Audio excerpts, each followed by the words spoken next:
Punjabi radio USA ਸੁਣ ਰਹੇ ਸਾਰੇ ਹੀ ਮਾਣਯੋਗ ਅਤੇ ਸਤਿਕਾਰ ਸਰੋਤਿਆਂ ਨੂੰ ਪਿਆਰ ਸਤਿਕਾਰ ਸਹਿਤ ਨਿੱਘੀ ਜਿਹੀ ਸਤਿ ਸ੍ਰੀ ਅਕਾਲ ਸਭ ਨੂੰ ਜੀ ਆਇਆਂ ਆਖਦੇ ਹਾਂ। ਸੋ ਪ੍ਰੋਗਰਾਮ ਦੇ ਵਿੱਚ ਆਪ ਸਭ ਦਾ ਨਿੱਘਾ ਸਵਾਗਤ ਹੈ। ਪ੍ਰੋਗਰਾਮ ਲੈ ਕੇ ਹਾਜ਼ਰ ਹੋ ਚੁੱਕੇ ਹਾਂ ਜੀ ਆਪਾਂ ਇਸ ਮੌਕੇ ਅਪਡੇਟ ਅਮਰੀਕਾ, ਜਿਸ ਦੇ ਵਿੱਚ ਅੱਜ ਸ਼ਨੀਚਰਵਾਰ ਨੂੰ ਇਮੀਗ੍ਰੇਸ਼ਨ ਦੇ ਬਾਰੇ ਗੱਲਬਾਤ ਕਰਦੇ ਹਾਂ। ਮੇਰੇ ਨਾਲ ਇਸ ਟਾਈਮ ਜੁੜ ਚੁੱਕੇ ਨੇ US ਇਮੀਗ੍ਰੇਸ਼ਨ ਦੇ ਅਟਰਨੀ ਟੇਕਿਆਣਾ ਜੀ। ਸਵਾਗਤ ਹੈ। ਸਤਿ ਸ਼੍ਰੀ ਅਕਾਲ ਅਟਰਨੀ ਜੀ। ਸਤਿ ਸ਼੍ਰੀ ਅਕਾਲ ਜੀ ਸਾਰਿਆਂ ਨੂੰ। ਸਾਡੇ ਅੱਜ ਦੇ ਇਸ ਪ੍ਰੋਗਰਾਮ ਨੂੰ ਤੁਹਾਡੇ ਸਾਰਿਆਂ ਤੱਕ ਪਹੁੰਚਾਉਣ 'ਚ ਸਹਿਯੋਗ ਕਰਦੇ ਨੇ ਖਾਲਸਾ ਇੰਸ਼ੋਰੈਂਸ ਏਜੰਸੀ, ਜਿਨ੍ਹਾਂ ਦੇ ਕੋਲੋਂ ਤੁਸੀਂ ਹਰ ਇੱਕ ਤਰੀਕੇ ਦੀ ਇੰਸ਼ੋਰੈਂਸ ਕਰਵਾ ਸਕਦੇ ਹੋ। ਇੰਸ਼ੋਰੈਂਸ ਬਾਰੇ ਪਤਾ ਕਰਨ ਲਈ ਕਾਲ ਕਰੋ 408 272 2500 4082722500।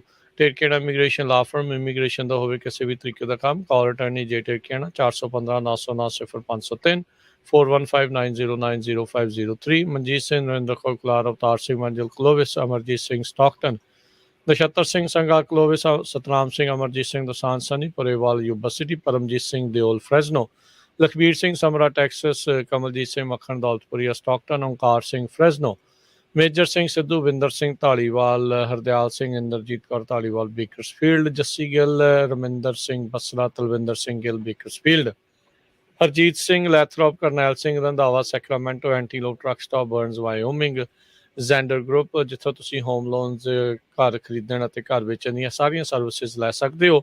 ਕਾਲ ਮੋਹਨ ਚੀਮਾ 8559052575। ਇਹਨਾਂ ਸਾਰਿਆਂ ਦਾ ਧੰਨਵਾਦ। ਜੇਕਰ ਤੁਸੀਂ ਜਾਂ ਕੋਈ ਹੋਰ ਕਾਰੋਬਾਰ ਇਸ ਪ੍ਰੋਗਰਾਮ ਨੂੰ ਸਪਾਂਸਰ ਕਰਨਾ ਚਾਹੁੰਦੇ ਹੋ, ਸੰਪਰਕ ਕਰ ਸਕਦੇ ਹੋ ਨੰਬਰ 408 722 7698 ਦੇ ਉੱਤੇ। ਤੇ ਅਟਰਨੀ ਟੇਕਿਆਣਾ ਜੀ, ਅੱਜ ਦਾ ਜਿਹੜਾ ਆਪਣਾ ਕਿਹੜਾ ਅਹਿਮ ਟੌਪਿਕ ਰਹੇਗਾ? ਟੌਪਿਕ ਰਹੂਗਾ ਜੀ ਪ੍ਰੋਸੀਕਿਊਟੋਰੀਅਲ ਡਿਸਕ੍ਰੈਸ਼ਨ, ਜਿਹਨੂੰ PD ਕਿਹਾ ਜਾਂਦਾ। ਉਹਦੇ ਉੱਤੇ ਕਾਫੀ ਜਿਹੜੀ ਮੇਜਰ ਚੇਂਜਸ ਉਹ ਆਈਆਂ, ਉਹਦੇ ਬਾਰੇ ਅੱਜ ਆਪਾਂ ਜਿਹੜੀ ਕਾਫੀ ਵਿਸਤਾਰ ਨਾਲ ਗੱਲ ਕਰਾਂਗੇ। ਤੇ ਨਾਲੋਂ ਨਾਲ ਦੱਸਦੇ ਜਾਈਏ ਕਿ ਜਿਹੜਾ ਇਹ ਪ੍ਰੋਗਰਾਮ ਆ ਸਾਡਾ ਸੈਟਰਡੇ ਨੂੰ ਹੁੰਦਾ, ਇਹਦੇ ਵਿੱਚ ਆਪਾਂ ਓਰੀਜਨਲ ਕੰਟੈਂਟ ਜਿਹੜਾ ਪ੍ਰੋਵਾਈਡ ਕਰਦੇ ਹਾਂ, ਜਿਹੜਾ ਡਾਇਰੈਕਟਲੀ ਲੋਕਾਂ ਨੂੰ ਕਾਫੀ ਹੈਲਪਫੁਲ ਆ। ਕਾਫੀ ਲੋਕੀ ਸਾਨੂੰ ਜਿਹੜੇ ਕਾਲ ਕਰਦੇ ਨੇ, ਕਈ ਸਾਡੇ ਕਲਾਇੰਟ ਨੇ, ਕਈ ਜਿਹੜੇ ਸਾਡੇ ਕਲਾਇੰਟ ਨਹੀਂ ਵੀ ਹੈਗੇ, ਕਿਸੇ ਹੋਰ ਕੋਲੋਂ ਵੀ ਕੇਸ ਜਿੱਤਦੇ ਨੇ, ਕਾਲ ਕਰਕੇ ਦੱਸਿਆ ਕਿ ਤੁਹਾਡਾ ਪ੍ਰੋਗਰਾਮ ਸੁਣਦੇ ਸੀਗੇ 2 ਸਾਲਾਂ ਦੇ ਵਿੱਚ ਪੰਜਾਬੀ ਰੇਡੀਓ ਥਰੂ, ਕਾਫੀ ਜਿਹੜੀ ਉਹਨਾਂ ਨੂੰ ਹੈਲਪ ਮਿਲੀ ਆ। ਸੋ ਜਿਹੜਾ ਇਹ ਪ੍ਰੋਗਰਾਮ ਆ ਸਾਡਾ ਓਰੀਜਨਲ ਕੰਟੈਂਟ ਆ ਜੀ। ਸੋ ਤੁਸੀਂ ਦੇਖੋਗੇ ਕਿ ਕਈ ਵਾਰੀ ਕੀ ਹੁੰਦਾ ਕਿ ਜਦੋਂ ਆਪਾਂ ਕੋਈ ਪ੍ਰੋਗਰਾਮ ਕਰਦੇ ਆ ਤੇ ਇਹ ਸਾਡਾ ਪ੍ਰੋਗਰਾਮ ਜਿਹੜਾ ਘੰਟੇ 1.5 ਘੰਟੇ ਘੱਟੋ ਘੱਟ ਚੱਲਦਾ ਨਾ, ਕਾਫੀ ਡੀਟੇਲ ਦੇ ਵਿੱਚ ਇਹਦੇ ਵਿੱਚ ਐਕਸਪਲੇਨ ਆਪਾਂ ਕਰਦੇ ਹਾਂ ਹਰੇਕ ਕਨਸੈਪਟ। ਸੋ ਹੁਣ ਤੁਹਾਨੂੰ ਇੰਟਰਨੈਟ ਤੇ, ਟਿਕਟੋਕ ਤੇ ਹਰ ਜਗ੍ਹਾ ਕਾਫੀ ਵੀਡੀਓ ਮਿਲੂਗੀਆਂ ਸਾਡੇ ਪ੍ਰੋਗਰਾਮ ਤੋਂ ਬਾਅਦ ਵੀ। ਕਈ ਆਪਾਂ ਦੇਖਿਆ ਕਿ ਉਹਨੂੰ ਥੋੜਾ ਜਿਹਾ ਕਾਪੀ ਕਰਕੇ ਡਿਲੀਟ ਕਰਕੇ ਅੱਗੇ ਦੱਸ ਦਿੰਦੇ ਆ। ਸੋ ਤੁਸੀਂ ਇਹ ਪਛਾਣ ਕਰਨੀ ਹੈ ਹੁਣ ਕਿ ਓਰੀਜਨਲ ਕੰਟੈਂਟ ਤੁਹਾਨੂੰ ਕਿੱਥੋਂ ਮਿਲ ਰਿਹਾ। ਪੰਜਾਬੀ ਰੇਡੀਓ USA ਨੂੰ ਸਪੋਰਟ ਕਰੋ। ਘੰਟੇ 1.5 ਘੰਟੇ ਦਾ ਪ੍ਰੋਗਰਾਮ ਹੁੰਦਾ। ਜਿਹੜੇ ਨਹੀਂ ਸੁਣਦੇ, ਜਿਹਨਾਂ ਨੂੰ ਨਹੀਂ ਪਤਾ, ਜਿਹੜੇ ਟਿਕਟੋਕ ਤੇ ਮੈਨੂੰ ਇਸ ਵੇਲੇ ਸੁਣ ਰਹੇ ਆ, ਸਾਰਿਆਂ ਨੂੰ ਕਹੋ ਕਿ ਆਪਣੇ ਸੱਜਣ ਮਿੱਤਰਾਂ ਨਾਲ ਸ਼ੇਅਰ ਕਰਨ, ਪੰਜਾਬੀ ਰੇਡੀਓ ਤੇ ਲੌਗਇਨ ਕਰੋ। ਸੈਟਰਡੇ ਨੂੰ ਇਹ ਜਿਹੜਾ ਸ਼ੋਅ ਆ ਉਹ ਆਉਂਦਾ, ਪਿਛਲੇ 2 ਸਾਲ ਤੋਂ ਬਿਨਾਂ ਕਿਸੇ ਬ੍ਰੇਕ ਦੇ ਆਪਾਂ ਇੱਥੇ ਕਰਦੇ ਹਾਂ ਜੀ। ਸੋ ਥੈਂਕ ਯੂ ਅਟਰਨੀ ਟੇਕਿਆਣਾ ਜੀ। ਆਪਣੇ ਬਿਜੀ ਸਕੈਜੂਲ 'ਚੋਂ ਤੁਸੀਂ ਸੈਟਰਡੇ ਜਿਹੜਾ ਇਹ ਟਾਈਮ ਕੱਢਦੇ ਆ ਸਾਰੀ ਕਮਿਊਨਿਟੀ ਵਾਸਤੇ, ਅਤੇ ਤੁਸੀਂ ਪੰਜਾਬੀ ਰੇਡੀਓ USA ਦੇ ਪਲੇਟਫਾਰਮ ਨੂੰ ਇਸ ਦੇ ਲਈ ਚੁਣਿਆ ਆ। ਅਤੇ ਆਪਾਂ ਦੇਖਦੇ ਹਾਂ ਤੁਸੀਂ ਵੀ ਜਦੋਂ ਕਿਤੇ ਕਿਸੇ ਦੇ ਕੇਸ ਤੋਂ ਬਾਅਦ ਦੇ ਵਿੱਚ ਵੀਡੀਓ ਪਾਉਂਦੇ ਆ, ਉਹ ਵੀ ਰੇਡੀਓ ਸੁਣਦੇ ਆ, ਵੀਡੀਓਜ਼ ਜਿਹੜੀਆਂ ਉਹ ਦੇਖਦੇ ਆ, ਉਹਨਾਂ ਨੂੰ ਕਾਫੀ ਜਾਣਕਾਰੀ ਮਿਲਦੀ ਆ, ਬਹੁਤ ਵਧੀਆ ਜਾਣਕਾਰੀ ਜਿਹੜੀ ਉਹ ਮਿਲਦੀ ਆ। ਸੋ ਵੱਧ ਤੋਂ ਵੱਧ ਅਸੀਂ ਸਰੋਤਿਆਂ ਨੂੰ ਬੇਨਤੀ ਕਰਦੇ ਹਾਂ, ਦਰਸ਼ਕਾਂ ਨੂੰ ਬੇਨਤੀ ਕਰਦੇ ਹਾਂ ਵੀ ਸਪੋਰਟ ਕਰਿਆ ਕਰੋ। ਬਹੁਤ ਵਾਰੀ ਲੋਕ ਗੁੱਸਾ ਕਰ ਜਾਂਦੇ, ਯਾਰ ਤੁਸੀਂ ਕਾਲਸ ਕਈ ਵਾਰੀ ਘੱਟ ਲੈਂਦੇ। ਦੇਖੋ, ਕਾਲਸ ਅਸੀਂ ਟਰਾਈ ਕਰਦੇ ਹਾਂ ਵੱਧ ਤੋਂ ਵੱਧ। ਸਾਡਾ ਮੇਨ ਫੋਕਸ ਹੁੰਦਾ, ਜਿੱਦਾਂ ਓਰੀਜਨਲ ਕੰਟੈਂਟ ਦੀ ਗੱਲ ਕਰ ਰਹੇ ਆ ਅਟਰਨੀ ਟੇਕਿਆਣਾ ਜੀ, ਵੀ ਉਸ ਦੇ ਉੱਤੇ ਫੋਕਸ, ਜਿਹੜੀਆਂ ਕੋਈ ਨਵੀਆਂ ਰੂਲਿੰਗਸ ਆਈਆਂ ਆ, ਕੋਈ ਹੀਅਰਿੰਗਸ ਹੋਈਆਂ, ਉਸ 'ਤੇ ਕੀ ਅਸਰ ਕਰਨਾ ਕੇਸਾਂ ਦੇ ਉੱਤੇ, ਉਸ ਦੇ ਉੱਤੇ ਸਾਡਾ ਫੋਕਸ ਹੁੰਦਾ ਆ ਵੀ ਅਸੀਂ ਉਹਦੇ 'ਤੇ ਕਰੀਏ। ਕਾਲਸ ਲੈਣ ਨੂੰ ਅਸੀਂ ਸਾਰਾ ਦਿਨ ਕਾਲਸ ਲੈਂਦੇ ਰਹੀਏ, ਸੇਮ ਸਵਾਲ ਆਈ ਜਾਣੇ। ਅੰਬੈਸੀ ਕਦੋਂ ਖੁੱਲ੍ਹਣੀ ਆ ਜੀ, ਆ ਕਦੋਂ ਤਰੀਕ ਆਊਗੀ, ਉਹ ਕਿੱਦਾਂ ਆਊਗੀ, ਉਹ ਚਲੋ ਉਹ ਨੋਨ ਆ, ਉਹ ਚੀਜ਼ਾਂ ਕਰੀ ਦੀਆਂ ਆਪਾਂ ਤਾਂ ਵੀ ਕਰਦੇ ਹਾਂ। ਪਰ ਮੇਨ ਫੋਕਸ ਹੁੰਦਾ ਵੀ ਕਿਹੜੇ ਇਸ਼ੂਜ਼ ਦੇ ਨਾਲ ਜਿਨ੍ਹਾਂ ਦੇ ਕੇਸ ਚੱਲ ਰਹੇ ਆ, ਜਾਂ ਜਿਨ੍ਹਾਂ ਨੇ ਅਗਰ ਕੇਸ ਦੇ ਜਿਨ੍ਹਾਂ ਦੇ ਆਉਣਾ ਆ ਭਵਿੱਖ ਦੇ ਵਿੱਚ, ਉਹਨਾਂ ਦੇ ਉੱਤੇ ਕੀ ਜਿਹੜੀਆਂ ਚੇਂਜਸ ਜਿਹੜੀਆਂ ਉਹ ਆਉਂਦੀਆਂ ਆ। ਸੋ ਤੇ ਹਾਊਸ ਕੀਪਿੰਗ ਦੇ ਹਿਸਾਬ ਦੇ ਨਾਲ ਕਿੱਦਾਂ ਚੱਲ ਰਿਹਾ ਜੀ? ਵਰਕਲੋਡ ਕਾਫੀ ਵੱਧ ਰਿਹਾ ਕਹਿੰਦੇ ਜੀ। ਸੋ ਪਹਿਲਾਂ ਤਾਂ ਜੀ ਧੰਨਵਾਦ ਆ ਪੰਜਾਬੀ ਰੇਡੀਓ ਦਾ, ਜਿਹਨਾਂ ਨੇ ਪਹਿਲਾਂ ਮੈਨੂੰ ਪਲੇਟਫਾਰਮ ਦਿੱਤਾ। ਸੋ ਪੰਜਾਬੀ ਰੇਡੀਓ ਤੋਂ ਸ਼ੁਰੂਆਤ ਹੋਈ ਸੀਗੀ। ਉਦੋਂ ਡਿਸਾਈਡ ਕੀਤਾ ਕਿ ਪਹਿਲਾਂ ਜਿਹੜਾ ਮੈਂ ਕੇਸ ਕਰਦਾ ਸੀਗਾ ਨੌਨ ਪੰਜਾਬੀਆਂ ਦੇ ਕਰਦਾ ਸੀਗਾ, ਮੈਂ ਆਪ ਖੁਦ ਕਈ ਹੋਰ ਫਰਮਸ ਦੇ ਵਿੱਚ ਕੰਮ ਕਰਦਾ ਸੀਗਾ ਜਿਹੜੇ ਪੰਜਾਬੀਆਂ ਦੇ ਕੇਸ ਨਹੀਂ ਕਰਦੇ ਸੀਗੇ। ਜਦੋਂ ਤੋਂ ਪੰਜਾਬੀ ਰੇਡੀਓ ਤੇ ਆਏ ਆ, ਫਿਰ ਉਦੋਂ ਤੋਂ ਜਿਹੜੀ ਪੰਜਾਬੀ ਆਡੀਅנס ਆ ਉਹਨਾਂ ਸੰਪਰਕ ਹੋਇਆ। ਪੰਜਾਬੀ ਰੇਡੀਓ ਨੇ ਬਹੁਤ ਪਿਆਰ ਦਿੱਤਾ, ਪੰਜਾਬੀ ਆਡੀਅנס ਨੇ ਬਹੁਤ ਪਿਆਰ ਦਿੱਤਾ ਅੱਗੋਂ ਦੀ। ਫਿਰ ਉਸ ਤੋਂ ਬਾਅਦ ਇਹ ਫੈਸਲਾ ਲਿੱਤਾ ਕਿ ਹੁਣ ਜੇ ਆਪਣੀ ਐਡੀ ਜ਼ਿਆਦਾ ਆਡੀਅנס ਆ ਤਾਂ ਬਾਕੀਆਂ ਦਾ ਕੰਮ ਜਿਹੜਾ ਘਟਾ ਕੇ ਉਹ ਪੰਜਾਬੀ ਜਿਹੜੀ ਆਡੀਅנס ਉਹਦੇ ਵੱਲ ਜ਼ਿਆਦਾ ਫੋਕਸ ਕਰਨਾ ਸ਼ੁਰੂ ਕਰਤਾ ਆਪਾਂ। ਉਹਦੇ ਉੱਤੋਂ ਦੀ ਫਿਰ ਅੱਗੇ ਹੋਰ ਜਿਹੜੇ ਕਹਿ ਲਓ ਟਿਕਟੌਕ, ਜਿਹੜਾ ਇੱਦਾਂ ਦੀਆਂ ਚੀਜ਼ਾਂ ਜਿਹਨਾਂ ਦੀਆਂ ਪਤਾ ਨਹੀਂ ਸੀਗੀ ਉਹ ਆ ਗਈਆਂ। ਉਹਦੇ ਨਾਲ ਹੋਰ ਆਡੀਅנס ਸਾਡੇ ਨਾਲ ਜੁੜ ਗਈ।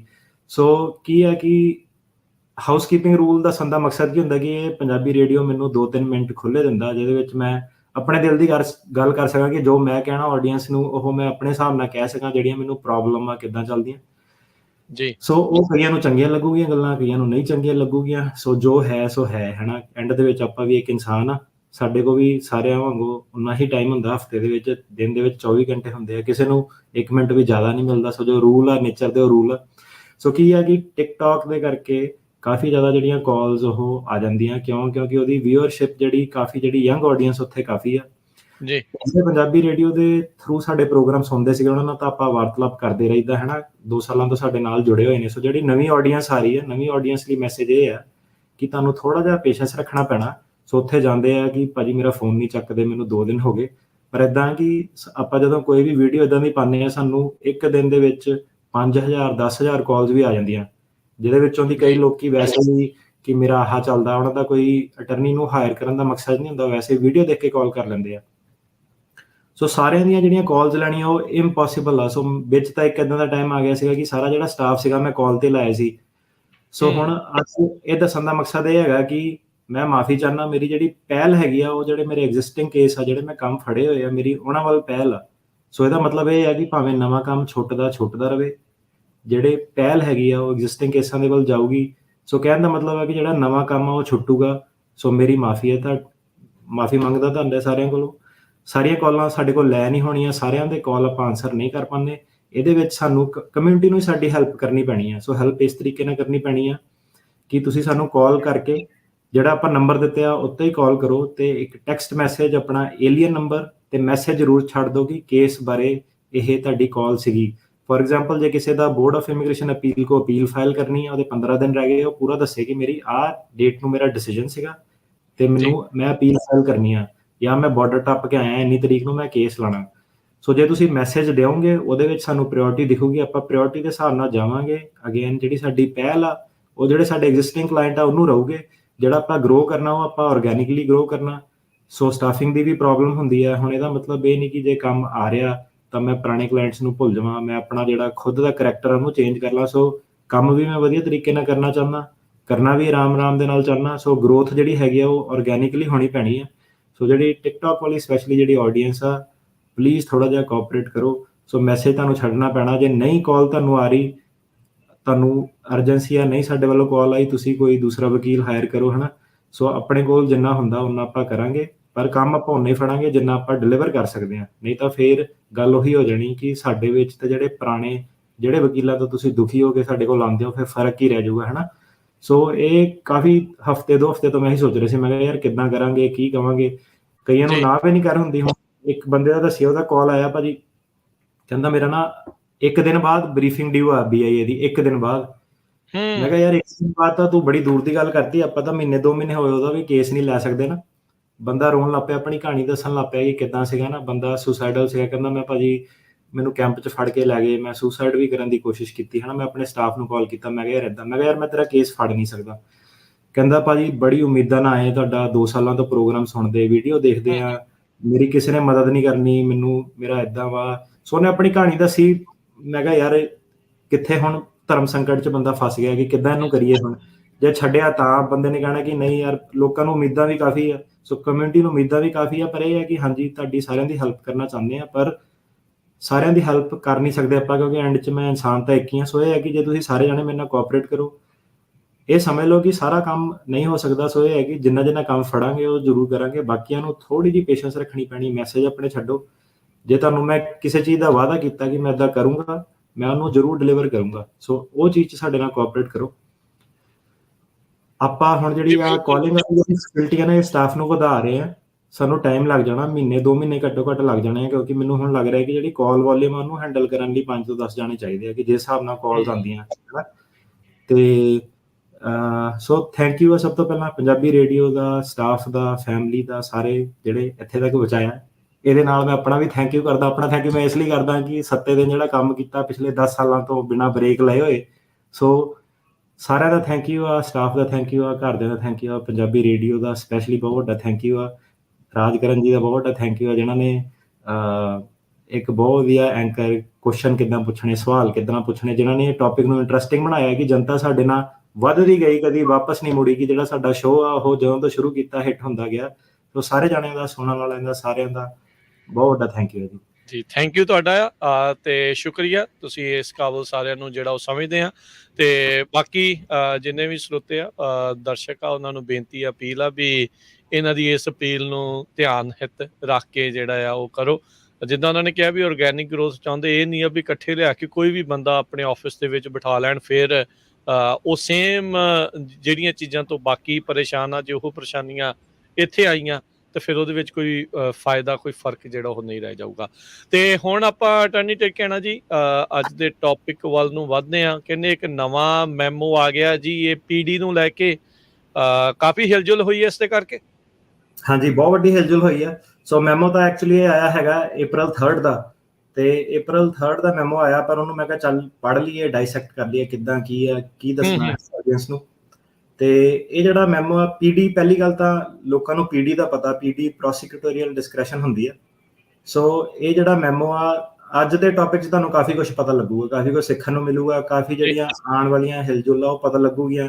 ਤੇ ਇਹ ਪਤਾ ਲੱਗੂਗਾ ਕਿ ਇਹ ਜਿਹੜੀ ਸਰਕਾਰ ਆ, ਜਿਹੜਾ ਤਾਂ ਬਚਿਆ ਹੋਇਆ ਟੈਨਿਓਰ ਆ, ਇਹਦੇ ਵਿੱਚ ਇਹਨਾਂ ਨੇ ਕੀ ਕਰਨ ਦਾ ਇਹਨਾਂ ਦਾ ਜਿਹੜਾ ਇਰਾਦਾ ਵਾ।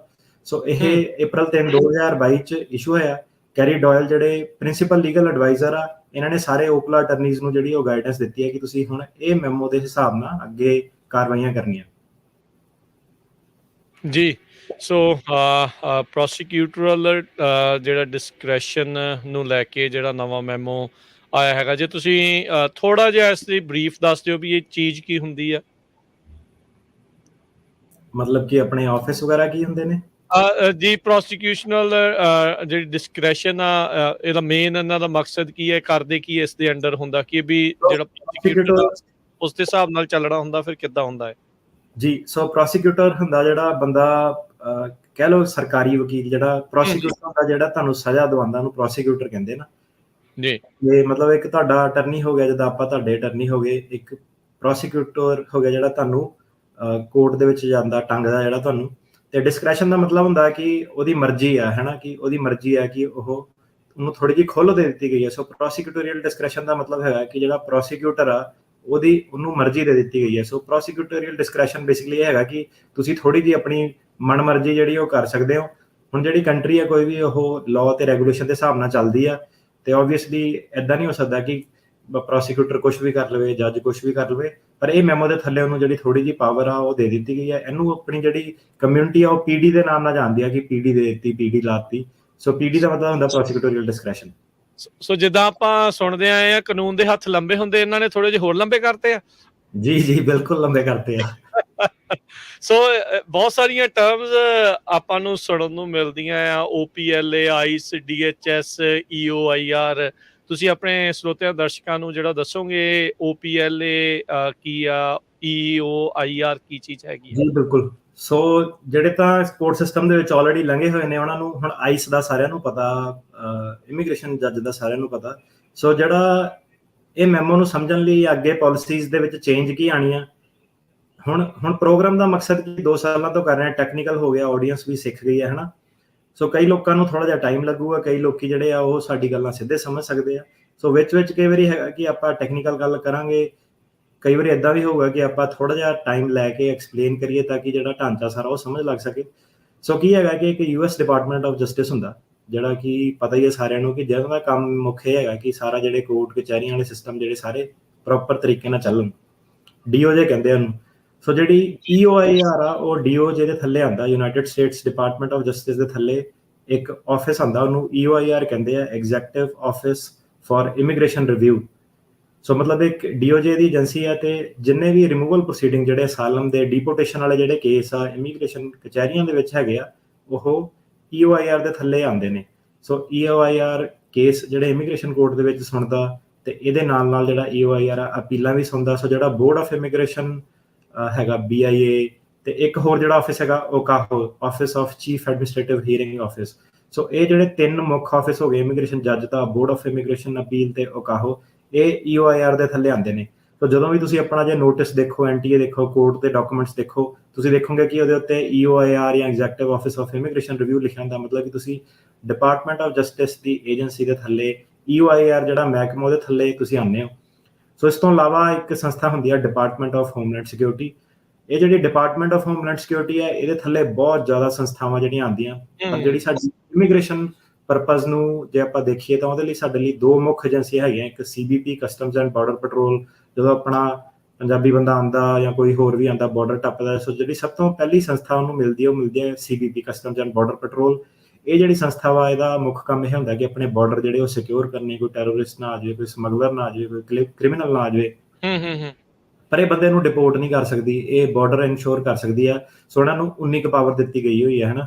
ਤੇ ਜਦੋਂ ਕੋਵਿਡ ਵਗੈਰਾ ਚੱਲਿਆ ਸੀਗਾ ਆਪਾਂ ਦੇਖਿਆ ਸੀਗਾ ਕਿ ਟਾਈਟਲ 42B ਐਕਸਪਲਸ਼ਨਸ ਕੀ ਕੋਵਿਡ ਦੇ ਕਰਕੇ ਉਹ ਸਿੱਧੇ ਪੈਲ ਕਰਦੇ ਸੀਗੇ, ਬਾਰਡਰ ਬੰਦ ਕਰਤਾ। ਸੋ ਇਹ ਹੈ ਕਿ ਜਿੱਦਾਂ ਤੁਸੀਂ ਦੱਸਿਆ ਕਾਨੂੰਨ ਦੇ ਹੱਥ ਲੰਬੇ ਹੁੰਦੇ ਆ, ਕਈ ਵਾਰੀ ਇਹਨਾਂ ਦੇ ਹੱਥ ਵੀ ਲੰਬੇ ਕਰ ਦਿੱਤੇ ਜਾਂਦੇ ਆ CBP ਵਾਲਿਆਂ ਦੇ। ਪਰ ਹੁਣ ਮਈ ਦੇ ਵਿੱਚ ਜਿਹੜੀ ਇਹ ਟਾਈਟਲ 42B ਐਕਸਪਲਸ਼ਨ ਜਿਹੜੀਆਂ ਐਕਸਪਾਇਰ ਹੋਣ ਜਾ ਰਹੀਆਂ, ਸੋ ਮਤਲਬ ਕਿ ਬਹੁਤ ਜ਼ਿਆਦਾ ਰਸ਼ ਜਿਹੜਾ ਲੋਕਾਂ ਦਾ ਸਪੈਸ਼ਲੀ ਸਾਊਥ ਅਮਰੀਕਨ ਕੇਸ ਆ ਉਹਨਾਂ ਦਾ ਲੱਗੂਗਾ, ਕਿਉਂਕਿ ਜਿਹੜੀ ਹੈਲਥ ਗਰਾਊਂਡ ਆ ਉਹਦੇ ਉੱਤੇ ਉਹ ਹੁਣ ਰੋਕ ਨਹੀਂ ਸਕਦੇ ਲੋਕਾਂ ਨੂੰ। ਸੋ ਇਹਦੇ ਨਾਲ ਆਪਾਂ ਪਿਛਲੇ ਵੀਕ ਡਿਸਕਸ ਕੀਤਾ ਸੀਗਾ ਕਿ ਜਿਹੜਾ ਅਸਾਈਲਮ ਦਾ ਸਿਸਟਮ ਆ ਉਹ ਮੇਜਰ ਵੇ ਨਾਲ ਜਿਹੜਾ ਚੇਂਜ ਹੋਣ ਜਾ ਰਿਹਾ। ਸੋ ਕਈ ਕੁਛ ਜਿਹੜਾ ਉਹ ਹੁਣ ਹੋਣ ਵਾਲਾ ਗੇਮ ਪੂਰੀ ਜਿਹੜੀ ਟੋਟਲੀ ਉਹ ਚੇਂਜ ਹੋਊਗੀ। ਸੋ ਜਿਹੜੀ CBP ਆ ਉਹ ਬਾਰਡਰ ਇਨਸ਼ੋਰ ਕਰਦੀ ਆ। ਸੋ ਇਹਦੇ ਨਾਲ ਇੱਕ ਸੰਸਥਾ ਹੈਗੀ ਆ ICE, immigration and custom enforcement. ICE ਨੂੰ ਤੁਸੀਂ ਕਹਿ ਲਓ ਕਿ ਜਿਹੜੀ ਇਮੀਗ੍ਰੇਸ਼ਨ ਵਾਲਿਆਂ ਦੀ ਪੁਲਿਸ ਹੈ ਇੱਕ ਤਰ੍ਹਾਂ ਦੀ। ਜਿਹੜੀ ICE ਆ ਉਹਦਾ ਕੰਮ ਹੈਗਾ ਲੋਕਾਂ ਨੂੰ ਫੜਨਾ, ਕਸਟਡੀ 'ਚ ਰੱਖਣਾ ਤੇ ਉਹਨੂੰ ਜਦੋਂ ਜੱਜ ਨੇ ਡਿਪੋਰਟੇਸ਼ਨ ਦੇ ਦਿੱਤੀ ਉਹਨੂੰ ਕੰਟਰੀ 'ਚੋਂ ਰਿਮੂਵ ਕਰਨਾ। ਮਤਲਬ ਇਹ ਸੰਸਥਾ ਨੇ ਇਨਸ਼ੋਰ ਕਰਨਾ ਹੁੰਦਾ ਕਿ ਬੰਦਾ ਜਹਾਜ਼ੇ ਚੜ੍ਹ ਜਾਵੇ ਜੀ। ਤੇ ਹੁਣ ਇਹ ਸਾਰੇ ਕਾਸੇ ਦੇ ਵਿੱਚ ਇਹ ਤਾਂ ਆਪਾਂ ਗੱਲ ਕਰ ਲਈ ਪੁਲਿਸ ਦੀ, ਬਾਰਡਰ ਦੀ, ICE ਵਾਲਿਆਂ ਦੀ, ਸਿਸਟਮ ਦੀ। ਸੋ ਇੱਕ ਹੈਗਾ OPLA, office of principal legal adviser. ਇਹਦਾ ਤੁਸੀਂ ਸੁਣਿਆ ਨਹੀਂ ਹੋਣਾ ਕਈ ਜਣਿਆਂ ਨੇ, ਪਰ ਇਹ ਜਿਹੜਾ OPLA ਇਹ ਤੁਹਾਡੀ ਜਿਹੜੀ ਸਾਰੀ ਪੋਲਿਟਿਕਸ ਦੇ ਅਰਾਊਂਡ ਉਹ ਸਾਰੀ ਜਿਹੜੀ ਇਸ ਆਫਿਸ ਦੇ ਤਹਿਤ ਡਿਸਾਈਡ ਹੁੰਦੀ ਹੈ ਕਿ ਤੁਹਾਨੂੰ ਟੰਗਣਾ ਕਿ ਨਹੀਂ ਟੰਗਣਾ, ਤੁਹਾਨੂੰ PD ਦੇਣੀ ਕਿ ਨਹੀਂ ਦੇਣੀ। ਉਹ ਜਿਹੜਾ OPLA ਦਾ office of principal legal adviser, ਇਹ ਇੱਕ ਸਭ ਤੋਂ ਲਾਰਜੈਸਟ ਲੀਗਲ ਪ੍ਰੋਗਰਾਮ ਹੈਗਾ ਡਿਪਾਰਟਮੈਂਟ ਆਫ ਹੋਮਲੈਂਡ ਸਿਕਿਉਰਿਟੀ ਦਾ। ਇਹਦੇ ਵਿੱਚ ਜਿਹੜੇ ਸਰਕਾਰ ਦੇ 1250 ਤੋਂ ਵੱਧ ਅਟਰਨੀ ਨੇ, 290 ਤੋਂ ਵੱਧ ਜਿਹੜੇ ਉਹਨਾਂ ਦੇ ਪੈਰਾਲੀਗਲ ਨੇ, ਠੀਕ ਆ। ਸੋ ਤੁਹਾਡਾ ਇੱਕ ਲਾਇਰ, ਉਹਨਾਂ ਦੇ 1250 ਲਾਇਰ ਤੇ 290 ਪੈਰਾਲੀਗਲ। ਸੋ ਤੁਸੀਂ ਇਹ ਸੰਸਥਾ ਨਾਲ ਭਿੜ ਰਹੇ ਹੋ ਇੱਕ ਤਰ੍ਹਾਂ, ਜਿਹੜੇ ਕੇਸ ਲਾਅ ਆ ਰਹੇ ਆ ਉਹ ਸਾਰੇ। ਤੇ ਇਹ ਜਿਹੜਾ ਹੈਗਾ OPLA ਦਾ ਆਫਿਸ ਹੈਗਾ, ਇਹ ਜਿਹੜਾ ਡਿਪਾਰਟਮੈਂਟ ਆਫ ਹੋਮਲੈਂਡ ਸਿਕਿਉਰਿਟੀ ਹੈਗਾ, ਇਹਨੂੰ ਰਿਮੂਵਲ ਪ੍ਰੋਸੀਡਿੰਗਸ ਦੇ ਵਿੱਚ ਰਿਪਰੈਜ਼ੈਂਟ ਕਰਦਾ। ਮਤਲਬ ਕਿ ਜੱਜਾਂ ਦੇ ਮੂਹਰੇ, ਬੋਰਡ ਆਫ ਇਮੀਗ੍ਰੇਸ਼ਨ ਅਪੀਲ ਮੂਹਰੇ ਸਾਰਾ ਜਿਹੜਾ OPLA ਦੇ ਅਟਰਨੀ ਆ, ਇਹ ਅਟਰਨੀ ਜਾ ਕੇ ਸਰਕਾਰ ਦੇ ਬਿਹਾਫ ਤੇ ਜਿਹੜੇ ਕੇਸ ਉਹ ਲੜਦੇ ਆ। ਸੋ ਕਈ ਵਾਰੀ ਜਿੱਦਾਂ ਆਪਾਂ ਦੇਖਦੇ ਆ, ਆਪਣੀ ਵੀਡੀਓ 'ਚ ਵੀ ਦੱਸਦੇ ਆ ਕਿ ਉਹ ਕਹਿੰਦਾ ਕਿ ਮੇਰੇ ਵਕੀਲ ਨੇ ਤਾਂ ਕੁਝ ਪੁੱਛਿਆ ਨਹੀਂ, ਜਾਂ ਮੇਰਾ ਵਕੀਲ ਤਾਂ ਸਰਕਾਰੀ ਵਕੀਲ ਤਾਂ ਬਹੁਤ ਤੇਜ਼ ਸੀਗਾ, ਉਹਨੇ 4 ਘੰਟੇ ਮੇਰੀ ਇੰਟਰਵਿਊ ਲਈ, ਹੈ ਨਾ। ਸੋ ਇਹ ਹੁਣ ਡਿਪੈਂਡ ਕਰਦਾ ਕਿ OPLA ਦੇ ਵਿੱਚ ਕਿਹੜਾ ਅਟਰਨੀ ਤੁਹਾਨੂੰ ਅਸਾਈਨ ਹੋਇਆ, ਕਿੱਦਾਂ ਅਸਾਈਨ ਹੋਇਆ। ਸੋ ਇਹ ਸਾਰੇ ਜਿਹੜੇ OPLA ਦੇ ਅਟਰਨੀ ਆ ਇਹ ਰਿਮੂਵਲ ਕੇਸਿਸ ਨੂੰ ਲਿਟੀਗੇਟ ਕਰਦੇ ਆ। ਜਿਹੜੇ ਵੀ ਕ੍ਰਿਮੀਨਲ ਏਲੀਅਨ ਆ, ਟੈਰਰਿਸਟ ਆ ਜਾਂ ਹਿਊਮਨ ਰਾਈਟ ਅਬਿਊਜ਼ਰ ਆ, ਉਹਦੇ ਜਿਹੜੇ ਕੇਸ ਹੁੰਦੇ ਆ ਉਹਨੂੰ ਇਹ ਲਿਟੀਗੇਟ ਕਰਦੇ ਆ। ICE ਦੇ ਜਿਹੜੇ ਵੀ ਪ੍ਰੋਗਰਾਮ ਆ ਉਹ ICE ਵਾਲਿਆਂ ਨੂੰ ਇਹ ਗਾਈਡੈਂਸ ਦਿੰਦੇ ਆ ਕਿ ਤੁਸੀਂ ਕਿੱਦਾਂ ਕਰਨਾ ਜਾਂ ਕਿੱਦਾਂ ਨਹੀਂ ਕਰਨਾ। ਤੇ ਇਹ ਉਹਨਾਂ ਨੂੰ ਕਹਿ ਲਓ ਇੱਕ ਤਰ੍ਹਾਂ ਸਰਕਾਰ ਦੇ ਇਹ ਲਾਇਰ ਆ, ਤੇ ਸਰਕਾਰ ਦੇ ਜਿਹੜੇ ਜਿੰਨੇ ਵੀ ਮਸਲੇ ਆ, ਕਸਟਮਸ ਦੇ ਹੋ ਗਏ, ਇਮੀਗ੍ਰੇਸ਼ਨ ਲਾਅ ਐਨਫੋਰਸਮੈਂਟ ਦੇ ਹੋ ਗਏ, ਜਾਂ FOIA ਜਿਹਨੂੰ ਫਰੀडम ਆਫ ਇਨਫੋਰਮੇਸ਼ਨ ਐਕਟ ਦੇ ਥੱਲੇ ਜਿਹੜੀਆਂ ਰਿਕੁਐਸਟ ਆ ਜਾਂ ਐਥਿਕਸ ਦੇ ਕੁਐਸਚਨ ਹੋ ਗਏ, ਉਹ ਸਾਰਿਆਂ ਦੇ ਵਿੱਚ ਇਹ ਇਹਨਾਂ ਦੀ ਹੈਲਪ ਕਰਦੇ ਆ। ਤੇ ਇਹਨਾਂ ਦਾ ਹੈੱਡਕੁਆਟਰ ਵਾਸ਼ਿੰਗਟਨ DC ਦੇ ਵਿੱਚ ਆ। 25 ਤੋਂ ਜ਼ਿਆਦਾ ਇਹਨਾਂ ਦੇ ਫੀਲਡ ਆਫਿਸਿਸ ਨੇ ਤੇ 60 ਤੋਂ ਜ਼ਿਆਦਾ ਇਹਨਾਂ ਦੇ ਜਿਹੜੇ ਆਫਿਸ ਆ ਉਹ ਥਰੂ ਆਊਟ ਯੂਨਾਈਟਿਡ ਸਟੇਟਸ, ਜਿਹੜੇ ਮੇਜਰ ਸਿਟੀਜ਼ 'ਚ ਆ ਉਹ ਲੋਕੇਟਡ ਨੇ। ਸੋ ਹੁਣ ਗੱਲ ਕਰੀਏ ਵਾਪਸ ਮੈਮੋ ਦੀ। ਸੋ ਇਹ ਜਿਹੜਾ ਮੈਮੋ ਜਿਹੜਾ ਅੱਜ ਆਪਾਂ ਜਿਹਦੀ ਗੱਲ ਕਰਨ ਜਾ ਰਹੇ ਹਾਂ, ਇਹ OPLA ਨੇ ਜਿਹੜਾ ਹੈਗਾ ਆਪਣੇ ਸਾਰੇ ਜਿਹੜੇ OPLA ਦੇ ਅਟਰਨੀਜ਼ ਆ ਉਹਨਾਂ ਨੂੰ ਦਿੱਤਾ। ਤੇ ਇਹ ਮੈਮੋ ਦਾ ਨਾਮ ਹੈਗਾ ਜੀ guidance to OPLA attorneys regarding enforcement of civil immigration laws and exercise of prosecutorial discretion. So in short ਕੀ ਹੈਗਾ ਕਿ ਇਹ ਆਉਣ ਵਾਲੇ ਟਾਈਮ ਦੇ ਵਿੱਚ ਇਹਨੂੰ ਇੱਕ ਮਾਯੋਰਕਾਸ ਦਾ PD ਮੈਮੋ ਦੇ ਨਾਮ ਨਾਲ ਇਹ ਜਾਣਿਆ ਜਾਊਗਾ, ਕਿਉਂਕਿ ਇਹਦੇ ਵਿੱਚ ਹੁਣ OPLA ਨੇ ਬੜੇ ਸਪਸ਼ਟ ਸ਼ਬਦਾਂ ਦੇ ਵਿੱਚ ਜਿੰਨੇ ਵੀ ਉਹਨਾਂ ਦੇ ਸਰਕਾਰੀ ਵਕੀਲ ਸੀਗੇ ਉਹਨਾਂ ਨੂੰ ਇਹਨਾਂ ਨੇ ਦੱਸਿਆ ਕਿ ਆਪਾਂ ਤੁਹਾਡੇ ਕੋਲ ਕੀ ਚਾਹੁੰਦੇ ਆ ਤੇ ਕਿੱਦਾਂ ਦੀ ਆਪਾਂ ਤੁਹਾਨੂੰ ਜਿਹੜੀ ਪਾਵਰ ਜਿਹੜੀ ਉਹ ਦਿੱਤੀ ਆ। ਹੁਣ ਜ਼ਰੂਰੀ ਨਹੀਂ ਕਿ ਜਿਹੜੀ ਪਾਵਰ ਆ ਸਾਰੇ ਜਿਹੜੇ ਐਕਸਰਸਾਈਜ਼ ਕਰੂਗੇ, ਪਰ ਇਹ ਪਾਵਰ ਜਿਹੜੇ ਚੰਗੇ ਵਕੀਲ ਜਿਹੜੇ ਵਿੱਚ ਹੈਗੇ ਇਮੀਗ੍ਰੈਂਟਾਂ ਦੀ ਹੈਲਪ ਕਰਨਾ ਚਾਹੁੰਦੇ ਆ ਉਹਨਾਂ ਲਈ ਇਹ ਬਹੁਤ ਵਧੀਆ ਗੋਲਡਨ ਓਪਰਚੁਨਿਟੀ ਆ, ਉਹ ਉਹਨਾਂ ਦੀ ਹੈਲਪ ਕਰ ਸਕਦੇ ਆ। ਤੇ ਜਿਹੜੇ ਸਾਡੇ ਕਲਾਇੰਟ ਆ ਜਾਂ ਜਿਹੜੇ ਇਮੀਗ੍ਰੈਂਟਸ ਜਿਹੜੇ ਹੈਗੇ ਆ ਉਹਨਾਂ ਨੂੰ ਇਹਦੇ ਬਹੁਤ ਜ਼ਿਆਦਾ ਫਾਇਦੇ ਹੋਊਗੇ, ਸਪੈਸ਼ਲੀ ਉਹ ਲੋਕਾਂ ਨੂੰ ਜਿਹਨਾਂ ਕੋਲ ਫੈਮਿਲੀ ਬੇਸਡ ਇਮੀਗ੍ਰੇਸ਼ਨ ਦੀਆਂ ਆਪਸ਼ਨਸ ਹੈਗੀਆਂ ਯੂਐਸ ਦੇ ਵਿੱਚ ਪੱਕੇ ਹੋਣ ਦੀਆਂ। ਸੋ ਚਲੋ ਜੀ, ਕਈ ਰਾਹ ਜਿਹੜੇ ਆ ਨਵੇਂ ਦਰਵਾਜ਼ੇ ਜਿਹੜੇ ਇਹ ਖੋਲਣ ਜਾ ਰਿਹਾ ਹੈਗਾ ਮੈਮੋ। ਸੋ ਜਿਹੜਾ ਆਈਸ ਨੂੰ ਦੇਖ ਕੇ ਤੇ ਸਾਰੇ ਜਾਣੇ ਵੈਸੇ ਹੀ ਬਰਫ਼ 'ਚ ਲੱਗ ਜਾਂਦੇ ਆ ਨਾ ਸੁਣ ਕੇ ਹੀ। ਸੋ DHS ਦਾ ਮੈਂ ਵੈਸੇ ਚਲੋ ਮੈਂ ਦੇਖ ਰਿਹਾ ਸੀਗਾ ਜਿਹੜੇ ਬੁਸ਼ ਹੋਣਾ ਨੇ ਇਸ ਨੂੰ ਹੋਂਦ 'ਚ ਲਿਆਂਦਾ ਸੀਗਾ। 2.5 ਲੱਖ ਤਕਰੀਬਨ ਇੰਪਲੋਈ ਹੈ ਇਹਨਾਂ ਦਾ, $51 ਬਿਲੀਅਨ ਦਾ ਬਜਟ ਆ ਤੇ ਸੈਂਕੜੇ ਹੀ ਅੱਗੇ ਸਬਸਿਡਰੀ ਜਿਹੜੀ ਇਹਨਾਂ ਦੀਆਂ ਗਾਂ ਤੋਂ ਗਾਂ DHS ਦੇ ਅੰਡਰ ਆਉਂਦਾ। ਬਹੁਤ ਵੱਡਾ ਇੱਕ ਆਰਗੇਨਾਈਜੇਸ਼ਨ ਇਸ ਟਾਈਮ ਹੈਗੀ ਆ। ਸੋ ਲੰਮਾ ਚੌੜਾ ਇਹਨਾਂ ਦਾ ਪ੍ਰੋਸੈਸ ਜਿਹੜਾ ਉਹ ਚੱਲਦਾ ਆ।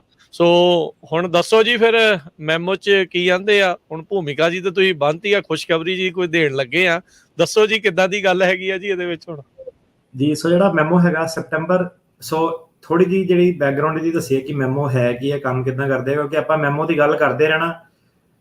ਸੋ ਕਈ ਜਿਹੜੀ ਆਡੀਅנס ਹੁੰਦੀ ਆ ਉਹ ਕਹਿੰਦੀ ਆ ਕਿ ਪਤਾ ਨਹੀਂ ਕੀ ਬੋਲੀ ਜਾਂਦੇ ਆ, ਰੈਗੂਲੇਸ਼ਨ ਕੀ ਬੋਲੀ ਜਾਂਦੇ ਆ, ਮੈਮੋ ਕੀ ਕਰੀ ਜਾਂਦੇ ਆ। ਸੋ ਹਾਂਜੀ, ਤੁਸੀਂ ਜਾਓ ਟਿਕਟੌਕ ਤੇ ਛੋਟੀ ਵੀਡੀਓ ਸੁਣੋ, ਕਿਉਂਕਿ ਜਿਹੜਾ ਇਹ ਪ੍ਰੋਗਰਾਮ ਆ ਇਹਦਾ ਮਕਸਦ ਹੀ ਇਹੀ ਹੈਗਾ ਕਿ ਪੂਰੀ ਡਿਟੇਲ ਦੇ ਵਿੱਚ ਜਿਹੜੀ ਗੱਲਬਾਤ ਕਰਨੀ ਤੇ ਉਹ ਲੋਕਾਂ ਲਈ ਜਿਹੜੇ ਕਿ ਇਮੀਗ੍ਰੇਸ਼ਨ ਨੂੰ ਇੰਟਰਸਟਿੰਗ ਸਮਝਦੇ ਆ। ਸੋ ਲਾਅ ਇੰਨਾ ਇੰਟਰਸਟਿੰਗ ਨਹੀਂ ਹੁੰਦਾ, ਪਰ ਲਾਅ ਦੇ ਵਿੱਚ ਹੋਰ ਪੋਲੀਟਿਕਸ ਉਹਦੀ ਪਾਲਿਸੀਜ਼ ਦੀ ਕਿੱਦਾਂ ਚੱਲਦਾ ਉਹ ਫੈਕਟਸ ਬਹੁਤ ਇੰਟਰਸਟਿੰਗ ਆ, ਤਾਂ ਕਿ ਤੁਹਾਨੂੰ ਤੁਸੀਂ 10-15 ਸਾਲ ਸੁਪਨਿਆਂ 'ਚ ਹੀ ਘੁੰਮਦੇ ਰਹੇ ਕਿ ਅੱਛਾ ਬੁਸ਼ ਨੇ ਆ ਜਾਣਾ, ਇੱਦਾਂ ਹੋ ਜਾਣਾ, ਟਰੰਪ ਨੇ ਆ ਜਾਣਾ। ਸੋ ਇਹਦੇ ਨਾਲ ਕੀ ਹੈ ਕਿ ਤੁਹਾਨੂੰ ਇੱਕ ਉਹ ਲੀਗਲ ਫਰੇਮਵਰਕ ਪਤਾ ਲੱਗ ਜਾਊਗਾ ਕਿ ਇਹ ਐਕਚੁਅਲ ਦੇ ਵਿੱਚ ਪੋਲੀਟਿਕਸ ਇਹਦੀ ਜਿਹੜੀ ਉਹ ਹੈ ਕੀ ਆ। ਸੋ ਸੈਪਟੈਂਬਰ 30, 2021 ਦੇ ਵਿੱਚ ਜਿਹੜਾ ਮਾਯੋਰਕਾ ਸੀਗੇ, ਸਾਰਿਆਂ ਨੂੰ ਪਤਾ ਉਹ ਕੌਣ ਆ, ਸੈਕਟਰੀ ਆਫ ਹੋਮਲੈਂਡ ਸਿਕਿਉਰਿਟੀ ਹੈਗੇ ਅਲੈਜੈਂਡਰੋ ਮਾਯੋਰਕਾ, ਜਿਹੜੇ ਆਪ ਇੱਕ ਇਮੀਗ੍ਰੈਂਟ ਸੀਗੇ। ਸੋ ਉਹਨਾਂ ਨੇ ਆਉਂਦੇ ਜਿਹੜਾ ਆਪਾਂ ਦੇਖਿਆ ਕਿ ਬਾਈਡਨ ਨੇ ਕਿਹਾ ਕਿ ਮੈਂ ਸਿਸਟਮ ਸਾਰਾ ਜਿਹੜਾ ਚੇਂਜ ਕਰ ਦੇਣਾ, ਮਾਯੋਰਕਾਸ ਨੂੰ ਉਹਨਾਂ ਨੇ ਅਪਾਇੰਟ ਕੀਤਾ। ਮੇਰੇ ਹਿਸਾਬ ਨਾਲ ਅੱਜ ਤੱਕ ਦਾ ਇਹ ਸਭ ਤੋਂ ਵਧੀਆ ਜਿਹੜਾ ਸੈਕਟਰੀ ਆਫ ਹੋਮਲੈਂਡ ਸਿਕਿਉਰਿਟੀ ਹੈ ਅਲੈਜੈਂਡਰੋ ਮਾਯੋਰਕਾਸ। ਉਹਨੇ ਸਪਟੈਂਬਰ 2021 ਦੇ ਵਿੱਚ ਇੱਕ ਮੈਮੋ ਇਸ਼ੂ ਕੀਤਾ ਸੀਗਾ ਜਿਹਦਾ ਨਾਮ ਮਾਯੋਰਕਾਸ ਮੈਮੋ ਹੈਗਾ, guidelines for enforcement of civil immigration law. ਇਹ ਜਿਹੜਾ ਮੈਮੋ ਸੀਗਾ ਨਵੰਬਰ 29, 2021 ਚ ਇਫੈਕਟ ਹੋ ਗਿਆ। ਸੋ ਇਹ ਜਿਹੜਾ ਮਾਯੋਰਕਾ ਮੈਮੋ ਸੀਗਾ ਇਹਨੇ ਕਾਫੀ ਚੀਜ਼ਾਂ ਜਿਹੜੀਆਂ ਲੇ ਆਊਟ ਕੀਤੀਆਂ ਉਦੋਂ DHS ਤੇ ਡਿਪਾਰਟਮੈਂਟ ਆਫ ਹੋਮਲੈਂਡ ਸਿਕਿਉਰਿਟੀ ਦੇ ਜਿਹੜੇ ਵਰਕਰ ਹੈਗੇ ਉਹਨਾਂ ਨੂੰ ਇਹਨਾਂ ਨੇ ਦੱਸਿਆ ਸੀਗਾ ਉਸ ਮੈਮੋ ਦੇ ਵਿੱਚ ਕਿ ਤੁਹਾਡੀ ਪ੍ਰਾਇੋਰਟੀਜ਼ ਕਿੱਦਾਂ ਹੈਗੀਆਂ, ਕਿੱਦਾਂ ਤੁਸੀਂ ਉਹਨਾਂ ਨੂੰ ਅਕੰਪਲਿਸ਼ ਕਰਨਾ। ਸੋ ਇਹਦੇ ਨਾਲ ਜਿਹੜਾ ਮਾਯੋਰਕਾਸ ਮੈਮੋਰੈਂਡਮ ਆ, ਇਹਦੇ ਨਾਲ ਜਿਹੜਾ ਜੋਨਾਥਨ ਮਾਇਰ ਆ, ਉਹਨਾਂ ਨੇ ਵੀ ਜਿਹੜੇ ਕਿ ਲੀਗਲ ਐਡਵਾਈਜ਼ਰ ਨੇ, ਉਹਨਾਂ ਨੇ ਵੀ ਆਪਣਾ ਇੱਕ ਮੈਮੋ ਇਸ਼ੂ ਕੀਤਾ ਸੀਗਾ ਜਿਹਨੂੰ ਮਾਇਰਸ ਮੈਮੋਰੈਂਡਮ ਕਹਿੰਦੇ ਆ। ਸੋ ਇਹ ਜਿਹੜੇ ਦੋਨੋਂ ਮੈਮੋਰੈਂਡਮ ਸੀਗੇ ਇਹ ਜਿਹੜੇ ਪਿਛਲੇ ਸਾਲ ਇਸ਼ੂ ਹੋਏ ਸੀਗੇ ਤੇ ਉਸ ਤੋਂ ਬਾਅਦ ਹੁਣ ਇਹਨਾਂ ਨੇ ਜਿਹੜਾ ਫਾਈਨਲੀ ਅਪਡੇਟਡ ਜਿਹੜਾ ਮੈਮੋ ਆ ਇਹ ਲੈ ਕੇ ਆਏ ਆ। ਇਹ ਜਿਹੜਾ ਮੈਮੋ ਹੈਗਾ ਇਹ ਸਾਰੇ ਪੁਰਾਣੇ ਜਿਹੜੇ ਟਰੰਪ ਦੇ ਰੂਲ ਰੈਗੂਲੇਸ਼ਨ ਸੀਗੇ ਉਹਨੂੰ ਕਾਫੀਆਂ ਨੂੰ ਇਹ ਸੁਪਰਸੀਡ ਕਰ ਦਿੰਦਾ। ਸੋ ਬੇਸਿਕਲੀ ਇਹਨਾਂ ਨੇ ਇੱਕ ਤਰ੍ਹਾਂ ਆਦੇਸ਼ ਦਿੱਤਾ ਕਿ ਤੁਸੀਂ ਹੁਣ ਜਿਹੜੀ ਗਾਈਡੈਂਸ ਹੈਗੀ ਆ ਜਿਹੜੀ ਆਪਾਂ April 30, 2022 ਨੂੰ ਪਬਲਿਸ਼ ਕੀਤੀ ਆ ਇਹਦੇ ਥਰੂ ਜਾਣਾ ਤੇ ਬਾਕੀ ਸਾਰੀਆਂ ਜਿੰਨੀਆਂ ਵੀ ਪ੍ਰੀਵੀਅਸ ਤੁਹਾਡੀਆਂ ਗਾਈਡੈਂਸ ਸੀਗੀਆਂ ਪੁਰਾਣੇ ਸੈਕਟਰੀ ਜਨਰਲ ਦੀਆਂ, ਪੁਰਾਣੇ ਅਟਰਨੀ ਜਨਰਲ ਦੀਆਂ, ਉਹ ਸਾਰੀਆਂ ਜਿਹੜੀਆਂ ਇਹਨਾਂ ਨੇ ਸੁਪਰਸੀਡ ਕਰਤੀਆਂ। ਸੋ ਇੱਕ ਨਿੱਕੇ ਜਿਹੇ ਕਾਗਜ਼ ਦੇ ਉੱਤੇ ਇੰਨੀ ਕੁ ਗੱਲ ਲਿਖ ਕੇ ਤੇ ਇਸ ਤਰੀਕੇ ਦੇ ਨਾਲ ਤਬਦੀਲੀ ਜਿਹੜੀ ਉਹ ਆ ਜਾਂਦੀ ਇੱਕ ਮੈਮੋ ਦੇ ਜ਼ਰੀਏ। ਇਹ ਕਾਨੂੰਨ ਵੀ ਨਹੀਂ ਹੈ, ਇੱਕ ਸਿਰਫ ਮੈਮੋਰੰਡਮ ਆ, ਮੈਮੋ ਆ। ਸੋ ਪੋਲੀਟੀਕਲ ਬੈਟਲ ਜਦੋਂ ਉਹ ਆਉਂਦੇ ਉਹ ਏਦਾਂ ਕਰ ਜਾਂਦੇ, ਜਦੋਂ ਇਹ ਆਉਂਦੇ ਏਦਾਂ ਕਰਦੇ, ਬੜੀ ਤਰੀਕੇ ਦੇ ਨਾਲ ਖੇਡੀ ਜਾਂਦੀ ਹੈ ਜੀ। ਜੀ ਬਿਲਕੁਲ। ਸੋ ਸਾਰਾ ਪੁਆਇੰਟ ਉਹੀ ਹੈ ਕਿ ਜਿਹੜੀ ਸਰਕਾਰ ਆਊਗੀ, ਹੁਣ ਜਦੋਂ ਆਹ ਸਰਕਾਰ ਆ ਗਈ ਇਹਨਾਂ ਨੇ ਕਹਿਣਾ ਕਿ ਲੋਕਾਂ ਦੀ ਹੈਲਪ ਕਰਨੀ ਆ। ਸੋ ਇਹਨਾਂ ਦਾ ਜਿਹੜਾ ਅਟਰਨੀ ਜਨਰਲ ਆ ਉਹਨੇ ਡਿਸੀਜਨ ਉਦਾਂ ਦੇ ਜਿੱਦਾਂ ਆਪਾਂ ਮੈਟਰ ਆਫ ਨਗੀਜ਼ ਕੀਤਾ ਸੀਗਾ ਟੈਰਰਿਸਟ ਬਾਰ ਤੇ, ਉਹਨਾਂ ਨੇ ਚੱਕ ਲੈਣੇ ਕਿ ਆਹ ਡਿਸੀਜਨ ਸਿੱਧੇ ਅਟਰਨੀ ਜਨਰਲ ਦੇ ਥੱਲੇ ਆਊਗੇ। ਫਿਰ ਅਟਰਨੀ ਜਨਰਲ ਡਾਇਰੈਕਟਲੀ ਓਪੀਨੀਅਨ ਦਊਗਾ ਕਿ ਟੈਰਰਿਸਟ ਬਾਰ ਨੂੰ ਕਿੱਦਾਂ ਇੰਟਰਪ੍ਰੇਟ ਕਰਨਾ। ਜਿੱਦਾਂ ਟਰੰਪ ਉਹਨਾਂ ਨੇ ਮੈਟਰ ਆਫ AB ਕਾਫੀ ਖਤਰਨਾਕ ਡਿਸੀਜਨ ਜਿਹੜੇ ਦਿੱਤੇ ਸੀਗੇ ਕਿ LGBTQ ਅਸਾਈਲਮ ਨਹੀਂ ਕਰ ਸਕਦੇ, ਡੋਮੈਸਟਿਕ ਵਾਇਲੈਂਸ ਵਾਲੇ ਅਸਾਈਲਮ ਨਹੀਂ ਕਰ ਸਕਦੇ। ਤੇ ਜਦੋਂ ਇਹਨਾਂ ਦੀ ਸਰਕਾਰ ਆਈ ਅਟਰਨੀ ਜਨਰਲ ਨੇ ਸਿੱਧੇ ਆਇਆ, ਉਹਨੇ ਕਹਿਣਾ ਕਿ ਮੈਟਰ ਆਫ AB ਮੈਂ ਰਿਵਰਸ ਕਰ ਦਿੱਤਾ ਹੈ ਨਾ। ਸੋ ਕਾਫੀ ਜ਼ਿਆਦਾ ਜਿਹੜੇ ਇਦਾਂ ਦੇ ਆਪਾਂ NTA ਦੇ ਰਿਲੇਟਡ ਆਪਣੇ ਸ਼ੋਅ 'ਚ ਕਾਫੀ ਡਿਸਕਸ ਕਰਦੇ ਆਏ ਕਿ ਆਪਾਂ ਦੇਖਿਆ ਹੀ ਆ ਕਿ ਸ਼ੁਰੂ ਆਪਾਂ ਸ਼ੋਅ ਟਰੰਪ ਐਡਮਿਨਿਸਟ੍ਰੇਸ਼ਨ ਦੇ ਕੀਤਾ ਸੀਗਾ। ਸਾਡਾ ਪਹਿਲਾ ਸਾਲ ਜਿਹੜਾ ਪੂਰਾ ਉਹੀ ਸੀਗਾ ਨੈਗੇਟਿਵ ਖਬਰਾਂ ਕਿ ਕਿੱਦਾਂ ਉਹਨਾਂ ਨੇ ਅਸਾਈਲਮ ਰਿਸਟ੍ਰਿਕਟ ਕਰਤਾ। ਸੋ ਬਾਈਡਨ ਦੇ ਟਾਈਮ ਤੇ ਆਇਆ ਕਿ ਕਿੱਦਾਂ ਉਹਨਾਂ ਨੇ ਅਸਾਈਲਮ ਨੂੰ ਐਕਸਪੈਂਡ ਕਰਤਾ। ਸੋ ਬਿਲਕੁਲ ਜਿਹੜਾ ਇਹ ਅਟਰਨੀ ਜਨਰਲ ਆਪਣਾ ਲਾਉਂਦੇ ਆ। ਫਿਰ ਇਹਦੇ ਨਾਲ ਜਿਹੜਾ ਡਾਇਰੈਕਟਰ ਆਫ ਹੋਮਲੈਂਡ ਸਿਕਿਉਰਿਟੀ ਆ ਉਹ ਸੈਕਟਰੀ ਆਫ ਹੋਮਲੈਂਡ ਸਿਕਿਉਰਿਟੀ ਇਹ ਸਾਰੇ ਜਿਹੜੇ ਆਪਣੇ ਉਹ ਲਗਾਉਂਦੇ ਆ, ਉਹ ਜਿਹੜੇ ਲੋਕੀ ਜਿਹੜੇ ਹੈਗੇ ਆ ਉਹ ਆਪਣੇ ਲਾਅ ਦੇ ਵਿੱਚ ਚੇਂਜ ਲੈ ਕੇ ਆਉਂਦੇ ਆ, ਜਿਹਦੇ ਕਿ ਬਹੁਤ ਜ਼ਿਆਦਾ ਵੱਡੇ ਲੈਵਲ ਤੇ ਜਿਹੜੇ ਸਾਡੇ ਇਮੀਗ੍ਰੇਸ਼ਨ ਕਲਾਇੰਟਸ ਆ ਉਹਨੂੰ ਹੈਲਪ ਕਰਦੇ ਆ। ਤੇ ਟਰੰਪ ਦੇ ਟਾਈਮ ਤੇ ਕਈ ਵਾਰੀ ਆਪਾਂ ਇਹ ਵੀ ਦੇਖਿਆ ਸੀਗਾ ਕਿ ਉਹਨਾਂ ਨੇ ਕਈ ਬੰਦਿਆਂ ਨੂੰ ਕੱਢਿਆ ਵੀ ਸੀਗਾ, ਕਈ ਸਾਰੀਆਂ ਅਪਾਇੰਟਮੈਂਟਸ ਜਿਹੜੀਆਂ ਸੀਗੀਆਂ ਇਲੀਗਲ ਵੀ ਸੀਗੀਆਂ, ਜਿਹੜੀਆਂ ਕੋਰਟ ਨੇ ਸੁਪਰੀਮ ਗਈਆਂ, ਉਹਨਾਂ ਨੇ ਕਿਹਾ ਕਿ ਤੇਰੀ ਅਪਾਇੰਟਮੈਂਟ ਤੂੰ ਸਹੀ ਤਰੀਕੇ ਨਾਲ ਨਹੀਂ ਕੀਤੀ। ਸੋ ਜਿਹੜੇ ਵੀ ਇਹਨਾਂ ਨੇ ਲਾਅ ਜਿਹੜੇ ਡਾਕਾ ਦੇ ਜਾਂ ਉਹ ਸੀਗੇ ਪਾਸ ਕੀਤੇ ਆ ਜਿਹੜੇ ਰਿਸਟ੍ਰਿਕਟਿਵ ਆ, ਉਹ ਸਾਰੇ ਲਾਗੂ ਨਹੀਂ ਹੁੰਦੇ। ਸੋ ਇਹ ਪੋਲੀਟੀਕਲ ਬੈਟਲ ਕਾਫੀ ਵੱਡੀ ਆ। ਤੇ ਜਿਹੜਾ ਇਮੀਗ੍ਰੇਸ਼ਨ ਹੈਗਾ ਯੂਐਸ ਦੇ ਵਿੱਚ, ਬਾਕੀ ਕੰਟਰੀਆਂ ਦਾ ਤਾਂ ਚਲੋ ਹੋਰ ਹਿਸਾਬ ਆ, ਇਮੀਗ੍ਰੇਸ਼ਨ ਦਾ ਜਿਹੜਾ ਯੂਐਸ ਦੇ ਵਿੱਚ ਆ ਇਹ ਕਾਫੀ ਹੌਟ ਟੌਪਿਕ, ਜਿਹੜਾ ਕਹਿ ਲਓ ਕਿ ਸੇਮ ਜਿੱਦਾਂ ਇਹਨਾਂ ਦੇ ਵਾਰ ਦੇ ਟੌਪਿਕ ਆ, ਆਇਲ ਗੈਸ ਦੇ ਟੌਪਿਕ ਆ, ਇਮੀਗ੍ਰੇਸ਼ਨ ਵੀ ਇਹਨਾਂ ਦਾ ਉਸ ਲੈਵਲ ਦਾ ਇੱਕ ਜਿਹੜਾ ਟੌਪਿਕ ਹੈਗਾ ਹੈਲਥ ਇੰਸ਼ੋਰੈਂਸ ਨਾਲ ਅਪ ਦੇਅਰ। ਸੋ ਜਿਹੜੇ ਅਪਾਇੰਟਮੈਂਟਸ ਹੈਗੀਆਂ, ਸੈਕਟਰੀ ਵਾਲੀ ਪੋਸਟ ਆ, ਅਟਰਨੀ ਜਨਰਲ ਦੀ ਪੋਸਟ ਆ, ਇਹ ਬਹੁਤ ਪੋਲੀਟੀਕਲ ਪੋਸਟ ਆ। ਤੇ ਹੁਣ ਬਾਈਡਨ ਆ ਗਿਆ ਤੇ ਬਾਈਡਨ ਆਪਣੀਆਂ ਟਰਮਸ ਜਿਹੜੀਆਂ ਲੈ ਕੇ ਆਇਆ, ਤੇ ਜਿਹੜਾ ਮਾਇਓਰਕਸ ਦਾ ਜਿਹੜਾ ਮੈਮੋਰੈਂਡਮ ਸੀਗਾ, ਇਹਨੇ ਜਿਹੜੇ ਟਰੰਪ ਦੇ ਜਿਹੜੇ ਵੀ ਪਹਿਲੇ ਮੈਮੋਰੈਂਡਮ ਸੀਗੇ ਉਹ ਸਾਰਿਆਂ ਨੂੰ ਓਵਰਰੂਲ ਕਰ ਦਿੱਤਾ ਆਲਰੇਡੀ। ਜੀ ਜੀ ਬਿਲਕੁਲ। ਸੋ ਇਹ ਖਿੱਚੋਤਾਣ ਦੇਖੋ ਜੀ ਲੱਗੀ ਰਹਿੰਦੀ ਆ। ਇਹ ਕੋਈ ਕਵੇ ਵੀ ਜੇ ਟਰੰਪ ਆ ਗਏ ਤਾਂ ਇਹੀ ਪੱਕੇ ਰਹਿਣੇ ਆ, ਤੇ ਜੇ ਬਾਈਡਨ ਆ ਗਿਆ ਤੇ ਇਹੀ ਪੱਕੇ ਰਹਿਣੇ, ਇਦਾਂ ਨਹੀਂ ਹੁੰਦਾ। ਇਹ ਮੈਮੋਜ਼ ਦੇ ਜ਼ਰੀਏ ਆਪੋ ਆਪਣੀ ਐਗਜ਼ੈਕਟਿਵ ਪ੍ਰਿਵਿਲੇਜ ਦੇ ਜ਼ਰੀਏ, ਉਹਨਾਂ ਦੀਆਂ ਪਾਵਰਸ ਦੇ ਜ਼ਰੀਏ ਆਪਣੀ ਜਿਹੜੀ ਨੀਤੀ ਲਿਆਉਂਦੇ। ਸੋ ਇਲੈਕਸ਼ਨ ਦਾ ਮਤਲਬ ਇਹ ਹੁੰਦਾ ਹੈ ਵੀ ਜਿਹੜੀ ਪਾਰਟੀ ਨੂੰ ਤੁਸੀਂ ਜਿਤਾ ਕੇ ਘੱਲਿਆ, ਉਹਨਾਂ ਨੇ ਆਪਣੀਆਂ ਜਿਹੜੀਆਂ ਪਾਲਿਸੀਜ਼ ਆ ਉਹ ਲਾਗੂ ਕਰਨੀਆਂ। ਇਹਨਾਂ ਸਾਰੀਆਂ ਗਾਈਡਲਾਈਨਸ ਦੇ ਜ਼ਰੀਏ ਜੋ ਵੀ ਅਧਿਕਾਰ ਸੰਵਿਧਾਨ ਉਹਨਾਂ ਨੂੰ ਦਿੰਦਾ ਆ, ਉਸ ਹਿਸਾਬ ਦੇ ਨਾਲ ਧੱਕਾ ਵੀ ਕਰਨ ਦੀ ਕੋਸ਼ਿਸ਼ ਹੁੰਦੀ ਆ। ਪਰ ਫਿਰ ਉਹ ਅਦਾਲਤਾਂ 'ਚ ਜਦੋਂ ਜਾਂਦਾ ਹੈ ਤੇ ਉਹ ਫਿਰ ਜਿਹੜੀ ਉਹ ਆਪਣੇ ਕੋਲੋਂ ਲੋੜੋਂ ਵੱਧ ਪਾਵਰ ਵਰਤਣ ਦੀ ਕੋਸ਼ਿਸ਼ ਕਰਦੇ ਆ, ਉਹ ਹਟ ਜਾਂਦੀ ਆ। ਸੋ ਹੁਣ ਆਪਾਂ ਆਈਏ ਪ੍ਰੋਸੀਕਿਊਟਰਲ ਜਿਹੜੀ ਡਿਸਕ੍ਰੈਸ਼ਨ ਆ ਉਸ ਦੇ ਬਾਰੇ। ਹੁਣ ਥੋੜਾ ਦੱਸੋ ਜੀ, ਕਿਹੜੇ ਆ ਜੀ ਇਹ ਕਾਨੂੰਨ ਦੇ ਹੱਥ ਲੰਬੇ? ਜੀ ਬਿਲਕੁਲ। ਸੋ ਜੀ ਇਹ ਪਹਿਲਾਂ ਤਾਂ ਜਦੋਂ ਦੱਸਿਆ ਕਿ ਇਹ ਸਰਕਾਰੀ ਜਿਹੜੇ ਵਕੀਲ ਆ ਉਹਨਾਂ ਨੂੰ ਇਹਨਾਂ ਨੇ ਪਾਵਰਾਂ ਦਿੱਤੀਆਂ। ਸੋ ਇਹ ਪਾਵਰਾਂ ਦਾ ਫਾਇਦਾ ਬੇਸਿਕਲੀ ਸਿੰਪਲ ਇਹ ਹੈ ਕਿ ਜਦੋਂ ਜੱਜ ਸਾਡਾ ਹੁਣ ਇੱਕ ਲਾਸ ਵੇਗਸ ਦੇ ਵਿੱਚ ਕੇਸ ਹੋਇਆ ਸੀਗਾ, ਕਾਫੀ ਕੰਪਲਿਕੇਟਡ ਕੇਸ ਸੀਗਾ। ਉਹ ਬੰਦੇ ਨੇ ਸਾਨੂੰ ਫੋਨ ਵੀ ਕੀਤਾ ਸੀਗਾ ਸ਼ੋਅ ਦੇ ਵਿੱਚ ਇੱਕ ਵਾਰੀ, ਟਿਕਟੌਕ ਵਗੈਰਾ ਤੇ। ਉਹਦਾ ਕੇਸ ਇੰਨਾ ਟੈਕਨੀਕਲ ਸੀਗਾ, ਪਰ ਕੀ ਸੀਗਾ ਕਿ ਜਿਹੜਾ ਸਰਕਾਰੀ ਵਕੀਲ ਸੀਗਾ ਉਹ LA ਦਾ ਸੀਗਾ, ਤੇ ਉਹ ਪਹਿਲਾਂ ਹੀ ਸਾਡੇ ਨਾਲ ਐਗਰੀ ਕਰ ਗਿਆ। ਉਹਨੇ ਪਹਿਲਾਂ ਹੀ ਸਾਨੂੰ ਜਿਹੜਾ ਸੀਗਾ 4-5 ਦਿਨ ਪਹਿਲਾਂ ਹੀ ਕਰਕੇ ਕਹਿਤਾ ਕਿ ਮੈਂ ਐਗਰੀ ਕਰਦਾ, ਜੋ ਵੀ ਮਟੀਰੀਅਲ ਵਗੈਰਾ ਜਿਹੜੇ ਸਬਮਿਟ ਕੀਤੇ ਆ ਤੁਸੀਂ ਸਾਰੇ ਵਧੀਆ। ਉਹਦੇ ਜਿਹੜੀ ਜੱਜ ਦੀ ਰੇਟਿੰਗ ਸੀਗੀ ਉਹ 18% ਸੀਗੀ। ਸਾਨੂੰ ਸੀਗਾ ਕਿ ਪਤਾ ਨਹੀਂ ਇਹ ਸ਼ਾਇਦ ਜੱਜ ਨਾ ਪਾਸ ਕਰੇ ਜਾਂ ਕਿੱਦਾਂ ਨਾ। ਤੇ ਕਾਫੀ ਲੰਬਾ ਪੁਰਾਣਾ 4ਵਾਂ-5ਵਾਂ ਮੈਂ ਉਹਦਾ ਵਕੀਲ ਸੀਗਾ। ਸੋ ਪਰ ਏਦਾਂ ਉਹਨੇ ਕਰਤਾ, ਜਿਹੜੀ ਜਦੋਂ ਜੱਜ ਦੇ ਕੋਲ ਗਏ, ਸਟ੍ਰਿਕਟ ਜੱਜ ਦੇ ਕੋਲ, ਤਾਂ ਆਪਾਂ ਪਹਿਲਾਂ ਹੀ ਉਹਨੂੰ ਕਹਿਤਾ, ਉਹ ਕਹਿੰਦੀ ਕਿ ਕਰੋ ਕੇਸ ਸ਼ੁਰੂ ਨਾ। ਤਾਂ ਸਿਰਫ ਮੈਨੂੰ ਇੱਕ ਹੀ ਲਾਈਨ ਬੋਲਣੀ ਪਏਗੀ, ਨਹੀਂ ਜਿਹੜਾ ਰੈਕਡ ਆਪਾਂ ਸਬਮਿਟ ਕੀਤਾ ਮੈਂ ਉੱਤੇ ਹੀ ਰੈਸਟ ਕਰਦਾ, ਮੈਂ ਕੁਝ ਵੀ ਹੋਰ ਆਰਗਿਊ ਨਹੀਂ ਕਰਨਾ। ਫਿਰ ਉਹਨੇ ਸਰਕਾਰ ਤੋਂ ਪੁੱਛਿਆ ਕਿ ਤੂੰ ਕੁਝ ਆਰਗਿਊ ਕਰਨਾ? ਸਰਕਾਰੀ ਵਕੀਲ ਕਹਿੰਦਾ ਕਿ ਨਹੀਂ, ਮੈਂ ਵੀ ਕੁਝ ਆਰਗਿਊ ਨਹੀਂ ਕਰਨਾ, ਜੋ ਵੀ ਆਪਾਂ ਰੈਕਡ ਸਬਮਿਟ ਕੀਤਾ ਉਹਦੇ ਬੇਸ ਤੇ ਤੁਸੀਂ ਫੈਸਲਾ ਕਰ ਦਿਓ। ਸੋ ਜਦੋਂ ਇਦਾਂ ਕਿਹਾ ਤਾਂ ਜੱਜ ਕਹਿੰਦੀ ਕਿ ਬੰਦੇ ਨੂੰ ਤੂੰ ਹੱਥ ਖੜਾ ਕਰ ਆਪਣਾ ਸੱਜਾ, ਤੇ ਸਹੁੰ ਖਾ ਕਿ ਜੋ ਵੀ ਤੂੰ ਆਪਣੇ ਫਾਰਮ 'ਚ ਲਿਖਿਆ, ਆਪਣੀ ਸਟੇਟਮੈਂਟ 'ਚ ਲਿਖਿਆ, ਆਪਣੇ ਐਫੀਡੇਵਿਟ 'ਚ ਲਿਖਿਆ, ਇਹ ਸਾਰਾ ਕੁਝ ਸਹੀ ਆ? ਉਹ ਬੰਦਾ ਕਹਿੰਦਾ ਹਾਂ ਸਹੀ ਆ। ਤੇ ਜੱਜ ਕਹਿੰਦੀ ਮੈਂ ਤੇਰਾ ਕੇਸ ਗ੍ਰਾਂਟ ਕਰਦੀ ਹਾਂ, ਕਿਉਂਕਿ ਸਰਕਾਰ ਨੇ ਚੂਜ਼ ਕੀਤਾ ਕਿ ਉਹਨਾਂ ਨੇ ਇਹ ਕੇਸ ਨੂੰ ਅਪੋਜ਼ ਨਹੀਂ ਕਰ ਰਹੇ। ਮਤਲਬ ਸਰਕਾਰੀ ਵਕੀਲ ਦੇ ਕੋਲ ਐਡੀ ਵੱਡੀ ਪਾਵਰ ਹੈ ਕਿ ਜੋ ਕਹਿ ਦੇਵੇ ਕਿ ਮੈਂ ਨਹੀਂ ਲੜਨਾ, ਤੇ ਜ਼ਿਆਦਾਤਰ ਜਿਹੜੇ ਜੱਜ ਆ ਉਹ ਅਗਰੀ ਕਰ ਜਾਂਦੇ ਆ। ਠੀਕ ਹੈ। ਸੋ ਪ੍ਰੋਸੀਕਿਊਟਰੀਅਲ ਡਿਸਕ੍ਰੈਸ਼ਨ ਕਹਿਣ ਦਾ ਮਤਲਬ ਹੈਗਾ ਕਿ ਇਹ ਇੱਕ ਬਹੁਤ ਮਹੱਤਵਪੂਰਨ ਇੱਕ ਟੂਲ ਆ ਜਿਹੜਾ ਕਿ ਸਿਸਟਮ ਨੂੰ ਹੈਲਪ ਕਰਦਾ, ਕੇਸਿਸ 'ਚ ਹੈਲਪ ਕਰਦਾ, ਕਿ ਸਿਸਟਮ ਦੇ ਕੋਲ ਬਹੁਤ ਲਿਮਿਟਿਡ ਰਿਸੋਰਸਿਸ ਆ। ਕੇਸ ਤੇ ਕੇਸ ਜਿਹੜਾ ਉਹ ਖੜਾ ਹੋ ਰਿਹਾ, ਲੋਕੀ ਆ ਰਹੇ ਆ। ਤੇ ਇਹ ਜਿਹੜਾ PD ਦਾ ਜਿਹੜਾ ਟੂਲ ਹੈਗਾ, ਇਹ ਜਿਹੜੀ ਸਰਕਾਰ ਆ ਉਹ ਕਹਿੰਦੀ ਹੈ ਕਿ ਜੇ ਆਪਾਂ ਇਹ ਟੂਲ ਸਰਕਾਰੀ ਵਕੀਲਾਂ ਨੂੰ ਦਿੰਦੇ ਆ ਤਾਂ ਉਹ ਅਦਾਲਤ ਦਾ ਬਹੁਤ ਟਾਈਮ ਬਚਾ ਸਕਦੇ ਆ। ਕਾਫੀ ਸਾਰੇ ਜਿਹੜੇ ਕੇਸ ਆ ਜਿਹੜੇ ਪ੍ਰਾਇਓਰਿਟੀ ਨਹੀਂ ਹੈਗੇ, ਜਿਹੜੇ ਕ੍ਰਿਮੀਨਲ ਨਹੀਂ ਹੈਗੇ, ਜਿਹਦੇ 'ਚ ਨਾਰਮਲ ਫੈਮਿਲੀ ਵਾਲੇ ਜਿਹੜੇ ਬੰਦੇ ਆ, ਉਹਨਾਂ ਤੇ ਆਪਾਂ ਜੇ ਟੂਲ ਯੂਜ਼ ਕਰਕੇ ਉਹਨਾਂ ਨੂੰ ਆਪਾਂ ਇੱਕ ਸੈਂਸੀਬਲ ਵੇ ਨਾਲ ਆਪਾਂ ਇੱਕ ਪਬਲਿਕ ਕੌਨਫੀਡੈਂਸ ਵੀ ਮੇਨਟੇਨ ਕਰ ਲੈਣਾ, ਆਪਾਂ ਜਿਹੜਾ ਕੇਸਾਂ ਦਾ ਨਿਪਟਾਰਾ ਵੀ ਕਰ ਲੈਣਾ, ਤੇ ਅਦਾਲਤ ਦਾ ਜਿਹੜਾ ਬੈਕਲੌਗ ਆ ਉਹ ਇਹਦੇ ਨਾਲ ਕਾਫੀ ਜਿਹੜਾ ਘੱਟ ਸਕਦਾ। ਸੋ ਇਹ ਕਹਿ ਲਓ ਕਿ ਇਹ ਨਾ ਸਿਰਫ ਲੋਕਾਂ ਦੀ ਹੈਲਪ ਕਰਦਾ, ਪਰ ਇਹ ਸਿਸਟਮ ਦੀ ਓਵਰਆਲ ਜਿਹੜੀ ਹੈਲਪ ਕਰਦਾ, ਕਿਉਂਕਿ ਜਿੰਨੇ ਕੇਸ ਮਿਲੀਅਨਸ ਦੇ ਵਿੱਚ ਜਿਹੜੇ ਪੈਂਡਿੰਗ ਆ ਉਹਨੂੰ ਇਹ ਰਿਡਿਊਸ ਕਰ ਦੂਗਾ ਕੰਸੀਡਰੇਬਲੀ। ਕਿਉਂਕਿ ਜੇ ਸਰਕਾਰ ਹੀ ਐਗਰੀ ਕਰ ਜਾਵੇ ਕਿ ਨਹੀਂ ਆਪਾਂ ਐਗਰੀ ਕਰਦੇ ਹਾਂ ਕੇਸ ਨੂੰ ਅਪਰੂਵ ਕਰੋ, ਤੇ ਉਹੀ ਹੀਅਰਿੰਗ ਜਿਹੜੀ 5-5 6-6 ਘੰਟੇ ਇੱਕ ਜਾਣੇ ਦੀ ਚੱਲਦੀ ਆ, ਉਹ ਇਦਾਂ ਹੋਊਗਾ ਕਿ ਉਹ 10-15 ਮਿੰਟਾਂ ਦੇ ਵਿੱਚ ਉਹਦਾ ਜਿਹੜਾ ਨਿਪਟਾਰਾ ਹੋ ਸਕਦਾ ਜੀ। ਤੇ ਜਿਹੜੇ ਸਾਡੇ ਦਰਸ਼ਕ ਦੇਖ ਰਹੇ ਆ ਉਹਨਾਂ ਨੂੰ ਦੱਸਦੇ ਜਾਈਏ, ਫੇਸਬੁੱਕ ਤੇ ਥੋੜੀ ਜਿਹੀ ਪ੍ਰੋਬਲਮ ਆ ਰਹੀ ਹੈ, ਕੋਈ ਟੈਕਨੀਕਲ ਡਿਫਿਕਲਟੀ ਫੇਸਬੁੱਕ ਤੇ ਆ, ਉੱਥੇ ਮੇ ਵੀ ਲਾਈਵ ਨੂੰ ਥੋੜੀ ਪ੍ਰੋਬਲਮ ਆ। ਤੁਸੀਂ ਸਾਰੇ ਜਾਣੇ YouTube ਤੇ ਸਵਿਚ ਕਰ ਜਾਓ, ਉੱਥੇ ਜਿਹੜਾ ਸਾਰਾ ਕੁਛ ਆ ਉਹ ਠੀਕ ਚੱਲ ਰਿਹਾ ਹੈਗਾ ਆ। ਸੋ ਇਹਨਾਂ ਨੇ ਤਾਂ ਹੁਣ ਇੱਕ ਹਿਸਾਬ ਦੇ ਨਾਲ ਇਹਨਾਂ ਦੀ ਪਾਲਿਸੀ ਇੱਦਾਂ ਲੱਗ ਰਹੀ ਆ ਵੀ ਇਹ ਸਭ ਕੁਝ ਬੜੀ ਤੇਜ਼ੀ ਦੇ ਨਾਲ 6 ਮਹੀਨੇ 3 ਮਹੀਨੇ ਦੇ ਵਿੱਚ ਸਾਰੇ ਹੀ ਕੇਸਾਂ ਨੂੰ ਨਿਪਟਾਰਾ ਕਰਨ ਵੱਲ ਨੂੰ ਜਿਹੜਾ ਵਧੇ ਆ, ਇਹਨਾਂ ਨੂੰ ਵੀ ਪਾਵਰਸ ਇਸ ਹਿਸਾਬ ਦੇ ਨਾਲ ਵਧਾ ਰਹੇ ਆ ਵੀ ਤੁਸੀਂ ਜਲਦੀ ਜਲਦੀ ਫੈਸਲਾ ਜਿਹੜਾ ਆ ਉਹ ਤੁਸੀਂ ਲਓ। ਸੋ ਕਹਿ ਸਕਦੇ ਨਾ ਕਿਤੇ ਵੀ ਜਿਹੜਾ ਅਸਾਈਲਮ ਅਪਲਾਈ ਕਰ ਰਿਹਾ ਜਾਂ ਜਿਨ੍ਹਾਂ ਦੀਆਂ ਤਰੀਕਾਂ ਹੈਗੀਆਂ ਆ ਆਉਣੀਆਂ ਆ ਜਾਂ ਕੁਛ ਹੋਣਾ ਆ, ਉਹਨਾਂ ਦੇ ਲਈ ਬਿਲਕੁਲ ਗੋਲਡਨ ਪੀਰੀਅਡ ਚੱਲ ਰਿਹਾ। ਉਹਨਾਂ ਦੇ ਲਈ ਬਿਲਕੁਲ ਗੋਲਡਨ ਪੀਰੀਅਡ ਚੱਲ ਰਿਹਾ, ਪਰ ਡਿਪੈਂਡ ਕਰਦਾ ਕਿ ਬੰਦਿਆਂ ਨੂੰ ਚਾਹੀਦਾ ਕੀ ਆ। ਕਈ ਕਲਾਇੰਟਸ ਇੱਦਾਂ ਦੇ ਆ ਕਿ ਉਹ ਕਹਿੰਦੇ ਕਿ ਨਹੀਂ, ਆਪਾਂ ਨੂੰ ਗ੍ਰੀਨ ਕਾਰਡ ਤੋਂ ਘੱਟ ਕੁਛ ਨਹੀਂ ਚਾਹੀਦਾ, ਆਪਾਂ ਪੀਡੀ ਨਹੀਂ ਲੈਣੀ।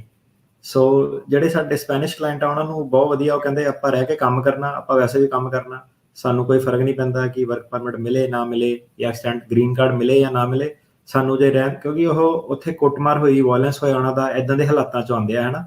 ਸੋ ਕਾਫੀ ਸਾਰੇ ਜਿਹੜੇ ਅਸਾਈਲਮ ਸੀਕਰ ਉਹਨਾਂ ਦੀਆਂ ਬਹੁਤ ਰੀਅਲ ਸਿਚੁਏਸ਼ਨ ਜਿਹੜੀਆਂ ਹੁੰਦੀਆਂ, ਉਹ ਆਸਰੇ ਹੀ ਲੱਭਦੇ ਹੁੰਦੇ ਕਿ ਛੱਤ ਮਿਲ ਜਾਵੇ ਰਹਿਣ ਨੂੰ ਤੇ ਖਾਣ ਪੀਣ ਨੂੰ ਮਿਲ ਜਾਵੇ, ਉਹਨਾਂ ਬਥੇਰਾ।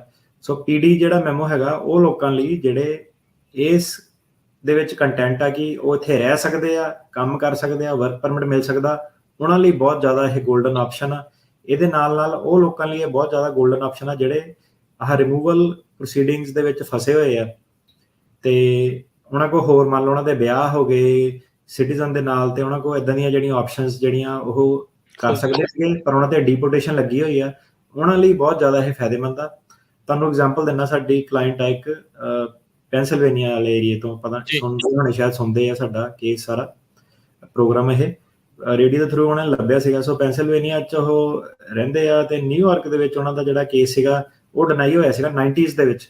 ਸੋ 90s ਤੋਂ ਬਾਅਦ ਉਹਨੇ ਪਤਾ ਨਹੀਂ ਕਿੰਨੇ ਕੁ ਵਕੀਲ ਤੁਸੀਂ ਲਾ ਲਓ ਕਿ ਸਾਰਿਆਂ ਦੇ ਜਾ ਹਟੇ, ਕਰ ਹਟੇ, ਤੇ ਉਹਨਾਂ ਦਾ ਕੇਸ ਜਿਹੜਾ ਸੀਗਾ ਪੂਰਾ ਜਿਹੜਾ ਹਰੇਕ ਤਰੀਕੇ ਨਾਲ ਹਰੇਕ ਫੋਰਮ ਤੋਂ ਜਿਹੜਾ ਡਿਨਾਈ ਹੋ ਗਿਆ ਸੀਗਾ। ਤੇ ਘਰ ਵਾਲਾ ਸਿਟੀਜ਼ਨ ਆ, ਬੱਚੇ ਵੱਡੇ ਹੋ ਗਏ ਸੀਗੇ, ਉਹ ਸਿਟੀਜ਼ਨ ਬਣ ਗਏ ਸੀਗੇ। ਤੇ ਉਦੋਂ 1990 ਦੇ ਪਤਾ ਨਹੀਂ 92-93 ਚ ਉਹ ਲੀਗਲ ਤਰੀਕੇ ਨਾਲ ਉਹਨਾਂ ਨੇ ਐਂਟਰੀ ਕੀਤੀ ਸੀਗੀ। ਸੋ ਕੇਸ ਇੱਦਾਂ ਦਾ ਫਸਿਆ ਸੀਗਾ, ਕੋਈ ਹੱਲ ਨਹੀਂ ਲੱਭਦਾ ਸੀਗਾ ਕਿਤੇ ਜਾਣ ਤੋਂ। ਹੁਣ ਬੰਦਾ ਇੰਡੀਆ ਜਾਣ ਤੋਂ ਵੀ ਡਰਦਾ, ਡੀਪੋਰਟੇਸ਼ਨ ਵੀ ਜਿਹੜੀ ਲੱਗੀ ਆ। ਸੋ ਕੇਸ ਸਾਨੂੰ ਫੜੇ ਹੋਏ ਨੂੰ ਸਾਲ 1.5 ਸਾਲ ਹੋ ਗਿਆ, ਉਹਦੇ ਵਿੱਚ ਪਤਾ ਨਹੀਂ ਕਿੰਨੀਆਂ ਕਿ ਜਿਹੜੀਆਂ ਚੇਂਜਸ ਆ ਸਾਡੇ ਫੜੇ ਦੇ ਵਿੱਚ ਹੀ, ਕਦੀ ਫਲਾਨਾ ਮੈਮੋ, ਕਦੀ ਆਹ ਚੀਜ਼, ਕਦੀ ਉਹ ਚੀਜ਼।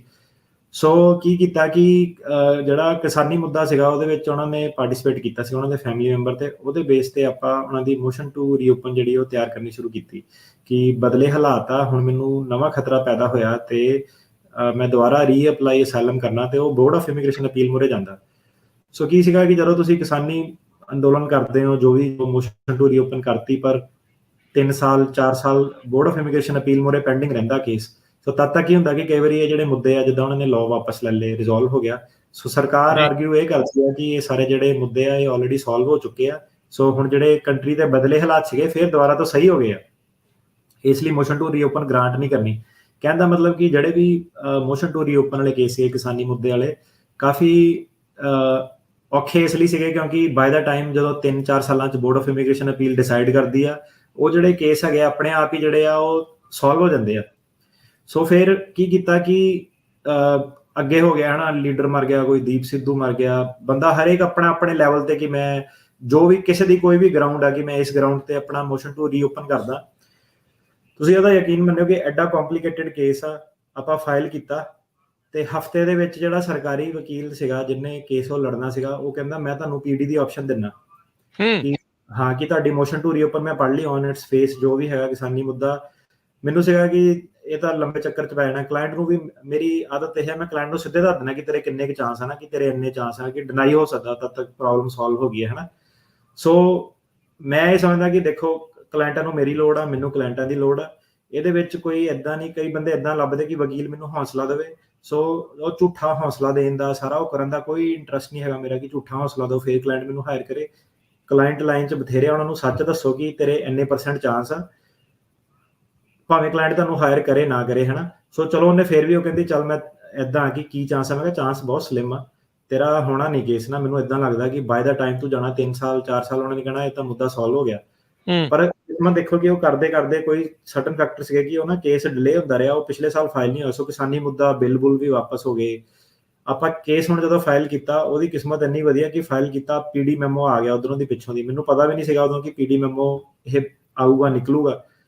ਉਹ ਜਦੋਂ ਆਇਆ ਨਾ, ਸਰਕਾਰੀ ਵਕੀਲ ਦੀ ਕਾਲ ਆਈ, ਉਹ ਕਹਿੰਦਾ ਕਿ ਮੈਂ ਮੋਸ਼ਨ ਟੂ ਰੀਓਪਨ ਪੜ੍ਹੀ ਆ, ਮੈਨੂੰ ਤੁਹਾਡੀ ਮੋਸ਼ਨ ਟੂ ਰੀਓਪਨ ਸਹੀ ਲੱਗੀ ਆ, ਤੇ ਤੁਸੀਂ ਕੀ ਚਾਹੁੰਦੇ ਆ ਕਿ ਮੈਂ ਤੁਹਾਡਾ ਇੱਥੇ ਕੋਰਟ ਦੇ ਮੂਹਰੇ ਖੋਲ ਦੇਵਾਂ, ਕਿ ਇਮੀਗ੍ਰੇਸ਼ਨ ਕੋਰਟ ਕੋ ਤੁਹਾਡਾ ਥੱਲੇ ਭੇਜਦਾ, ਤੁਸੀਂ ਦੁਬਾਰਾ ਅਸਾਈਲਮ ਕਰਨਾ। ਮੈਂ ਕਿਹਾ ਉਹ ਅਸਾਈਲਮ ਵੀ ਕਰ ਸਕਦੀ ਹੈ, ਉਹਦੇ ਕੋਲ ਆਪਸ਼ਨ ਹੈ, ਕਿਉਂਕਿ ਜਿਹੜੀ ਉਹਦੀ ਪਿਛਲੀ ਹੀਅਰਿੰਗ ਡਿਸਮਿਸ ਹੋਈ ਸੀ ਉਹ 90 'ਚ ਹੋਈ ਸੀ, ਵਕੀਲ ਨੇ ਵਧੀਆ ਤਰੀਕੇ ਨਾਲ ਰਿਪਰੈਜ਼ੈਂਟ ਨਹੀਂ ਕੀਤਾ ਸੀਗਾ। ਤਾਂ ਕਹਿੰਦਾ ਮੈਂ ਇੱਕ ਹੋਰ ਆਪਸ਼ਨ ਦਿੰਦਾ। ਮੈਂ ਕਿਹਾ ਇਹ ਲੀਗਲ ਤਰੀਕੇ ਨਾਲ ਆਈ ਕੋ I-94 ਹੈਗਾ। ਕਹਿੰਦਾ ਮੈਂ ਤੁਹਾਨੂੰ ਆਪਸ਼ਨ ਦਿੰਦਾ ਕਿ ਇਹਦੀ ਜਿਹੜੀ ਪੂਰੀ ਰਿਮੂਵਲ ਪ੍ਰੋਸੀਡਿੰਗ ਹੈਗੀ, ਜਿਹੜਾ ਦਾ ਕੇਸ ਹੈਗਾ, ਮੈਂ ਰੀਓਪਨ ਕਰਕੇ ਪੂਰਾ ਡਿਸਮਿਸ ਕਰ ਦੂੰਗਾ। ਮਤਲਬ ਕਿ ਇਹ ਇਦਾਂ ਦੀ ਹਾਲਾਤ 'ਚ ਆ ਜਾਊਗੀ ਕਿ ਜਿੱਦਾਂ ਇਹਦੀ ਕਦੀ ਰਿਮੂਵਲ ਪ੍ਰੋਸੀਡਿੰਗ ਇੱਥੇ ਸੀਗੀ ਨਹੀਂ, ਹੈ ਨਾ। ਵਾਓ। ਸੋ ਉਹ ਕੀ ਹੈ ਕਿ ਹਫਤੇ ਦੇ ਵਿੱਚ ਬੰਦੇ ਦੀ ਲੋਟਰੀ ਲੱਗ ਜਾਂਦੀ, ਕਿ ਜੇ ਉਹ ਕਹਿੰਦਾ ਮੈਂ ਜੁਆਇੰਟ ਮੋਸ਼ਨ ਕਰਦਾ, ਜੁਆਇੰਟ ਮੋਸ਼ਨ ਸਾਈਨ ਸੂਨ ਕਰਕੇ ਆਪਾਂ ਹੁਣ ਬੋਰਡ ਆਫ ਇਮੀਗ੍ਰੇਸ਼ਨ ਅਪੀਲ ਮੂਹਰੇ ਭਜਾਤੀ ਆ। ਆ ਜਿਹੜਾ ਮੈਮੋ ਹੈਗਾ, ਇਹਨੇ BIA ਨੂੰ ਡਾਇਰੈਕਟ ਕੀਤਾ ਕਿ ਜੇ ਸਰਕਾਰੀ ਵਕੀਲ ਤੇ ਕਲਾਇੰਟ ਦਾ ਵਕੀਲ ਜੇ ਐਗਰੀ ਕਰਦੇ, ਦੋਨਾਂ ਨੇ ਜੁਆਇੰਟ ਮੋਸ਼ਨ ਪਾਈ ਆ, ਤੁਸੀਂ PD ਨੂੰ ਐਕਸਰਸਾਈਜ਼ ਕਰੋ। 99.9% ਚਾਂਸ ਹੈਗੇ ਕਿ ਜਿਹੜਾ BIA ਹੈਗਾ ਉਹ ਐਗਰੀ ਕਰੂਗਾ ਕਿ ਇਹਦੀ ਲੇਡੀ ਦੀ ਪ੍ਰੋਸੀਡਿੰਗਸ ਨੂੰ ਡਿਸਮਿਸ ਕਰ ਦਿਓ ਤੁਸੀਂ। ਇਹ ਹੁਣ ਪ੍ਰੋਸੀਡਿੰਗ ਡਿਸਮਿਸ ਹੋ ਗਈਆਂ। ਸੋ ਦੇਖੋ ਸੋਲੂਸ਼ਨ ਕਿੱਡਾ ਸਿੰਪਲ ਜਿਹਾ ਹੈਗਾ ਕਿ ਉਹ ਲੀਗਲ ਆਈ ਸੀਗੀ, ਹਸਬੈਂਡ ਸਿਟੀਜ਼ਨ ਹੈਗਾ, ਬੱਚੇ ਸਿਟੀਜ਼ਨ ਹੈਗੇ ਆ, ਉਹ ਸਿੱਧਾ ਜਿਹੜਾ ਆਪਣਾ USCIS ਦੇ ਮੂਹਰੇ ਆਪਣਾ 485 ਕਰਕੇ ਪੱਕੀ ਹੋ ਸਕਦੀ ਆ। ਉਹਨੂੰ 15-20 ਸਾਲਾਂ ਤੋਂ ਇੱਥੇ ਲਾਅ ਦੇ, ਕਿੰਨੀ ਬੁਸ਼ ਦੀ ਪ੍ਰੈਜ਼ੀਡੈਂਸੀ, ਟਰੰਪ ਦੀ ਪ੍ਰੈਜ਼ੀਡੈਂਸੀ, ਕਿੰਨਾ ਜਿਹਾ ਲਟਕੇ ਹੋਏ। ਸੋ PD ਮੈਮੋ ਬੈਸਟ ਐਗਜ਼ਾਮਪਲ ਇਹ ਹੈਗੀ ਕਿ ਇਸ ਤਰੀਕੇ ਨਾਲ ਹਫਤੇ 'ਚ ਉਹ ਕੇਸ ਸੋਲਵ ਹੋ ਸਕਦਾ ਜਿਹੜਾ 20 ਸਾਲਾਂ ਤੋਂ ਤੁਹਾਡਾ ਜਿਹੜਾ ਕੇਸ ਸੀਗਾ ਪੈਂਡਿੰਗ ਸੀਗਾ। ਹੁਣ ਇਹਦੇ ਵਿੱਚ ਪ੍ਰੋਬਲਮ ਸਿਰਫ ਇਹ ਹੈਗੀ ਕਿ ਇਹ ਜਿਹੜਾ ਹੈਗਾ ਇੱਕ ਟੈਕਨੀਕਲ ਮੈਟਰ ਹੈਗੀ, ਤੁਹਾਨੂੰ ਦੇਖਣਾ ਪੈਣਾ ਕਿ ਇਹ ਨਹੀਂ ਕਿ PD ਆ ਗਈ, ਆਪਾਂ ਹੁਣ ਸ਼ੋਅ ਤੇ ਕੁਝ ਅਨਾਉਂਸ ਕਰ ਦਿੰਦੇ ਆ, ਫਿਰ ਜਾ ਕੇ TikTok ਤੇ ਵੀਡੀਓ ਬਣਾ PD ਆ ਗਈ, ਇਦਾਂ ਹੋ ਗਿਆ, ਉਦਾਂ ਹੋ ਗਿਆ। ਸੋ ਗੱਲ ਨੂੰ ਸਮਝਣ ਦੀ ਕੋਸ਼ਿਸ਼ ਕਰੋ ਕਿ PD ਜਿਹੜਾ ਕੀ ਹੈ ਕਿ ਤੁਹਾਡਾ ਇੱਕ ਅੰਡਰਲਾਈਂਗ ਰਿਲੀਫ ਜਿਹੜਾ ਹੋਣਾ ਚਾਹੀਦਾ। ਸਾਰੇ ਲੋਕਾਂ ਲਈ ਇਹ ਹੈਲਪਫੁਲ ਨਹੀਂ ਹੈਗਾ। ਉਹ ਲੋਕਾਂ ਲਈ ਜਿਹੜੇ ਫੈਮਿਲੀ ਬੇਸਡ ਇਮੀਗ੍ਰੇਸ਼ਨ ਦੇ ਥਰੂ ਜਾ ਸਕਦੇ ਆ, ਉਹਨਾਂ ਲਈ ਬਹੁਤ ਹੈਲਪਫੁਲ ਆ ਇਹ। ਜਾਂ ਉਹ ਵਾਲੇ ਲੋਕੀ ਜਿਹੜੇ ਕਹਿੰਦੇ ਆ ਕਿ ਠੀਕ ਆ, ਮੈਨੂੰ ਗ੍ਰੀਨ ਕਾਰਡ ਨਾਲ ਕੋਈ ਮਤਲਬ ਨਹੀਂ, ਮੈਂ ਇੱਥੇ ਰਹਿਣ ਦੀ ਪਰਮਿਸ਼ਨ ਦੇ ਦਿਓ, ਕੰਮ ਕਰਨ ਦੀ ਪਰਮਿਸ਼ਨ ਦੇ ਦਿਓ। ਇਨ ਸ਼ਾਰਟ, ਉਹ ਲੋਕੀ ਜਿਨ੍ਹਾਂ ਦੇ ਬਿਆਨ ਬਹੁਤ ਜ਼ਿਆਦਾ ਗੜਬੜ ਹੋ ਗਏ ਸੀਗੇ ਇਮੀਗ੍ਰੇਸ਼ਨ ਜੱਜ ਮੂਹਰੇ, ਜਿਹੜੇ ਉੱਤੇ ਅਦਾਲਤ ਦੇ ਵਿੱਚ ਜਾ ਕੇ BIA ਜਾਂ ਸੈਕੰਡ ਸਰਕਟ ਤੇ ਜਿੱਤ ਨਹੀਂ ਸਕਦੇ, ਉਹਨਾਂ ਨੂੰ PD ਜ਼ਰੂਰ ਲੈਣੀ ਚਾਹੀਦੀ ਆ। ਕਈ ਵਾਰੀ ਬੰਦਾ ਹੁੰਦਾ ਕਿ ਉਹਨਾਂ ਦਾ ਬਿਲਕੁਲ ਲੂਜ਼ਿੰਗ ਕੇਸ ਹੁੰਦਾ, ਵਕੀਲ ਉਹਨਾਂ ਨੂੰ ਪੰਪ ਦੇ ਦਿੰਦੇ ਆ ਕਿ ਨਹੀਂ ਨਹੀਂ ਤੁਸੀਂ ਲੜੋ, ਉੱਤੇ ਫਾਈਟ ਕਰੋ, ਅਪੀਲ ਕਰੋ। ਸਾਰੀਆਂ ਅਪੀਲਾਂ ਨਹੀਂ ਜਿੱਤੀਆਂ ਜਾ ਸਕਦੀਆਂ। BIA ਸਿਰਫ 10% ਅਪੀਲਾਂ ਜਿਹੜੀਆਂ ਗ੍ਰਾਂਟ ਕਰਦੀ ਆ। ਸੋ ਤੁਸੀਂ ਜਿਹੜਾ PD ਹੈਗਾ ਨੂੰ ਰੀਕਨਸੀਡਰ ਕਰੋ। ਜੇ ਤੁਹਾਡੇ ਬਿਆਨ ਗੜਬੜ ਹੋਏ ਸੀ, ਡੇਟਾਂ ਗੜਬੜ ਹੋਈਆਂ ਸੀਗੀਆਂ, ਸਾਡੇ ਹੁਣ ਜਿਹੜਾ ਆਹੀ ਦੱਸਿਆ ਨਾ ਕਿ ਜੇ ਮੈਸੇਜ ਸਾਨੂੰ ਛੱਡਣਾ, ਕੰਟੈਕਟ ਕੇ ਦੱਸਣਾ, ਸਿੱਧੇ ਦੱਸੋ ਕਿ ਮੈਨੂੰ PD ਚਾਹੀਦੀ ਆ। ਸੋ PD ਦੇ ਵਿੱਚ ਕੀ ਹੈਗਾ ਕਿ ਘੱਟੋ ਘੱਟ ਠੀਕ ਆ, ਤੁਹਾਡਾ ਗ੍ਰੀਨ ਕਾਰਡ ਨਹੀਂ ਆਉਣਾ, ਪਰ ਤੁਹਾਡੀ ਡਿਪੋਰਟੇਸ਼ਨ ਜਿਹੜੀ ਟੁੱਟ ਜਾਊਗੀ, ਲਾਈਫ ਲੌਂਗ ਤੁਸੀਂ ਰਹਿ ਸਕਦੇ ਆ, ਤੁਹਾਡੀਆਂ ਪ੍ਰੋਸੀਡਿੰਗਸ ਜਿਹੜੀਆਂ ਹੈਗੀਆਂ ਟੋਟਲੀ ਜਿਹੜੀਆਂ ਡਿਸਮਿਸ ਹੋ ਜਾਊਗੀਆਂ ਜੀ। ਸੋ PD ਮਿਲੀ ਹੋਏ ਦੇ ਵਿੱਚ ਕੀ ਬਾਅਦ ਦੇ ਵਿੱਚ ਜੇ ਕੋਈ ਵਿਆਹ ਕਰਾਉਂਦਾ ਜਾਂ ਫੈਮਿਲੀ ਬੇਸਡ ਇਦਾਂ ਦੀ ਚੀਜ਼ ਹੁੰਦੀ ਹੈ, ਕੀ ਫਿਰ ਉਦੋਂ ਗ੍ਰੀਨ ਕਾਰਡ ਦਾ ਰਾਹ ਬਣ ਸਕਦਾ ਹੈ ਕਿ ਉਹ ਫਿਰ ਪੱਕਾ ਹੀ ਉਸ ਚੀਜ਼ ਦੇ ਵਿੱਚ ਵੀ ਨਹੀਂ, ਨਾ ਹੀ ਆ? ਨਹੀਂ, ਬਿਲਕੁਲ ਬਣ ਸਕਦਾ। ਬਾਅਦ 'ਚ ਜਿਹੜਾ ਕਰਾਉਂਦਾ ਉਹਦਾ ਵੀ ਰਾਹ ਬਣ ਸਕਦਾ। ਰਾਹ ਦੋ ਤਰ੍ਹਾਂ ਦੇ ਹੋਣੇ ਆ। ਇੱਕ ਰਾਹ ਤਾਂ ਹੁਣ ਏਦਾਂ ਕਿ ਜਿਹੜੇ ਕੱਚੇ ਵੀ ਆ ਨਾ, ਜਿਹਨਾਂ ਦੇ ਜਵਾਕ ਇੱਥੇ ਹੋਏ ਸੀਗੇ, 21 ਸਾਲਾਂ ਦੇ ਹੋ ਗਏ, ਉਹਦੇ ਥਰੂ ਵੀ ਪਟੀਸ਼ਨ ਦਾ ਰਾਹ ਜਿਹਨਾਂ ਨੂੰ ਮਿਲ ਜਾਂਦਾ। ਸੋ ਮਤਲਬ ਕਿ ਕਹਿਣ ਦਾ ਮਤਲਬ ਇਹ ਹੈ ਕਿ ਜਿਹੜੇ ਪੁਰਾਣੇ ਕੇਸ ਆ ਨਾ, ਜਿਹੜੇ ਲਟਕੇ ਹੋਏ ਸੀਗੇ, ਜਿਹਨਾਂ ਨੂੰ ਸਾਰੇ ਪਾਸੋਂ ਜਵਾਬ ਮਿਲ ਗਿਆ, ਵਕੀਲਾਂ ਵੱਲੋਂ ਜਵਾਬ ਮਿਲ ਗਿਆ ਕਿ ਤੁਹਾਡਾ ਕੁਝ ਨਹੀਂ ਹੋ ਸਕਦਾ, ਤੁਸੀਂ 2 ਵਾਰੀ 3 ਵਾਰੀ ਹਾਰ ਚੁੱਕੇ ਆ, ਹਨਾ। ਉਹ ਲੋਕਾਂ ਨੂੰ, ਕਿਉਂਕਿ ਉਹਨਾਂ ਦੇ ਜਵਾਕ ਜੋ ਕਿੱਥੇ ਆਏ, ਉਹਨਾਂ ਨੇ ਵਿਆਹ ਕਰਾਇਆ, ਉਹਨਾਂ ਨੂੰ ਬਹੁਤ ਜ਼ਿਆਦਾ ਇਹਦਾ ਫਾਇਦਾ। ਜੇ ਬਾਅਦ 'ਚ ਵੀ ਕੋਈ ਵਿਆਹ ਕਰਾਉਂਦਾ, ਸੋ 2 ਆਪਸ਼ਨ ਆ ਜਾਂਦੀਆਂ। ਜਿਹੜੇ ਲੋਕੀ ਲੀਗਲੀ ਆਏ ਸੀ, ਜਿਹਨਾਂ ਨੂੰ I-94 ਵਗੈਰਾ ਮਿਲਿਆ ਸੀਗਾ, ਉਹਨਾਂ ਦਾ ਤਾਂ ਸਿੱਧਾ ਹੀ ਇੱਥੇ ਪੱਕੇ ਹੋ ਜਾਣਾ ਉਹਨਾਂ ਨੇ, ਜੇ ਵਿਆਹ ਕਰਾਉਂਦੇ ਆ ਸਿਟੀਜ਼ਨ ਦੇ ਨਾਲ। ਤੇ ਜਿਹੜੇ ਲੋਕੀ I-94 ਵਗੈਰਾ ਨਹੀਂ ਮਿਲਿਆ ਹੋਇਆ, ਉਹਨਾਂ ਨੂੰ ਕੰਟਰੀ ਆਊਟ ਕਰਨਾ ਪੈਣਾ।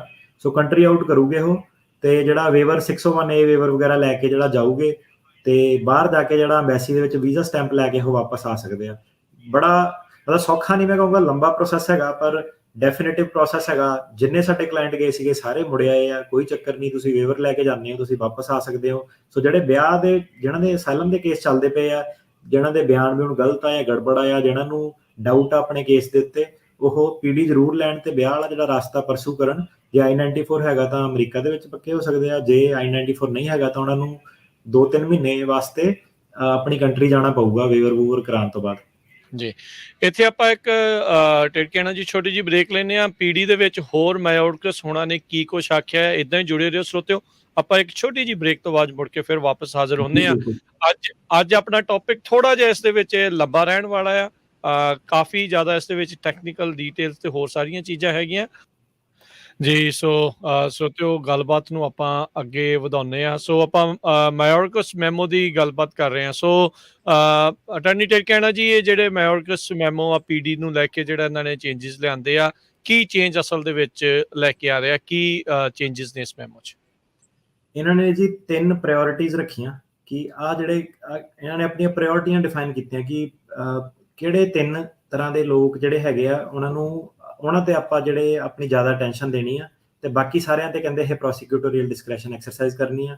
ਸੋ ਉਹ ਜਿਹੜੀ 3 ਤਰ੍ਹਾਂ ਦੇ ਲੋਕ ਹੈਗੇ ਆ, ਪਹਿਲਾਂ ਤਾਂ ਉਹਨਾਂ ਨੇ ਉਹ ਦੱਸਿਆ। ਸੋ ਬੇਸਿਕਲੀ 3 ਤਰ੍ਹਾਂ ਦੇ ਲੋਕ ਉਹ ਆ ਜਾਂਦੇ ਆ ਕਿ ਜਿਹੜੇ ਥ੍ਰੈਟ ਟੂ ਨੈਸ਼ਨਲ ਸਿਕਿਉਰਿਟੀ ਹੈਗੇ ਆ, ਜਾਂ ਪਬਲਿਕ ਸੇਫਟੀ, ਜਾਂ ਬਾਰਡਰ ਸਿਕਿਉਰਿਟੀ, ਹੈ ਨਾ।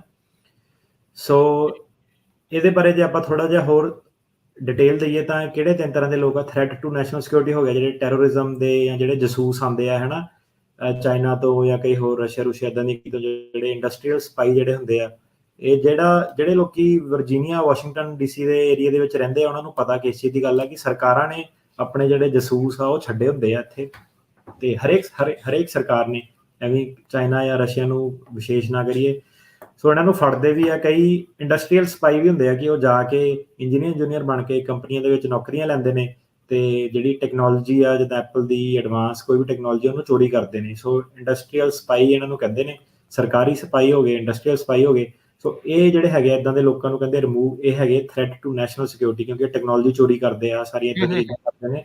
ਸੋ ਇਹਨਾਂ ਨੂੰ ਇਹ ਕਈ ਵਾਰੀ ਫੜਦੇ ਵੀ ਆ, ਹਾਰਡ ਡਿਸਕਾਂ ਦੇ ਨਾਲ ਇਹ ਡੇਟਾ ਵਗੈਰਾ ਚੋਰੀ ਕਰਕੇ ਲੈ ਕੇ ਜਾਂਦੇ ਹੁੰਦੇ ਏਅਰਪੋਰਟ ਤੇ ਇਹਦੇ ਨਾਲ ਉਹ ਕਹਿੰਦੇ ਕਿ ਕੋਈ ਹੋਰ ਜਿਹੜਾ ਕੋਈ ਵੀ ਕਿਸੇ ਵੀ ਕਿਸਮ ਦਾ ਡੇਂਜਰ ਕਰ ਸਕਦਾ, ਉਗਰਵਾਦੀ ਆ ਕੋਈ, ਹੈ ਨਾ, ਅਮਰੀਕਾ ਨੂੰ ਨੁਕਸਾਨ ਪਹੁੰਚਾ ਸਕਦਾ, ਉਹ ਸਾਡੀ ਪ੍ਰਾਇੋਰਟੀ ਆ। ਫਿਰ ਇਹਨਾਂ ਨੇ ਕਿਹਾ ਕਿ ਜਿਹੜਾ ਪਬਲਿਕ ਸੇਫਟੀ ਨੂੰ ਥ੍ਰੈਟ ਆ, ਮਤਲਬ ਕਿ ਜਿਹੜੇ ਕਹਿ ਲਓ ਡਰੱਗ ਪੈਡਲਰ ਵਗੈਰਾ ਜਿਹੜੇ ਹੈਗੇ ਆ, ਸਮਗਲਿੰਗ ਕਰਦੇ ਲੋਕਾਂ ਦੀ, ਹਿਊਮਨ ਟ੍ਰੈਫਿਕਿੰਗ ਕਰਦੇ ਆ, ਪ੍ਰੋਸਟੀਟਿਊਸ਼ਨ ਦਾ, ਚਾਈਲਡ ਚੋਲਡ ਵਾਲੇ ਜਿਹੜੇ ਹੈਗੇ ਆ, ਉਹ ਸਾਰੇ ਜਿਹੜੇ ਕ੍ਰਿਮੀਨਲ ਐਕਟੀਵਿਟੀਜ਼ ਜਿਹੜੇ ਪਬਲਿਕ ਸੇਫਟੀ ਨੂੰ ਥ੍ਰੈਟ ਆ, ਉਹਨਾਂ ਨੂੰ ਕਹਿੰਦੇ ਆਪਾਂ ਜਿਹੜਾ ਰਿਮੂਵ ਕਰਨਾ। ਤੇ ਤੀਜੀ ਕਿਸਮ ਦੇ ਹੈਗੇ ਥ੍ਰੈਟ ਟੂ ਬਾਰਡਰ ਸਿਕਿਉਰਿਟੀ। ਸੋ ਇਹਨੂੰ ਥੋੜਾ ਜਿਹਾ ਧਿਆਨ ਨਾਲ ਸੁਣਿਓ। ਸੋ ਥ੍ਰੈਟ ਟੂ ਬਾਰਡਰ ਸਿਕਿਉਰਿਟੀ ਕੌਣ ਹੈ ਕਿ ਉਹ ਕਹਿੰਦੇ ਕਿ ਇਹ 'ਚ 2 ਕਿਸਮ ਦੇ ਲੋਕੀ ਆ ਜਾਂਦੇ ਨੇ। ਇੱਕ ਤਾਂ ਉਹ ਕਿ ਜਿਹੜੇ ਨਵੇਂ ਬੰਦੇ ਆ ਰਹੇ ਨੇ ਬਾਰਡਰ ਟੱਪ ਕੇ, ਜਿਹੜੇ ਕਿ ਹੁਣ ਇਲੀਗਲੀ ਐਂਟਰ ਕਰਨ ਜਾ ਰਹੇ, ਜਿਹੜੇ ਵੀ ਨਵੇਂ ਬੰਦੇ ਆ ਰਹੇ ਆ, ਕਹਿਣ ਦਾ ਮਤਲਬ ਹੈ ਕਿ ਜਿਹੜੇ ਪੁਰਾਣੇ ਆ ਗਏ ਉਹਨਾਂ ਨੂੰ ਕਹਿੰਦੇ ਕੁਝ ਨਹੀਂ ਕਹਿਣਾ, ਉਹਨਾਂ ਤੇ ਪੀਡੀ ਕਰਨੀ ਹੈ। ਜਿਹੜੇ ਨਵੇਂ ਬੰਦੇ ਆ ਰਹੇ ਆ, ਬ੍ਰੈਂਡ ਨਿਊ ਆ ਰਹੇ ਆ, ਉਹਨਾਂ ਤੇ ਨਹੀਂ ਆਪਾਂ ਪੀਡੀ ਐਕਸਰਸਾਈਜ਼ ਕਰਨੀ। ਉਹਨਾਂ ਨੂੰ ਇਹਨਾਂ ਨੇ ਨਵੇਂ ਵਾਲੇ ਸਿਸਟਮ ਦੇ ਵਿੱਚ ਤੋਰਨਾ, ਜਿਹੜਾ ਪਿਛਲੇ ਹਫਤੇ ਆਪਾਂ ਡਿਸਕਸ ਕੀਤਾ ਸੀਗਾ, ਜਿਹੜਾ ਬਣਨਾ। ਸੋ ਤੇ ਥ੍ਰੈਟ ਟੂ ਬਾਰਡਰ ਸਿਕਿਉਰਿਟੀ ਵਿੱਚ ਦੂਜੇ ਉਹ ਵਾਲੇ ਲੋਕੀ ਆ ਗਏ ਜਿਹੜੇ November 1, 2020, ਇਹਨਾਂ ਨੇ ਕੱਟ ਆਫ ਡੇਟ ਰੱਖੀ ਹੈ November 1, 2020, ਉਸ ਤੋਂ ਬਾਅਦ ਜਿਹੜੇ ਇਲੀਗਲੀ ਐਂਟਰ ਕੀਤੇ ਆ। ਸੋ ਮੁੱਖ ਦੀ ਗੱਲ ਇਹ ਹੈ ਕਿ ਜਿਹੜੇ November 1, 2020 ਤੋਂ ਪਹਿਲਾਂ ਵਾਲੇ ਜਿਹੜੇ ਬੰਦੇ ਸੀਗੇ, ਜਿਨ੍ਹਾਂ ਦੇ ਕੇਸ ਸਾਰੇ ਪੈਂਡਿੰਗ ਆ, ਜਾਂ ਜਿਨ੍ਹਾਂ ਨੇ ਮੋਸ਼ਨ ਟੂ ਰੀਓਪਨ ਫਾਈਲ ਕਰਨਾ ਜਾਂ ਕੀਤਾ ਜਾਂ ਅਪੀਲ ਹਾਰ ਗਏ, ਜੋ ਵੀ ਉਹਨਾਂ ਦਾ ਸਿਨੈਰੀਓ ਸੀਗਾ, ਉਹ ਸਾਰੇ ਲੋਕੀ ਜਿਹੜੇ November 1, 2020 ਤੋਂ ਪਹਿਲਾਂ ਅਮਰੀਕਾ ਦੇ ਵਿੱਚ ਮੌਜੂਦ ਆ, ਉਹਨਾਂ ਨੂੰ ਜਿਹੜੀ ਪੀਡੀ ਮੈਮੋ ਦਾ ਫਾਇਦਾ ਹੋ ਜਾਣਾ। ਤੇ ਇਹਦੇ ਨਾਲ ਉਹਨਾਂ ਨੇ ਇਹ ਕਿਹਾ ਕਿ ਹੋਰ ਵੀ ਜਿਹੜੇ ਫੈਕਟਰ ਆ ਕਿ ਮਿਟੀਗੇਟਿੰਗ ਫੈਕਟਰ, ਮਤਲਬ ਕਿ ਤੁਸੀਂ ਬਾਕੀ ਸਾਰੀਆਂ ਚੀਜ਼ਾਂ ਵੀ ਦੇਖੋ ਕਿ ਇਹਨਾਂ ਦੀ ਫੈਮਿਲੀ ਇੱਥੇ ਕਿੱਦਾਂ, ਇਹਨਾਂ ਨੇ ਟੈਕਸ ਕਿੱਦਾਂ ਪੇ ਕੀਤਾ। ਸੋ ਹੁਣ ਜਿੱਦਾਂ ਕਈ ਵਾਰੀ ਸ਼ੋਅ 'ਚ ਵੀ ਪੁੱਛਦੇ ਜਾਂ ਉੱਦਾਂ ਵੀ ਪੁੱਛਦੇ, ਸਪੈਸ਼ਲੀ ਪੰਜਾਬੀ ਆਪਣੇ, ਕਿ ਭਾਜੀ ਮੈਂ ਟੈਕਸ ਬਹੁਤ ਫਾਈਲ ਕੀਤਾ, ਮੈਨੂੰ ਫਾਇਦਾ ਹੋਊਗਾ, ਮੈਂ ਟੈਕਸ ਦਿੰਦਾ, ਮੇਰਾ ਦੋਸਤ ਟੈਕਸ ਨਹੀਂ ਦਿੰਦਾ ਪਰ ਮੈਂ ਹਮੇਸ਼ਾ ਟੈਕਸ ਦਿੱਤਾ, ਮੈਨੂੰ ਕੋਈ ਫਾਇਦਾ ਹੋਊਗਾ। ਹਾਂਜੀ, ਤੁਹਾਨੂੰ ਆ ਜਿਹੜੀ ਪੀਡੀ ਆ, ਇਹਦੇ ਵਿੱਚ ਜਿਹਨਾਂ ਨੇ ਟੈਕਸ ਟੁਕਸ ਦਿੱਤਾ, ਉਹ ਚੀਜ਼ਾਂ ਕਿ ਇਹ ਬੰਦਾ ਫੈਮਿਲੀ ਮੈਨ ਆ, ਇਹਨੇ ਕੋਈ ਕ੍ਰਾਈਮ ਨਹੀਂ ਕੀਤਾ, ਇਹ ਟੈਕਸ ਟੁਕਸ ਦਿੰਦਾ, ਇਹ ਕੰਮਕਾਰ ਕਰਨ ਵਾਲਾ। ਸੋ ਉਹ ਚੀਜ਼ਾਂ ਦੇ ਵਿੱਚ ਤੁਹਾਨੂੰ ਜਿਹੜਾ ਪੀਡੀ ਲੈਣ ਦੇ ਵਿੱਚ ਕਾਫੀ ਜਿਹੜਾ ਫਾਇਦਾ ਉਹ ਹੋਊਗਾ ਜੇ ਤੁਸੀਂ ਕੰਮਾਂ ਕਰਨ ਵਾਲੇ ਬੰਦੇ ਹੋ, ਫੈਮਿਲੀ ਵਾਲੇ ਬੰਦੇ ਹੋ। ਸੋ ਕਹਿੰਦੇ ਕਿ ਟੋਟੈਲਿਟੀ ਆਫ ਫੈਕਟਸ ਜਿਹੜੇ ਆ ਕਿ ਸਾਰੇ ਹਾਲਾਤ ਜਿਹੜੇ ਆ, ਪੂਰੇ ਫੈਕਟਸ ਓਵਰਆਲ ਕੰਸੀਡਰ ਕਰਨੇ ਆ। November 1, 20 ਦੀ ਕੱਟ ਆਫ ਰੱਖੀ ਹੈ, ਪਰ ਇਹਦਾ ਮਤਲਬ ਇਹ ਨਹੀਂ ਕਿ ਬਾਅਦ 'ਚ ਨਵੇਂ ਆਇਆਂ ਨੂੰ ਨਹੀਂ ਮਿਲ ਸਕਦੀ, ਹੋ ਸਕਦਾ ਉਹਨਾਂ ਨੂੰ ਵੀ ਦੇ ਦੇਣ। ਸੋ ਸਾਰੀਆਂ ਚੀਜ਼ਾਂ ਜਿਹੜੀਆਂ ਦੇਖਣੀਆਂ ਪੈਣੀਆਂ। ਤੇ ਇਹਦੇ ਲਈ ਤੁਹਾਨੂੰ ਸਾਰਾ ਉਹੀ ਕਿ ਕੌਣ ਚਰਚ ਜਾਂਦਾ, ਗੁਰਦੁਆਰੇ ਜਾਂਦਾ, ਆਪਣੇ ਉੱਥੋਂ ਦੀ ਲੈਟਰਾਂ, ਸੁਸਾਇਟੀ ਦੀਆਂ ਲੈਟਰਾਂ, ਕਿ ਇਹ ਬੰਦਾ ਗੁੱਡ ਮੋਰਲ ਕਰੈਕਟਰ ਦਾ, ਨੇਬਰਾਂ ਦੀਆਂ ਲੈਟਰਾਂ, ਹੈ ਨਾ, ਤੇ ਇੱਦਾਂ ਦੀਆਂ ਚੀਜ਼ਾਂ ਜਿਹੜੀਆਂ ਸਾਰੀਆਂ, ਤੁਹਾਡੇ ਕੋ-ਵਰਕਰਸ ਦੀਆਂ ਲੈਟਰਸ, ਇਹ ਸਾਰੀਆਂ ਚੀਜ਼ਾਂ ਜਿਹੜੀਆਂ ਤੁਹਾਨੂੰ ਇੱਕ ਜਿਹੜਾ ਚੰਗਾ ਇਨਸਾਨ ਦਾ ਸਬੂਤ ਆ ਤੁਹਾਡਾ, ਉਹ ਚੀਜ਼ਾਂ ਦੇ ਵਿੱਚ ਤੁਸੀਂ ਜੇ ਐਵੀਡੈਂਸ ਦਿਓ ਤਾਂ ਪੀਡੀ ਦੇ ਵਿੱਚ ਤੁਹਾਡੀ ਜਿਹੜੀ ਹੈਲਪ ਹੋਊਗੀ। ਸੋ ਬੇਸਿਕਲੀ ਜਿਹੜਾ ਤੁਸੀਂ ਸਵਾਲ ਪੁੱਛਿਆ ਸੀਗਾ ਕਿ ਇਹ ਮੈਮੋ ਨੇ ਚੇਂਜ ਕੀ ਕੀਤਾ, ਉਹ ਇਹ ਕਹਿੰਦੇ ਆ ਕਿ ਆ ਜਿਹੜੇ 3 ਕਿਸਮ ਦੇ ਲੋਕ ਆ, ਨੈਸ਼ਨਲ ਸਿਕਿਉਰਿਟੀ ਨੂੰ ਥ੍ਰੈਟ ਆ, ਪਬਲਿਕ ਸੇਫਟੀ ਨੂੰ ਥ੍ਰੈਟ ਆ, ਬਾਰਡਰ ਸਿਕਿਉਰਿਟੀ ਨੂੰ ਥ੍ਰੈਟ ਆ, ਇਹਨਾਂ ਤੋਂ ਇਲਾਵਾ ਜਿਹੜੇ ਬਾਕੀ ਆ ਉਹਨਾਂ ਨੂੰ ਸਾਰਿਆਂ ਨੂੰ ਤੁਸੀਂ ਪੀਡੀ ਦਿਓ। ਬੰਦਾ ਜਿਹੜਾ ਬਾਰਡਰ ਤੇ ਆਇਆ ਉਹਨੇ ਕਿਹੜਾ ਨਾਲ ਕਰੈਕਟਰ ਸਰਟੀਫਿਕੇਟ ਲੈ ਕੇ ਆਉਣਾ, ਜਾਂ ਉਹਨੇ ਲੈ ਕੇ ਆਉਣਾ ਵੀ ਮੈਂ ਥ੍ਰੈਟ ਹੋ ਸਕਦਾ? ਇਹਨਾਂ ਨੇ ਡਿਸਾਈਡ ਕਿੱਦਾਂ ਕਰਨਾ ਭਾਈ ਵੀ ਕਿਹੜੀ ਪ੍ਰਾਇੋਰਟੀ 'ਚ ਕਿਹੜਾ ਬੰਦਾ ਆਊਗਾ? ਸੋ ਇਹ ਕਾਫੀ ਇਹਨਾਂ ਨੇ ਨਾ ਇੱਕ ਐਨਾਲਿਟੀਕਲ ਫਰੇਮਵਰਕ ਬਣਾਇਆ। ਕਹਿਣ ਦਾ ਮਤਲਬ ਇਹ ਹੈ ਕਿ ਇਹ ਆਪਣੇ ਜਿਹੜੇ ਅਟਰਨੀਜ਼ ਹੈਗੇ, ਓਪਲਰ ਅਟਰਨੀਜ਼ ਹੈਗੇ ਆ, ਇਹਨਾਂ ਨੂੰ ਕਹਿੰਦੇ ਆ ਕਿ ਤੁਸੀਂ ਇਹ ਧਿਆਨ 'ਚ ਰੱਖਣਾ ਕੋਈ। ਸੋ ਆਪਾਂ ਇਹ ਕਹਿੰਦੇ ਕਿ ਆਪਾਂ ਤੁਹਾਨੂੰ ਇਹ ਨਹੀਂ ਕਹਿ ਰਹੇ ਕਿ ਤੁਸੀਂ ਜਿਹੜਾ ਇਮੀਗ੍ਰੇਸ਼ਨ ਦੇ ਕਾਨੂੰਨ ਆ ਉਹਨਾਂ ਨੂੰ ਫੋਲੋ ਕਰਨਾ, ਉਹ ਕਹਿੰਦੇ ਕਿ ਫੋਲੋ ਕਰਨਾ। ਆਪਾਂ ਇਦਾਂ ਦਾ ਦੇਸ਼ ਨਹੀਂ ਬਣਨਾ ਕਿ ਆਪਾਂ ਕਹੇ ਕਿ ਹਨੇਰ ਨਗਰੀ ਬਣ ਗਈ ਹੈ ਕਿ ਤੁਹਾਨੂੰ ਆਪਾਂ ਇਹ ਕਹਿਤਾ ਕਿ ਤੁਸੀਂ ਕੋਈ ਵੀ ਲਾਅ ਲਾਗੂ ਨਹੀਂ ਕਰਨਾ। ਉਹ ਕਹਿੰਦੇ ਕਿ ਬਸ ਤੁਸੀਂ ਇਹ ਦੇਖਣਾ ਕਿ ਤੁਹਾਡੇ ਕੋਲ ਬਹੁਤ ਜ਼ਿਆਦਾ ਟਾਈਮ ਕੰਸਟ੍ਰੇਂਟ ਆ। ਇਹਨਾਂ ਦਾ ਅੰਕੜਾ ਹੁਣ ਹੈਗਾ 1.5 million 1.5 million case nation wide ਹੈਗੇ ਆ। ਜਿਹੜੇ ਪੰਜਾਬੀ ਹੁਣ ਹੀਅਰਿੰਗ ਦੇ ਕੇ ਆਏ ਉਹਨਾਂ ਨੂੰ ਪਤਾ ਕਿ ਇੱਕ ਕੇਸ ਨੂੰ ਕਿੰਨਾ ਟਾਈਮ ਲੱਗਦਾ। ਸੋ 1.5 ਮਿਲੀਅਨ ਕੇਸ ਤੁਸੀਂ ਲਾ ਲਓ ਕਿ ਕਿੰਨੇ ਜ਼ਿਆਦਾ ਕੇਸ ਜਿਹੜੇ ਪੈਂਡਿੰਗ ਆ, ਹਨਾ। ਸੋ ਇਹ ਕਹਿੰਦੇ ਕਿ ਤੁਸੀਂ ਪ੍ਰੋਸੀਕਿਊਟੋਰੀਅਲ ਡਿਸਕ੍ਰੈਸ਼ਨ ਤਾਂ ਕਰਕੇ ਐਕਸਰਸਾਈਜ਼ ਕਰਨੀ ਆ ਤਾਂ ਕਿ ਜਿਹੜਾ ਸਾਡਾ ਸਿਸਟਮ ਆ ਨਾ, ਕਿਉਂਕਿ ਜੇ ਇਹ ਪੈਂਡਿੰਗ ਰਹੂਗਾ ਇਹਦੇ ਵਿੱਚ ਜਿਹੜੇ ਮਾੜੇ ਬੰਦੇ ਆ, ਜਿਹੜੇ 3 ਕਿਸਮ ਦੇ ਬੰਦੇ ਆ ਉੱਤੇ, ਇਹ ਵੀ ਨਿਕਲ ਜਾਂਦੇ ਕਈ ਵਾਰੀ ਬੈਠੇ ਰਹਿੰਦੇ ਆ। ਸੋ ਇਹ ਕਹਿੰਦੇ ਕਿ ਜੇ ਤੁਸੀਂ ਇਹਨਾਂ ਨੂੰ ਤੇਜ਼ ਕਰੋਗੇ ਤਾਂ ਜਿਹੜੇ ਚੰਗੇ ਲੋਕੀ ਆ, ਫੈਮਿਲੀ ਵਾਲੇ ਲੋਕੀ ਆ, ਮਿਹਨਤ ਕਰਨਾ ਚਾਹੁੰਦੇ, ਟੈਕਸ ਪੇ ਕਰਨਾ ਚਾਹੁੰਦੇ ਆ, ਉਹਨਾਂ ਨੂੰ ਆਪਾਂ ਰੱਖੀਏ। ਜਿਹੜੇ ਆ ਕ੍ਰਿਮੀਨਲ ਆ, ਟੈਕਸ ਅਵੋਇਡ ਕਰਨਾ ਚਾਹੁੰਦੇ ਆ, ਸਮਗਲਿੰਗ ਕਰਦੇ ਆ, 2 ਨੰਬਰੀ ਕੰਮ ਕਰਦੇ ਆ, ਇਹਨਾਂ ਨੂੰ ਆਪਾਂ ਜਿਹੜਾ ਵਾਪਸ ਭੇਜੀਏ। ਸੋ ਇਹ ਉਹ ਕਹਿੰਦੇ ਕਿ ਤੁਸੀਂ ਜਿਹੜਾ ਮੱਦੇਨਜ਼ਰ ਰੱਖ ਕੇ ਕਰਨਾ। ਇਹ ਸਾਰੇ ਜਿਹੜੇ ਫੈਕਟਰ ਆ ਉਹ ਤੁਸੀਂ ਜਿਹੜੇ ਹੈਗੇ ਆ ਉਹ ਦੇਖਣੇ ਆ। ਤੇ ਮੇਨ ਇਹਨਾਂ ਨੇ ਇਹ ਚੀਜ਼ ਕਹੀ ਕਿ ਜੇ ਕੋਈ ਬੰਦਾ ਤੁਹਾਡੇ ਕੋਲ ਹੋਵੇ, ਮਤਲਬ ਕਿ ਪੈਂਦੀ ਸੱਟੇ ਮਾਸਟਰ ਹੀਅਰਿੰਗ ਤੇ ਉਸ ਤੋਂ ਬਾਅਦ ਸਿੱਧੇ ਪੀਡੀ ਮੰਗਦਾ, ਉਹਨੂੰ ਤੁਸੀਂ ਬਹੁਤ ਜ਼ਿਆਦਾ ਹਾਈ ਚਾਂਸ ਆ ਕਿ ਉਹਨੂੰ ਤੁਸੀਂ ਪੀਡੀ ਦੇ ਦੋਗੇ, ਕਿਉਂਕਿ ਤੁਹਾਡਾ ਜਿਹੜਾ ਗਵਰਨਮੈਂਟ ਦਾ ਲੋਡ ਸੀਗਾ ਉਹ ਸਿੱਧੇ ਘਟ ਗਿਆ। ਤੇ ਉਹ ਕਹਿੰਦੇ ਕਿ ਜਿਹੜਾ ਇੱਕ ਬੰਦਾ ਇਦਾਂ ਦਾ ਉਹ ਡਿਸਾਈਡ ਨਹੀਂ ਕਰ ਪਾ ਰਿਹਾ, ਉਹ ਕਹਿੰਦਾ ਚੱਲ ਪਹਿਲਾਂ ਕੇਸ ਚੱਲ ਲੈਣ ਦਿੰਦੇ ਆ ਅਸਾਲਮ ਦਾ, ਫਿਰ ਬਾਅਦ 'ਚ ਜਾ ਕੇ ਦੇਖਦੇ ਆ। ਸੋ ਜਿੰਨੀ ਤੁਸੀਂ ਲੇਟ ਆਪਣੇ ਕੇਸ ਦੇ ਵਿੱਚ ਪੀਡੀ ਮੰਗੋਗੇ ਉਨਾ ਤੁਹਾਡੇ ਚਾਂਸ ਜਿਹੜੇ ਆ ਉਹ ਘੱਟ ਆ। ਜਿੰਨੀ ਤੁਸੀਂ ਛੇਤੀ ਮੰਗੋਗੇ ਉਨੇ ਜਿਹੜੇ ਤੁਹਾਡੇ ਚਾਂਸ ਉਹ ਜਿਹੜੇ ਵੱਧ ਆ। ਸੋ ਕਹਿਣ ਦਾ ਮਤਲਬ ਕਿ ਤੁਸੀਂ ਇਮੀਗ੍ਰੇਸ਼ਨ ਕੋਰਟ ਕੋਲ ਜੇ ਕੇਸ ਹਾਰ ਗਏ, ਬੋਰਡ ਆਫ ਇਮੀਗ੍ਰੇਸ਼ਨ ਕੋਲ ਤੁਸੀਂ ਅਪੀਲ ਲਾਈ ਆ। ਕੱਲ ਹੀ ਮੇਰੀ ਇੱਕ ਕਲਾਇੰਟ ਨਾਲ ਗੱਲ ਹੁੰਦੀ ਸੀਗੀ। ਸੋ ਮੈਂ ਪੁੱਛਿਆ ਕਿੱਦਾਂ ਵਾ, ਤੇ ਕਹਿੰਦਾ ਮੇਰਾ ਕੇਸ ਡਿਨਾਈ ਹੋ ਗਿਆ। ਤੇ ਮੈਂ ਕੀ ਹੋਇਆ ਸੀ, ਕਹਿੰਦਾ ਬਿਆਨ ਗੜਬੜ ਹੋ ਗਏ। ਤੇ ਮੈਂ ਕਿਹਾ ਫਿਰ ਤੇਰਾ BIA ਕੋ ਤਾਂ ਜਿਤਨਾ ਕੇਸ ਔਖਾ ਵਾ, ਤੂੰ ਪੀਡੀ ਕਿੱਦਾਂ ਲੈਣਾ, ਕੰਮ ਕੁਮ ਕਰ ਸਕਦਾ, ਏਦਾਂ ਕਰ ਲਾ। ਪਰ ਬੰਦੇ ਨੇ ਕਿਹਾ ਕਿ ਨਹੀਂ ਮੈਂ ਕੇਸ ਲੜਨਾ, ਕਹਿੰਦਾ ਮੈਨੂੰ ਗ੍ਰੀਨ ਕਾਰਡ ਚਾਹੀਦਾ, ਮੇਰੀ ਲਾਈਫ ਦਾ ਬਣਨਾ ਨਹੀਂ ਅੱਗੇ, ਹਨਾ। ਚਲੋ ਠੀਕ ਆ, ਬੰਦੇ ਦੀ ਆਪਣੀ ਉਹ ਆ।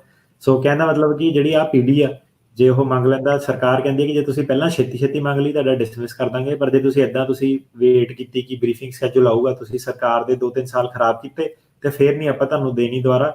ਤੇ ਇਹਦੇ ਨਾਲ ਗੱਲ ਆਪਾਂ ਇਹ ਵੀ ਦੱਸ ਦਈਏ ਕਿ ਪਹਿਲੀ ਗੱਲ ਤਾਂ 2-3 ਸਾਲ 'ਚ ਜੇ ਦੂਜੀ ਸਰਕਾਰ ਆ ਗਈ, ਉਹਨਾਂ ਨੇ ਆਉਂਦਾ ਹੀ ਆਪਣਾ ਜਿਹੜਾ ਪੀਡੀ ਮੈਮੋ ਇਹ ਵਾਪਸ ਲੈ ਲੈਣਾ। ਸੋ ਇਹਦੀ ਜਿਹੜੀ ਪੀਡੀ ਮੰਗਣ ਦੀ ਜਿਹੜੀ ਟਾਈਮ ਲਾਈਨ ਆ ਉਹ ਛੋਟੀ ਆ, ਮਤਲਬ ਕਿ ਜਦ ਤੱਕ ਬਾਈਡਨ ਐਡਮਿਨਿਸਟ੍ਰੇਸ਼ਨ ਆ ਤਦ ਤੱਕ ਹੀ ਤੁਹਾਨੂੰ ਮਿਲਣੀ ਆ। ਸੋ ਇਹ ਹੈ ਕਿ ਜਿਹਨਾਂ ਦੇ ਕੇਸ ਕੂਸ ਖਰਾਬ ਹੋਏ ਸੀਗੇ, ਅਪੀਲਾਂ ਪੂਲਾਂ 'ਚ ਚੱਲਦੇ ਆ, ਉਹ ਜਿਹੜੀ ਪੀਡੀ ਆ ਜ਼ਰੂਰ ਕੰਸੀਡਰ ਕਰੋ। ਤੁਸੀਂ ਕੇਸ ਨੂੰ ਡਿਸਮਿਸ ਕਰਾਓ ਆਪਣੇ ਨੂੰ, ਕਿਉਂਕਿ ਜੇ ਲੜੋਗੇ ਹਾਰੋਗੇ, ਫਿਰ ਫੈਮਿਲੀ ਬੇਸ 'ਚ ਵੀ ਜੇ ਜਾਂਦੇ ਹੋ ਤਾਂ ਤੁਹਾਨੂੰ ਡੀਪੋਟੇਸ਼ਨ ਤੁੜਾਉਣੀ ਪੈਣੀ, 212 ਕਰਨੇ ਪੈਣੇ, 601 ਕਰਨੇ ਪੈਣੇ। ਕੰਮ ਜਿਹੜਾ ਬਹੁਤ ਉਹ ਲੰਬਾ ਚੌੜਾ ਉਹ ਹੋ ਜਾਣਾ ਜੀ। ਹਾਂਜੀ। ਤੇ ਇਹਦੇ ਵਿੱਚ ਚੇਂਜਸ ਜਿਹੜੇ ਇਹ ਵੱਡੇ ਪੱਧਰ ਦੇ ਉੱਤੇ ਆ ਰਹੇ ਆ, ਤੇ ਭਰੇ ਵੀ ਆ ਵੀ ਹੁਣ ਤੁਹਾਨੂੰ ਇਹ ਦੇਖਣਾ ਪੈਣਾ ਵੀ ਨਫਾ ਖਿੱਚ ਆ ਨੁਕਸਾਨ ਖਿੱਚ, ਤੁਹਾਨੂੰ ਜਲਦੀ ਡਿਸਾਈਡ ਕਰਨਾ ਪੈਣਾ ਆ। ਜਿੱਦਾਂ ਅਟਰਨੀ ਟਿਰਕੀਆਣਾ ਹੁਣਾਂ ਨੇ ਕਿਹਾ ਵੀ ਸਮਾਂ ਤੁਹਾਡੇ ਕੋਲ ਘੱਟ ਆ, ਕਿਉਂਕਿ ਪਤਾ ਨਹੀਂ ਅਗਲੀ ਸਰਕਾਰ ਕਿਹਨਾਂ ਦੀ ਆਉਣੀ ਹੈ। ਜਿੱਦਾਂ ਦੇ ਹਾਲਾਤ ਤਾਂ ਲੱਗਦਾ ਨਹੀਂ ਵੀ ਇਹ ਰਿਪੀਟ ਜਿਹੜੇ ਉਹ ਹੋਣ ਵਾਲੇ ਹੈਗੇ ਆ। ਬਾਕੀ 2 ਸਾਲਾਂ ਨੂੰ ਕੀ ਸਥਿਤੀ ਬਣਨੀ ਉਹ ਵੱਖਰੀ ਗੱਲ। ਇਹ ਵੀ ਹੁੰਦਾ ਹੈ ਨਾਲ ਦੇ ਨਾਲ, ਇਕੱਲਾ ਇਹੀ ਨਹੀਂ ਆ। ਆ ਸਾਲ ਦੇ ਐਂਡ ਦੇ ਵਿੱਚ ਇਹ ਵੀ ਨਹੀਂ ਪਤਾ ਵੀ ਇਹਨਾਂ ਦੇ ਕੋਲ ਹਾਊਸ ਤੇ ਸੈਨੇਟ ਦੀ ਮੈਜੋਰਟੀ ਰਹਿਣੀ ਵੀ ਹੈ ਕਿ ਨਹੀਂ ਰਹਿਣੀ। ਜੇ ਉਹ ਵੀ ਰਹਿ ਗਈ ਤੇ ਫਿਰ ਕਿਸੇ ਜੋਗੇ ਨਹੀਂ ਆ। ਸੋ ਇਹ ਕਹਿਣ ਨੂੰ ਸਾਡੇ ਉਹ ਜਿਹੜੇ ਰਾਸ਼ਟਰਪਤੀ ਬਣੇ ਰਹਿਣੇ, ਪਾਵਰ ਕੋਈ ਬਹੁਤੀ ਉਹਨਾਂ ਦੀ ਪਾਰਟੀ ਦੇ ਕੋਲ ਜਿਹੜੀ ਉਹ ਰਹਿਣੀ ਨਹੀਂ ਆ। ਸੋ ਬਹੁਤ ਕੁਛ, ਥੋੜਾ ਟਾਈਮ ਫਰੇਮ ਜਿਹੜਾ ਤੁਹਾਡੇ ਕੋਲ ਹੈਗਾ ਆ। ਸੋ ਉਹਨਾਂ ਨੇ ਤੁਹਾਨੂੰ ਕੋਸ਼ਿਸ਼ ਜਿਹੜੀ ਇਹ ਕਰ ਰਹੇ ਆ। 15 ਲੱਖ ਕੇਸ ਜਿਹੜੇ ਇਸ ਟਾਈਮ ਪੈਂਡਿੰਗ ਚੱਲ ਰਹੇ ਆ। ਸੋ ਉਹਦੇ ਵਿੱਚ ਪੀਡੀ ਦੀ ਡਿਸਕ੍ਰਿਸ਼ਨ ਉਹ ਵਧਾ ਰਹੇ ਆ ਵੀ ਦੇਖੋ ਇਹ ਪ੍ਰਾਇੋਰਟੀ ਦੇ ਬੇਸ ਤੇ ਦੇਖ ਕੇ ਕਰੋ ਵੀ ਕਿਹਦਾ ਕੰਮ ਤੇਜ਼ ਕੀਤਾ ਜਾ ਸਕਦਾ ਹੈ।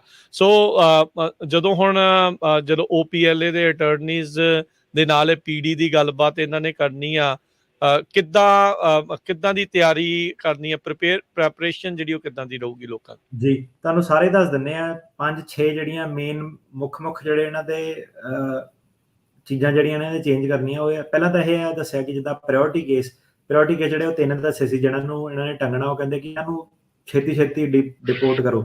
ਸੋ ਆਪਾਂ ਦੇਖਦੇ ਹਾਂ ਕਿ 2-3 ਤਰ੍ਹਾਂ ਦੇ ਕੇਸ ਸਾਡੇ ਕੋਲ ਜਿਹੜੇ ਜ਼ਿਆਦਾ ਆਉਂਦੇ ਆ। ਪਹਿਲਾਂ ਤਾਂ ਇਹ ਹੈ ਕਿ ਕਈ ਪੰਜਾਬੀ ਜਿਹੜੇ ਡਰੱਗ ਜਿਹੜੇ ਸਮਗਲ ਕਰਦੇ ਫਸ ਜਾਂਦੇ ਨੇ, ਇੱਧਰ ਉੱਧਰ ਫੈਲਣੀ ਲੱਗ ਜਾਂਦੀ ਕਿ ਜ਼ਿਆਦਾਤਰ ਚਿੱਟਾ ਜਿਹੜਾ ਲੈ ਕੇ ਜਾਂਦੇ ਆ ਟਰੱਕਾਂ।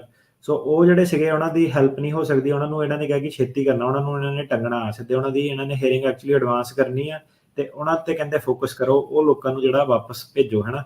ਹੂੰ ਤੇ ਕਈ ਲੋਕੀ ਇਦਾਂ ਦੇ ਆ ਜਿਹੜੇ ਆਹੀ ਚਾਈਲਡ ਪੋਰਨੋਗ੍ਰਾਫੀ ਜਿਹੜੇ ਉਹ ਬਹੁਤ ਜ਼ਿਆਦਾ ਮੇਜਰ, ਕਾਫੀ ਜਿਹੜੇ ਇਮੀਗ੍ਰੈਂਟ ਆ ਉਹ ਮਸਲਿਆਂ 'ਚ ਉਲਝ ਜਾਂਦੇ ਨੇ, ਨਵੇਂ ਆਉਂਦੇ ਨੇ, ਉਹਨਾਂ ਨੂੰ ਲਾਅ ਲੂ ਦਾ ਨਹੀਂ ਪਤਾ ਹੁੰਦਾ, ਅੰਡਰ ਏਜ ਨਾਲ ਕਈ ਵਾਰੀ ਇੰਗੇਜ ਹੋ ਜਾਂਦੇ ਨੇ।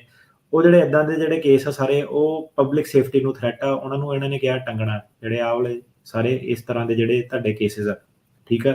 ਸੋ ਇਹਦੇ ਨਾਲ ਨਾਲ ਇੱਕ ਜਿਹੜੀ ਹੋਰ ਚੀਜ਼ ਆ ਉਹ ਹੈਗੀ ਹੈ ਡੋਮੈਸਟਿਕ ਵਾਇਲੈਂਸ, ਕਿ ਉਹੀ ਸੇਮ ਪੈਟਰਨ ਕਿ ਦਾਰੂ ਪੀ ਲਈ, ਕੁੱਟ ਲਿਆ, ਮਾਰ ਲਿਆ, ਤੇ ਕਈ ਵਾਰੀ ਇੱਕ ਅੱਧੀ 'ਚ ਸਰਕਾਰ ਹਟ ਜਾਂਦੀ, ਡੋਮੈਸਟਿਕ ਬੈਟਰੀ ਕਰ ਦਿੰਦੀ ਆ, ਜਿਹੜਾ ਕ੍ਰਾਈਮ ਆਫ ਵਾਇਲੈਂਸ ਨਹੀਂ ਹੈਗਾ, ਕਈ ਵਾਰੀ ਬੰਦਾ ਬਚ ਜਾਂਦਾ।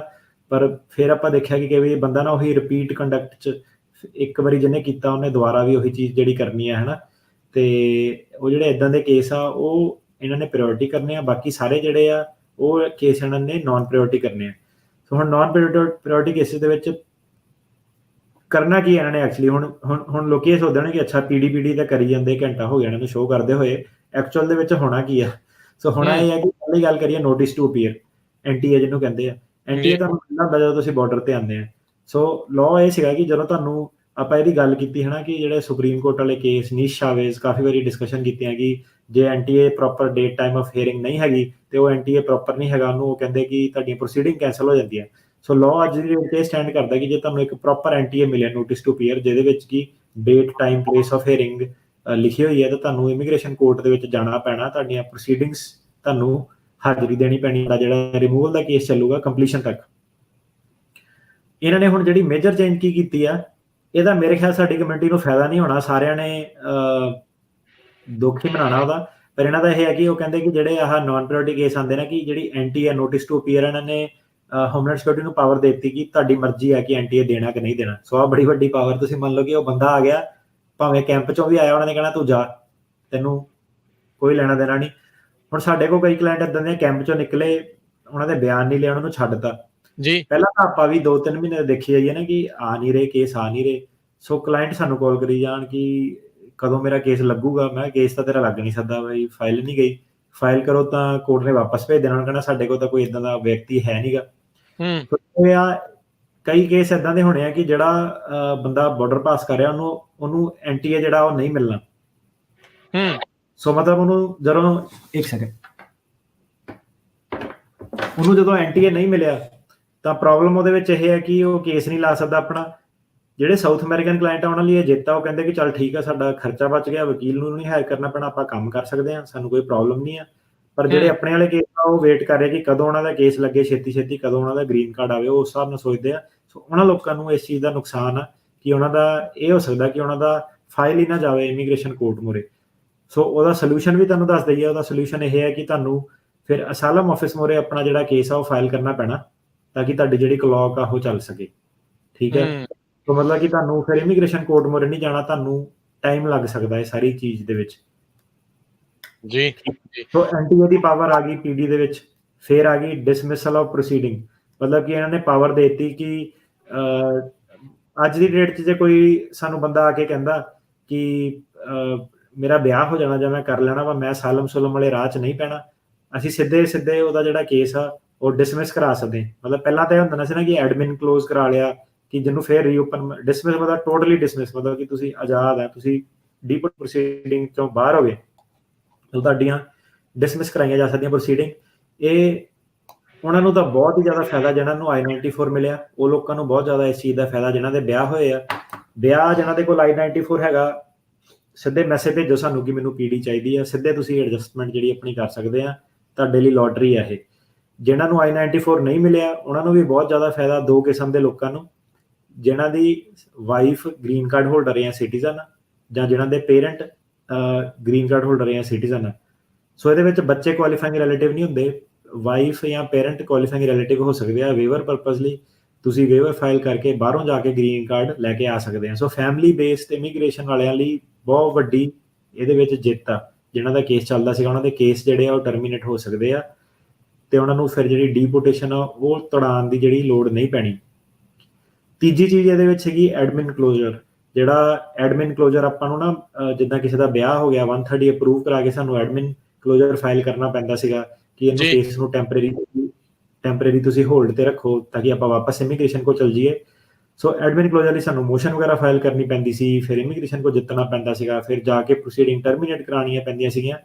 ਸੋ ਇਹਨਾਂ ਨੇ ਕਿਹਾ ਕਿ ਹੁਣ ਸਾਡੀ ਜਿਹੜੀ ਓਕਲਾ ਨੇ ਇਹ ਕਿਹਾ ਕਿ ਜਿਹੜੀ ਪ੍ਰੈਫਰੈਂਸ ਹੈਗੀ ਨਾ ਉਹ ਡਿਸਮਿਸ ਕਰੋ ਪ੍ਰੋਸੀਡਿੰਗ, ਮਤਲਬ ਐਡਮਿਨ ਕਲੋਜ਼ਰ ਛੱਡੋ, ਉਹ ਛੋਟੀ ਜਿਹੀ ਚੀਜ਼ ਆ, ਤੁਸੀਂ ਐਡਮਿਨ ਕਲੋਜ਼ਰ ਕਰੋਗੇ ਫਿਰ ਟਰੰਪ ਵਾਪਸ ਆਊਗਾ, ਫਿਰ ਦੁਬਾਰਾ ਐਡਮਿਨ ਕਲੋਜ਼ਰ ਜਿਹੜਾ ਕੇਸ ਆ ਉਹਨੂੰ ਖੋਲੂਗਾ। ਉਹ ਕਹਿੰਦੇ ਕਿ ਤੁਸੀਂ ਸਿੱਧੇ ਇਹਨਾਂ ਨੂੰ ਕਹੋ ਕਿ ਕੇਸ ਆਪਣੇ ਜਿਹੜੇ ਆ ਉਹ ਡਿਸਮਿਸ ਕਰੋ, ਕਿ ਮਤਲਬ ਕੋਰਟ ਦੇ ਡਾਕਟ ਚੋਂ ਹਟਾ ਦਿਓ। ਚੌਥੀ ਚੀਜ਼ ਇਹਨਾਂ ਨੇ ਦਿੱਤੀ ਸਟਿਪੂਲੇਸ਼ਨ ਟੂ ਰਿਕੁਐਸਟਡ ਰਿਲੀਫ। ਇਹਦਾ ਮਤਲਬ ਇਹ ਹੈਗਾ ਕਿ ਜੇ ਕੋਈ ਅਟਰਨੀ ਕਲਾਇੰਟ ਤੇ ਅਟਰਨੀ ਕੋਈ ਚੀਜ਼ ਰਿਕੁਐਸਟ ਕਰ ਰਹੇ ਕਿ ਹੈ ਨਾ ਮੇਰਾ ਕੇਸ ਹੈ, ਮੇਰੇ ਕੋਲ ਆਹ ਰਿਲੀਫ ਹੈਗਾ, ਮੇਰੇ ਕੋਲ ਵਾਵਾ ਦੀ ਆਪਸ਼ਨ ਆ, ਮੇਰੇ ਕੋਲ ਯੂ ਵੀਜ਼ਾ ਦੀ ਆਪਸ਼ਨ ਆ, ਮੇਰੇ ਕੋਲ ਫੈਮਿਲੀ ਬੇਸ ਦੀ ਆਪਸ਼ਨ ਆ, ਮੈਂ ਇੱਦਾਂ ਕਰਨਾ ਚਾਹੁੰਦਾ ਜੱਜ ਮੋਰੇ, ਤੇ ਤੁਸੀਂ ਉਹਨੂੰ ਲੜੋ ਨਾ ਕਿ ਹੋਰ ਬਹਿਸਬਾਜ਼ੀ 'ਚ ਨਾ ਪਾਓ, ਤੁਸੀਂ ਜੁਆਇੰਟ ਮੋਸ਼ਨ ਸਾਈਨ ਕਰੋ ਕਿ ਠੀਕ ਆ ਸਰਕਾਰ ਐਜ਼ ਅ ਸਰਕਾਰ ਆਪਾਂ ਅਗਰੀ ਕਰਦੇ ਹਾਂ ਇਹਦੇ ਨਾਲ ਕਿ ਜੱਜ ਨੂੰ ਇੱਦਾਂ ਹੀ ਕਰਨਾ ਚਾਹੀਦਾ, ਤਾਂ ਕਿ ਜਿਹੜੀ ਜੱਜ ਦੀ ਉਹ ਹੈਲਪ ਹੋ ਜਾਵੇ ਤੇ ਜੱਜ ਵੀ ਉਹ ਚੀਜ਼ ਦੇ ਵਿੱਚ ਆਪਣਾ ਅੜਿੱਕਾ ਨਾ ਪਾਉਣ ਤੇ ਸਿੱਧੇ ਜਿਹੜਾ ਹੈਗਾ ਜੇ ਕਿਸੇ ਦੇ ਕੋਲ ਕੋਈ ਰਿਲੀਫ ਦੀ ਆਪਸ਼ਨ ਜਿਹੜੀ ਹੈਗੀ ਆ ਉਹਨੂੰ ਮਿਲ ਜਾਵੇ। ਪੰਜਵੀਂ ਚੀਜ਼ ਇਹਦੇ ਵਿੱਚ ਉਹਨਾਂ ਨੇ ਕੀਤੀ ਹੈ ਕੰਟੀਨਿਊਐਂਸ। ਸੋ ਕੰਟੀਨਿਊਐਂਸ ਦਾ ਕੀ ਮਤਲਬ ਹੁੰਦਾ ਕਿ ਫੋਰ ਐਗਜ਼ਾਮਪਲ ਸਾਡਾ ਇੱਕ ਕਲਾਇੰਟ ਸੀਗਾ, ਉਹ ਗ੍ਰੀਨ ਕਾਰਡ ਹੋਲਡਰ ਸੀਗੀ, ਉਹਦੀ ਘਰ ਵਾਲੀ EB-5 ਦੇ ਥਰੂ ਲਿਆ ਸੀਗਾ ਤੇ ਬੰਦਾ ਕੱਚਾ ਹੋ ਗਿਆ ਸੀਗਾ, ਆਇਆ ਲੀਗਲੀ ਸੀਗਾ ਤੇ ਪੱਕਾ ਹੋ ਸਕਦਾ ਹੈ ਵਾਈਫ ਨੇ ਸਿਟੀਜ਼ਨ ਬਣ ਜਾਣਾ ਸੀਗਾ ਸਾਲ 1.5 ਸਾਲ ਦੇ ਅੰਦਰ ਇੱਦਾਂ। ਤੇ ਜਦੋਂ ਟਰੰਪ ਐਡਮਿਨਿਸਟ੍ਰੇਸ਼ਨ ਸੀਗੀ, ਸਰਕਾਰ ਇੰਨੀ ਸਟ੍ਰਿਕਟ ਸੀਗੀ ਕਿ ਜਿੱਦਾਂ ਉਹ ਵਾਲਾ ਕੇਸ ਆ ਉਹ ਬੰਦੇ ਨੂੰ ਮੌਕਾ ਹੀ ਨਹੀਂ ਦੇ ਰਹੇ ਸੀ। ਉਹ ਕਹਿੰਦੇ ਕਿ ਨਹੀਂ, ਤੇਰੀ ਪਹਿਲਾਂ ਹੀ ਹੀਅਰਿੰਗ ਕਰਨੀ ਆ, ਤੈਨੂੰ ਡਿਪੋਰਟ ਹੀ ਕਰਨਾ ਆਪਾਂ। ਭਾਵੇਂ ਉਹਨਾਂ ਨੂੰ ਪਤਾ ਸੀਗਾ ਕਿ ਸਾਲ 1.5 ਸਾਲ ਬਾਅਦ ਇਹਦੀ ਘਰ ਵਾਲੀ ਸਿਟੀਜ਼ਨ ਬਣ ਗਈ, ਇਹਨੇ ਪੱਕਾ ਹੋ ਜਾਣਾ, ਪਰ ਉਹ ਚਾਹੁੰਦੇ ਨਹੀਂ ਸੀ ਕਿ ਉਹ ਬੰਦਾ ਪੱਕਾ ਹੋਵੇ। ਤੇ ਫਿਰ ਉਹ ਬੰਦਾ ਮੂਵ ਹੋ ਗਿਆ, ਉਹਨੇ ਵੈਨਿਊ ਚੇਂਜ ਕਰ ਲਿਆ, ਸਿਐਟਲ ਚਲਾ ਗਿਆ ਤੇ ਫਿਰ ਹੁਣ ਵਾਪਸ ਕੈਲੀਫੋਰਨੀਆ ਮੂਵ ਹੋਇਆ, ਮਤਲਬ ਕਿ ਉਹਨੂੰ ਜਿਹੜਾ ਟਾਈਮ ਮਿਲ ਗਿਆ, ਹੁਣ PD ਮੈਮੋ ਆ ਗਿਆ। ਉਹ ਕੇਸਾਂ ਦੇ ਵਿੱਚ ਕੀ ਹੈ ਕਿ ਹੁਣ ਉਹਨਾਂ ਨੇ ਕਿਹਾ ਕਿ ਕੰਟੀਨਿਊਅਸ ਦੇਣੀ, ਮਤਲਬ ਉਹਨਾਂ ਨੂੰ ਕਿਹਾ ਕਿ ਜਦੋਂ ਤੁਹਾਨੂੰ ਬੰਦਾ ਆ ਕੇ ਕੋਈ ਇਦਾਂ ਦੀ ਚੀਜ਼ ਮੰਗ ਰਿਹਾ ਜੇ ਫਾਇਦਾ ਹੋ ਸਕਦਾ, ਜੇ ਉਹ ਕਹਿ ਰਿਹਾ ਕਿ ਮੈਨੂੰ ਕੰਟੀਨਿਊਅਸ ਚਾਹੀਦੀ ਆ, ਤੁਸੀਂ ਇਹਨੂੰ ਕੰਟੀਨਿਊਅਸ ਦਿਓ ਤਾਂ ਕਿ ਉਹ ਚੀਜ਼ ਦੀ ਵੇਟ ਕਰ ਸਕੇ। ਤੇ ਇਹਦੇ ਨਾਲ ਉਹਨੇ ਇਹ ਕਿਹਾ ਕਿ ਪਰ ਜੇ ਡਿਸਮਿਸਲ ਬੈਟਰ ਆਪਸ਼ਨ ਆ, ਤੁਸੀਂ ਡਿਸਮਿਸ ਕਰੋ, ਕਿਉਂਕਿ ਕੰਟੀਨਿਊਅਸ ਦੇ ਵਿੱਚ ਵੀ ਕੋਰਟ ਦਾ ਟਾਈਮ ਖਰਾਬ ਹੁੰਦਾ। ਤੇ ਉਹਨਾਂ ਨੇ ਕਲਾਇੰਟ ਨੂੰ ਇਹ ਕਿਹਾ ਕਿ ਤੁਸੀਂ ਰੀਜ਼ਨੇਬਲੀ ਕੰਟੀਨਿਊਅਸ ਜਿਹੜੀ ਮੰਗਣੀ ਆ ਤੇ ਟਾਈਮ ਸਰ ਮੰਗਣੀ ਆ, ਕਿ ਇਹ ਨਹੀਂ ਕਿ ਤੁਸੀਂ ਕਹੋ ਕਿ ਮੈਨੂੰ 20 ਵਾਰੀ ਕੰਟੀਨਿਊਅਸ ਦਿਓ, ਤੇ ਤੁਸੀਂ ਸਪਸ਼ਟ ਦੱਸੋ ਕਿ ਤੁਹਾਡਾ ਕੀ ਕੇਸ ਆ, ਕਿੱਦਾਂ ਦਾ ਕੇਸ ਆ, ਕਿੰਨੀ ਕੰਟੀਨਿਊਅਸ ਤੁਹਾਨੂੰ ਚਾਹੀਦੀ ਹੈ। ਸੋ ਕੰਟੀਨਿਊਅਸ ਤੁਹਾਨੂੰ ਜਿਹੜੀ ਆ ਉਹ ਦੇਣੀ ਹੈ। ਸੋ ਕਈ ਵਾਰੀ ਕੀ ਸੀਗਾ ਕਿ ਹੁਣ ਮੈਂ ਕਈ ਵਾਰੀ ਕੇਸ ਫੜ ਲਿਆ ਕਿਸੇ ਦਾ ਲਾਸਟ ਮੂਮੈਂਟ ਤੇ, ਮੈਂ ਉਹਨੂੰ ਕੋਰਟ ਨੂੰ ਕਿਹਾ ਕਿ ਮੈਨੂੰ ਕੰਟੀਨਿਊਅਸ ਦਿਓ 2 ਮਹੀਨੇ ਦੀ। ਮੈਨੂੰ ਤਾਂ ਕਲਾਇੰਟ ਨੇ ਹੁਣੇ ਹਾਇਰ ਕੀਤਾ 5 ਦਿਨ ਪਹਿਲਾਂ, ਜੱਜ ਜੜੀ ਪੈ ਜਾਂਦਾ ਸੀਗਾ ਕਿ ਨਹੀਂ ਤੂੰ ਕੇਸ ਫੜਿਆ ਵਾ, ਤੈਨੂੰ ਲੜਨਾ ਹੀ ਪੈਣਾ ਵਾ। ਸੋ ਉਹ ਸਹੀ ਚੀਜ਼ ਨਹੀਂ ਸੀਗੀ। ਤੇ ਉਹ ਕਹਿੰਦਾ ਕਿ ਜੱਜ ਕਹਿੰਦਾ ਸੀ ਕਿ ਕਲਾਇੰਟ ਕੋ ਤਾਂ 3 ਸਾਲ ਦਾ ਟਾਈਮ ਆਪਾਂ ਦਿੱਤਾ, ਉਹਨੇ ਤਿਆਰੀ ਕਿਉਂ ਨਹੀਂ ਕੀਤੀ। ਮੈਂ ਕਿਹਾ ਮੈਨੂੰ ਤਾਂ ਇਹਨੇ ਹੁਣੇ ਹੀ ਹਾਇਰ ਕੀਤਾ ਕਿਉਂਕਿ ਪੁਰਾਣਾ ਵਕੀਲ ਇਹਦਾ ਰਿਪਰੈਜ਼ੈਂਟ ਨਹੀਂ ਕਰ ਰਿਹਾ ਸੀਗਾ। ਸੋ ਕਈ ਵਾਰੀ ਜੱਜ ਨਾ ਕੰਟੀਨਿਊਅਸ ਨਹੀਂ ਦਿੰਦੇ ਸੀਗੇ, ਸਰਕਾਰ ਅੜ ਜਾਂਦੀ ਸੀ ਕਿ ਨਹੀਂ ਸਾਡਾ ਟਾਈਮ ਖਰਾਬ, ਉਹ ਕਹਿੰਦੇ ਕਿ ਕੰਟੀਨਿਊਅਸ ਦਿਓ। ਸੋ ਮਤਲਬ ਕਿ ਉਹ ਚੀਜ਼ਾਂ 'ਚ ਸਾਨੂੰ ਬਹੁਤ ਫਾਇਦਾ ਹੋਣਾ। ਅਪੀਲ ਜਿਹੜੀ ਹੈਗੀ ਪਰਸੂਇੰਗ, ਮਤਲਬ ਕਿ ਜਦੋਂ ਕਈ ਵਾਰੀ ਕੀ ਹੁੰਦਾ ਸੀਗਾ ਕਿ ਜੱਜ ਨੇ ਸਾਡੇ ਫੇਵਰ 'ਚ ਕੇਸ ਦੇ ਦਿੱਤਾ, ਪਰ ਸਰਕਾਰੀ ਵਕੀਲ ਬੜਾ ਤਿੱਖਾ ਜਿਹਾ ਸੀਗਾ, ਉਹਨੂੰ ਲੱਗਦਾ ਸੀਗਾ ਕਿ ਇਹ ਜੱਜ ਨੇ ਨਾ ਗਲਤ ਫੈਸਲਾ ਦਿੱਤਾ। ਸਰਕਾਰੀ ਵਕੀਲ ਵੀ ਕਈ ਵਾਰੀ ਤੇਜ਼ ਹੁੰਦੇ, ਕਾਫੀ ਜੱਜਾਂ ਤੋਂ ਵੀ ਤੇਜ਼ ਹੋ ਸਕਦੇ ਨੇ। ਸਰਕਾਰੀ ਵਕੀਲ ਕਈ ਵਾਰੀ ਕੀ ਕਰਦੇ ਸੀਗੇ, ਤੁਸੀਂ ਕੇਸ ਜਿੱਤ ਗਏ, ਸਰਕਾਰ ਅਪੀਲ ਕਰ ਦਿੰਦੀ ਸੀਗੀ, ਮਤਲਬ ਕਿ ਤੁਹਾਡਾ ਜਿੱਤਾ ਹਰਾਉਂਦੇ ਕਿ ਨਹੀਂ ਇਹਨਾਂ ਨੇ ਗਲਤ ਕੀਤਾ, ਇਹਨਾਂ ਨੇ ਟੈਰਰਿਸਟ ਬਾਰ ਨਹੀਂ ਲਾਈ, ਇਹਨਾਂ ਨੇ ਆਹ ਚੀਜ਼ ਨਹੀਂ ਦੇਖੀ। ਸੋ ਉਹਨਾਂ ਨੇ ਕਿਹਾ ਕਿ ਸਰਕਾਰੀ ਵਕੀਲ ਨੂੰ ਇਹ ਹਦਾਇਤ ਦਿੱਤੀ ਹੈ ਕਿ ਤੁਸੀਂ ਕੋਸ਼ਿਸ਼ ਕਰਨੀ ਹੈ ਕਿ ਤੁਸੀਂ ਅਪੀਲਾਂ ਫਾਈਲ ਨਹੀਂ ਕਰਨੀਆਂ। ਜੇ ਰਿਲੀਫ ਗ੍ਰਾਂਟ ਹੋ ਗਿਆ ਤਾਂ ਗ੍ਰਾਂਟ ਹੋ ਗਿਆ, ਤੇ ਤੁਸੀਂ ਪ੍ਰਾਇਓਰਟੀ ਕੇਸ ਵੱਲ ਜਿਹੜਾ ਉਹ ਫੋਕਸ ਕਰੋ, ਤੇ ਜਿਹੜੀ ਅਪੀਲ ਪੂਲ ਆ ਉਹਦੇ ਚੱਕਰ ਜਿਹੜੇ ਸਾਰੇ ਛੱਡ ਦਿਓ। ਸੋ ਐਗਜ਼ਾਮਪਲ ਦਿੰਦਾ, ਇੱਕ ਸਾਡਾ ਕੇਸ ਸੀਗਾ ਫਰੈਜ਼ਨੋ ਇਲਾਕੇ ਤੋਂ, ਉਹ ਬੰਦਾ 90s ਦੇ ਵਿੱਚ ਆਇਆ ਸੀਗਾ ਤੇ ਉਹਦੇ ਉੱਤੇ ਉਹਨਾਂ ਨੇ ਟੈਰਰਿਸਟ ਬਾਰ ਲਾਈ। ਟੈਰਰਿਸਟ ਬਾਰ ਇਸ ਹਿਸਾਬ ਨਾਲ ਲਾਈ ਕਿ ਉਹਨੂੰ ਸਵਾਲ ਜਵਾਬ ਜਦੋਂ ਪੁੱਛੇ ਕਿ ਉਦੋਂ ਜਦੋਂ ਖਾਲਿਸਤਾਨ ਦੇ ਲੋਕੀ ਜਦੋਂ ਆਉਂਦੇ ਸੀਗੇ 1980s, ਉਹ ਵਾਲਾ ਜਿਹੜਾ ਦੌਰ ਸੀਗਾ, ਤੇ ਉਦੋਂ ਕਿਸੇ ਦੇ ਘਰ ਆ ਜਾਂਦੇ ਸੀਗੇ, ਕਈ ਵਾਰੀ ਲੋਕੀ ਰੋਟੀ ਦਿੰਦੇ ਸੀਗੇ, ਪਾਣੀ ਪੂਣੀ ਪਿਲਾ ਦਿੰਦੇ ਸੀਗੇ, ਹਨਾ। ਸੋ ਤੁਹਾਨੂੰ ਪਤਾ ਨਹੀਂ ਲੱਗਦਾ ਸੀਗਾ ਕੌਣ ਪੁਲਿਸ ਆ, ਕੌਣ ਜੈਨੂਇਨ ਲੋਕ ਆ, ਕੌਣ ਜਿਹੜੇ ਹੈਗੇ ਆ ਉਹ ਸਿੱਧੇ ਜਿਹੜੇ ਪਾਕਿਸਤਾਨ ਵਾਲੇ ਜਿਹੜੇ ਬੰਦੇ ਛੱਡੇ ਹੋਏ ਉਹ ਆ। ਸੋ ਡਿਸਟਿੰਗੁਇਸ਼ ਕਰਨਾ ਬਹੁਤ ਔਖਾ ਸੀਗਾ ਕਿ ਕੌਣ ਫਰੀਡਮ ਫਾਈਟਰ ਆ, ਕੌਣ। ਸੋ ਲੋਕੀ ਕਈ ਡਰ ਦੇ ਮਾਰੇ ਵੀ ਉਹ ਕਹਿੰਦੇ ਸੀ ਕਿ ਠੀਕ ਆ ਆਪਾਂ ਪੰਗੇ 'ਚ ਕੱਲ੍ਹ ਹੀ ਪੈਣਾ, ਕਿਸੇ ਨੂੰ ਪਾਣੀ ਪਿਲਾਤਾ, ਕਿਸੇ ਨੂੰ ਉਹ ਕਰਤਾ। ਸੋ ਉਹਨਾਂ ਨੇ ਇੱਕ ਸੰਸਥਾ ਸੀਗੀ, ਮੈਂ ਸੰਸਥਾ ਦਾ ਨਹੀਂ ਨਾਮ ਲੈਣਾ ਚਾਹੁੰਦਾ, ਉਹਨਾਂ ਨੇ ਇਮੀਗ੍ਰੇਸ਼ਨ ਵਾਲਿਆਂ ਨੇ ਕਲਾਸੀਫਾਈ ਕੀਤਾ ਕਿ ਜਿਹੜੀ ਇਹ ਵਾਲੀ ਸੰਸਥਾ ਵਾ ਇਹ Tier 3 ਆਰਗੇਨਾਈਜੇਸ਼ਨ ਆ, ਮਤਲਬ ਕਿ ਇਹਨੂੰ ਆਪਾਂ ਟੈਰਰਿਸਟ ਆਰਗੇਨਾਈਜੇਸ਼ਨ ਸਮਝਦੇ ਹਾਂ। ਸੋ ਉਹ ਜਿਹੜਾ ਬੰਦਾ ਸੀਗਾ, ਉਹ ਜਿਹੜੀ ਸੰਸਥਾ ਨੇ ਉਹਦੇ ਘਰੇ ਆ ਕੇ ਉੱਤੇ AK-47 ਰੱਖ ਕੇ ਉਹਦੇ ਸਿਰ ਦੇ ਉੱਤੇ ਉਹਨੂੰ ਰੋਟੀ ਜਿੱਦਾਂ ਕਿ ਹੈ ਨਾ ਕਿ ਖਿਲਾਉਤਾ। ਉਹ ਬੰਦਾ ਨੇ ਬੇਸਿਕਲੀ ਕਿਹਾ ਕਿ ਮੇਰੇ ਕੋਲ ਆਪਸ਼ਨ ਨਹੀਂ ਸੀਗੀ, ਮੈਨੂੰ ਕਰਨਾ ਹੀ ਪੈਣਾ ਸੀਗਾ ਜੋ ਵੀ ਸੀਗਾ, ਬਸ ਉਹਦਾ ਇੰਨਾ ਸੀਗਾ। ਬਾਕੀ ਸਾਰਾ ਉਹਦਾ ਨੋਰਮਲ ਕੇਸ ਸੀਗਾ, ਹਰੇਕ ਚੀਜ਼ ਉਹਦੀ ਐਡ ਹੁੰਦੀ ਸੀਗੀ। ਜੱਜ ਨੇ ਉਹਨੂੰ ਕਿਹਾ ਕਿ ਤੇਰੇ ਤੇ ਟੈਰੋਰਿਸਟ ਬਾਰ ਲੱਗੀ ਆ। ਉਦੋਂ ਜਿਹੜਾ ਟਰੰਪ ਐਡਮਿਨਿਸਟ੍ਰੇਸ਼ਨ ਸੀਗੀ ਉਹਨੇ ਕਿਹਾ ਕਿ ਭਾਵੇਂ ਕੋਈ ਵੀ ਕਿਸਮ ਦੀ ਹੈਲਪ ਦੇ ਦਿੱਤੀ ਆ, ਭਾਵੇਂ ਤੁਹਾਡੇ ਸਿਰ ਤੇ ਬੰਦੂਕ ਰੱਖੀ ਆ, ਉਹ ਹੈਲਪ ਜਿਹੜੀ ਹੈਗੀ ਉਹ ਮਟੀਰੀਅਲ ਸਪੋਰਟ ਆ, ਮਤਲਬ ਤੁਸੀਂ ਮਟੀਰੀਅਲ ਸਪੋਰਟ ਦਿੱਤੀ ਆ Tier 3 ਟੈਰੋਰਿਸਟ ਆਰਗੇਨਾਈਜੇਸ਼ਨ ਨੂੰ, ਇਹਦੇ ਕਰਕੇ ਤੁਹਾਨੂੰ ਅਸਾਈਲਮ ਦਾ ਕੇਸ ਜਿਹੜਾ ਨਹੀਂ ਮਿਲ ਸਕਦਾ। ਸੋ ਸਿਰਫ ਇਸ ਗੱਲ ਕਰਕੇ ਹੈ ਨਾ। ਤੇ ਜਿਹੜੀ ਜੱਜ ਸੀਗੀ, ਕਿਉਂਕਿ ਉਹਦਾ ਟੋਰਚਰ ਹੋਇਆ ਸੀਗਾ ਬੰਦੇ ਦਾ, ਲਾਸ਼ਾਂ ਸੀਗੀਆਂ ਕਾਫੀ, ਮਤਲਬ ਸਬੂਤ ਸੀਗਾ ਬੰਦੇ ਕੋਲ, ਤਾਂ ਜਿਹੜੀ ਜੱਜ ਨੇ ਸੀਗੀ ਉਹਨੂੰ cat relief convention against torture grant ਕਰਤਾ। ਸੋ ਟੈਰਰਿਸਟ ਬਾਰ ਕੈਟ ਰਿਲੀਫ ਤੇ ਨਹੀਂ ਲੱਗਦੀ। ਕੈਟ ਰਿਲੀਫ ਹੈਗਾ ਜੇ ਤੁਹਾਡੇ ਨਾਲ ਟਾਰਚਰ ਹੋਇਆ, ਫਿਰ ਭਾਵੇਂ ਜੋ ਮਰਜ਼ੀ ਆ, ਭਾਵੇਂ ਤੁਸੀਂ ਕ੍ਰਿਮੀਨਲ ਆ, ਜੋ ਵੀ ਆ, ਤੁਹਾਨੂੰ ਕੈਟ ਰਿਲੀਫ ਜ਼ਰੂਰ ਮਿਲਦਾ। ਸੋ ਜਿਹੜੀ ਉਹ ਬੰਦਾ ਸੀਗਾ ਉਹ ਕਹਿੰਦਾ ਮੈਨੂੰ ਗ੍ਰੀਨ ਕਾਰਡ ਚਾਹੀਦਾ। ਆਪਾਂ ਅਪੀਲ ਕੀਤੀ, ਜਿਹੜੀ ਸਰਕਾਰ ਸੀਗੀ ਉਹਨੇ, ਉਹ ਸਰਕਾਰੀ ਵਕੀਲ ਇੰਨਾ ਤਿੱਖਾ ਸੀਗਾ, ਉਹਨੇ ਆਪਣਾ ਜਿਹੜੀ ਸਾਨੂੰ ਕੈਟ ਰਿਲੀਫ ਜਿਹੜਾ ਜੱਜ ਨੇ ਗ੍ਰਾਂਟ ਕੀਤਾ, ਉਹਨੇ ਕੈਟ ਰਿਲੀਫ ਦੇ ਖਿਲਾਫ ਵੀ ਅਪੀਲ ਫਾਈਲ ਕਰਤੀ ਕਿ ਨਹੀਂ, ਇਹਦਾ ਨਾ ਕੈਟ ਰਿਲੀਫ ਵੀ ਜਿਹੜਾ ਵਾਪਸ ਲੈ ਲਓ, ਉਹਦਾ ਕੇਸ ਪੈਂਡਿੰਗ ਸੀਗਾ। ਅੱਛਾ। ਫਿਰ ਬਾਈਡਨ ਐਡਮਿਨਿਸਟ੍ਰੇਸ਼ਨ ਆ ਗਈ। ਬਾਈਡਨ ਐਡਮਿਨਿਸਟ੍ਰੇਸ਼ਨ ਨੇ ਜਿਹੜਾ ਆਪਾਂ ਰੇਡੀਓ ਸ਼ੋਅ ਤੇ ਕੇਸ ਡਿਸਕਸ ਕੀਤਾ, ਮੈਟਰ ਆਫ ਨਗੀਸ ਕੀ ਕਹਿੰਦਾ ਕਿ ਮੈਟਰ ਆਫ ਨਗੀਸ ਦੇ ਵਿੱਚ ਕੀ ਹੋਣਾ ਕਿ ਜਿਹੜਾ ਬਾਈਡਨ ਦਾ ਅਟਰਨੀ ਜਨਰਲ ਹੈਗਾ ਉਹਨੇ ਉਹ ਚੀਜ਼ਾਂ ਚੇਂਜ ਕਰਨੀਆਂ ਕਿ ਜਿਹੜੀ ਮਟੀਰੀਅਲ ਸਪੋਰਟ ਹੈਗੀ ਆ ਉਹ ਕੀ ਹੈਗੀ ਆ। ਉਹਨਾਂ ਨੇ ਬੇਸਿਕਲੀ ਮੇਰੇ ਖਿਆਲ 'ਚ ਜਿਹੜੀ ਮੈਟਰ ਆਫ ਨਗੀਸ ਆ ਉਹ ਇਹ ਚੀਜ਼ ਚੇਂਜ ਕਰੂਗੇ ਕਿ ਉਹ ਇਹ ਤੁਹਾਡੇ ਬੰਦੂਕ ਰੱਖ ਕੇ ਉਹਨਾਂ ਨੇ ਤੁਹਾਡੇ ਕੋਲ ਪਾਣੀ ਪੂਣੀ ਪੀਤਾ, ਰੋਟੀ ਖਾਧੀ ਆ, ਉਹਨੂੰ ਤੁਸੀਂ ਟੈਰੋਰਿਸਟ ਬਾਰ ਦੇ ਥੱਲੇ ਨਹੀਂ ਕਰ ਸਕਦੇ। ਹੁਣ ਆਹ ਜਿਹੜਾ ਬੰਦਾ ਵਾ, ਇਹਦਾ ਕੇਸ ਜਿਹੜਾ ਹੈਗਾ ਮੈਟਰ ਆਫ ਨਗੀਸ ਦੇ ਉੱਤੇ ਪੈਂਡਿੰਗ ਹੈ। ਮੰਨ ਲਓ ਇਹਦਾ ਬਰੀਫਿੰਗ ਸਕੈਜੂਲ ਆ ਜਾਂਦਾ, ਪਹਿਲਾਂ ਮੈਂ ਲਟਕਿਆ ਹੋਇਆ ਸੀਗਾ, ਹੁਣ ਮੈਂ ਸਰਕਾਰੀ ਵਕੀਲ ਨੂੰ ਕਹਿ ਸਕਦਾ ਕਿ ਦੇਖ ਮੈਟਰ ਆਫ ਨਗੀਸ ਦੀ ਮੈਨੂੰ ਵੇਟ ਕਰਨੀ ਪੈਣੀ ਹੈ, ਤੂੰ ਮੈਨੂੰ ਕੰਟੀਨਿਊਸ ਦੇ। ਮਤਲਬ ਕਿ ਮੈਨੂੰ ਇੱਕ ਇਹਨਾਂ ਨੇ ਹੋਰ ਟੂਲ ਦਿੱਤਾ ਉਹਦਾ ਕੇਸ ਪੋਸਟਪੋਨ ਕਰਨ ਦਾ, ਤਾਂ ਕਿ ਮੈਂ ਮੈਟਰ ਆਫ ਨਗੀਸ ਦੀ ਜਿਹੜੀ ਆ ਉਹ ਵੇਟ ਕਰ ਸਕਾਂ। ਤੇ ਜਿਹੜਾ ਆਪਾਂ ਮੁੱਦੇ ਤੇ ਗੱਲ ਕਰ ਰਹੇ ਕਿ ਅਪੀਲ ਅੱਗੇ ਪਰਸੂ ਨਹੀਂ ਕਰਨੀ, ਸਰਕਾਰ ਨੂੰ ਉਹਨਾਂ ਨੇ ਪਾਵਰ ਦੇ ਦਿੱਤੀ ਹੈ ਕਿ ਤੁਸੀਂ ਜਿਹੜੀ, ਜਿੱਦਾਂ ਉਹਨੇ ਕੈਟ ਰਿਲੀਫ ਚੈਲੰਜ ਕੀਤਾ ਸੀਗਾ, ਉਹਨਾਂ ਨੇ ਹੁਣ ਪਾਵਰ ਦੇ ਦਿੱਤੀ ਕਿ ਜੇ ਬੰਦਾ ਤੁਹਾਨੂੰ ਸਹੀ ਲੱਗ ਰਿਹਾ, ਤੁਸੀਂ ਆਪਣਾ ਟਾਈਮ ਖਰਾਬ ਨਾ ਕਰੋ, ਤੁਹਾਨੂੰ ਇਦਾਂ ਦੇ ਕੈਟ ਰਿਲੀਫ ਜਾਂ ਉਹ ਚੇਂਜ ਨਹੀਂ ਕਰਨੇ ਚਾਹੀਦੇ। ਸੋ ਹੁਣ ਆ ਜਿਹੜਾ ਕਲਾਇੰਟ ਆ ਸਾਡਾ, ਇਹਦੀ ਮੈਂ ਉਹ ਚੀਜ਼ ਦੇ ਵਿੱਚ ਫਸਿਆ ਹੋਇਆ ਕਿ ਮੈਟਰ ਆਫ ਨਗੀਸ ਪਹਿਲਾਂ ਪਾਸ ਹੁੰਦਾ ਕਿ ਇਹਦਾ ਬਰੀਫਿੰਗ ਸਕੈਜੂਲ ਪਹਿਲਾਂ ਹੁੰਦਾ, ਪਰ ਇਹ ਹੈ ਕਿ ਮੇਰੇ ਕੋਲ ਹੁਣ 2 ਆਪਸ਼ਨਸ ਆ ਗਈਆਂ, ਮੇਰੇ ਕੋਲ 2 ਨਹੀਂ 3 ਆ ਗਈਆਂ। ਮੇਰੇ ਕੋਲ ਇੱਕ ਆ ਗਿਆ ਕਿ ਮੈਂ ਸਰਕਾਰ ਨੂੰ ਕਹਿ ਸਕਦਾ ਕਿ ਤੁਸੀਂ ਆਪਣੀ ਅਪੀਲ ਵਾਪਸ ਲੈ ਲਓ। ਜੇ ਬੰਦਾ ਮੈਨੂੰ ਕਹਿੰਦਾ ਕਿ ਮੈਨੂੰ ਗ੍ਰੀਨ ਕਾਰਡ ਨਹੀਂ ਚਾਹੀਦਾ, ਮੈਂ ਉਹਨੂੰ ਵਰਕ ਪਰਮਿਟ ਦਵਾ ਸਕਦਾ ਕਿ ਤੁਸੀਂ ਅਪੀਲ ਵਾਪਸ ਲੈ ਲਓ, ਸਟੋਰੀ ਇੱਥੇ ਓਵਰ ਹੈ ਨਾ। ਅਗਲੇ ਹਫਤੇ ਮੈਨੂੰ ਫੋਨ ਕਰੋ, ਮੈਂ ਕਹਿਣਾ ਇਦਾਂ ਕਿ ਤੂੰ ਜੇ ਵਰਕ ਪਰਮਿਟ ਲੈ ਸਕਦਾ, ਮੈਂ ਤੇਰਾ ਕੇਸ ਡਿਸਮਿਸ ਕਰਾ ਸਕਦਾ। ਜੇ ਉਹ ਕਹਿੰਦਾ ਕਿ ਨਹੀਂ ਮੈਨੂੰ ਉਹ ਚਾਹੀਦਾ, ਫਿਰ ਇਦਾਂ ਕਿ ਮੈਂ ਸਰਕਾਰ ਨੂੰ ਕਹਿ ਸਕਦਾ ਮੇਰਾ ਕੇਸ ਕੰਟੀਨਿਊ ਕਰੋ।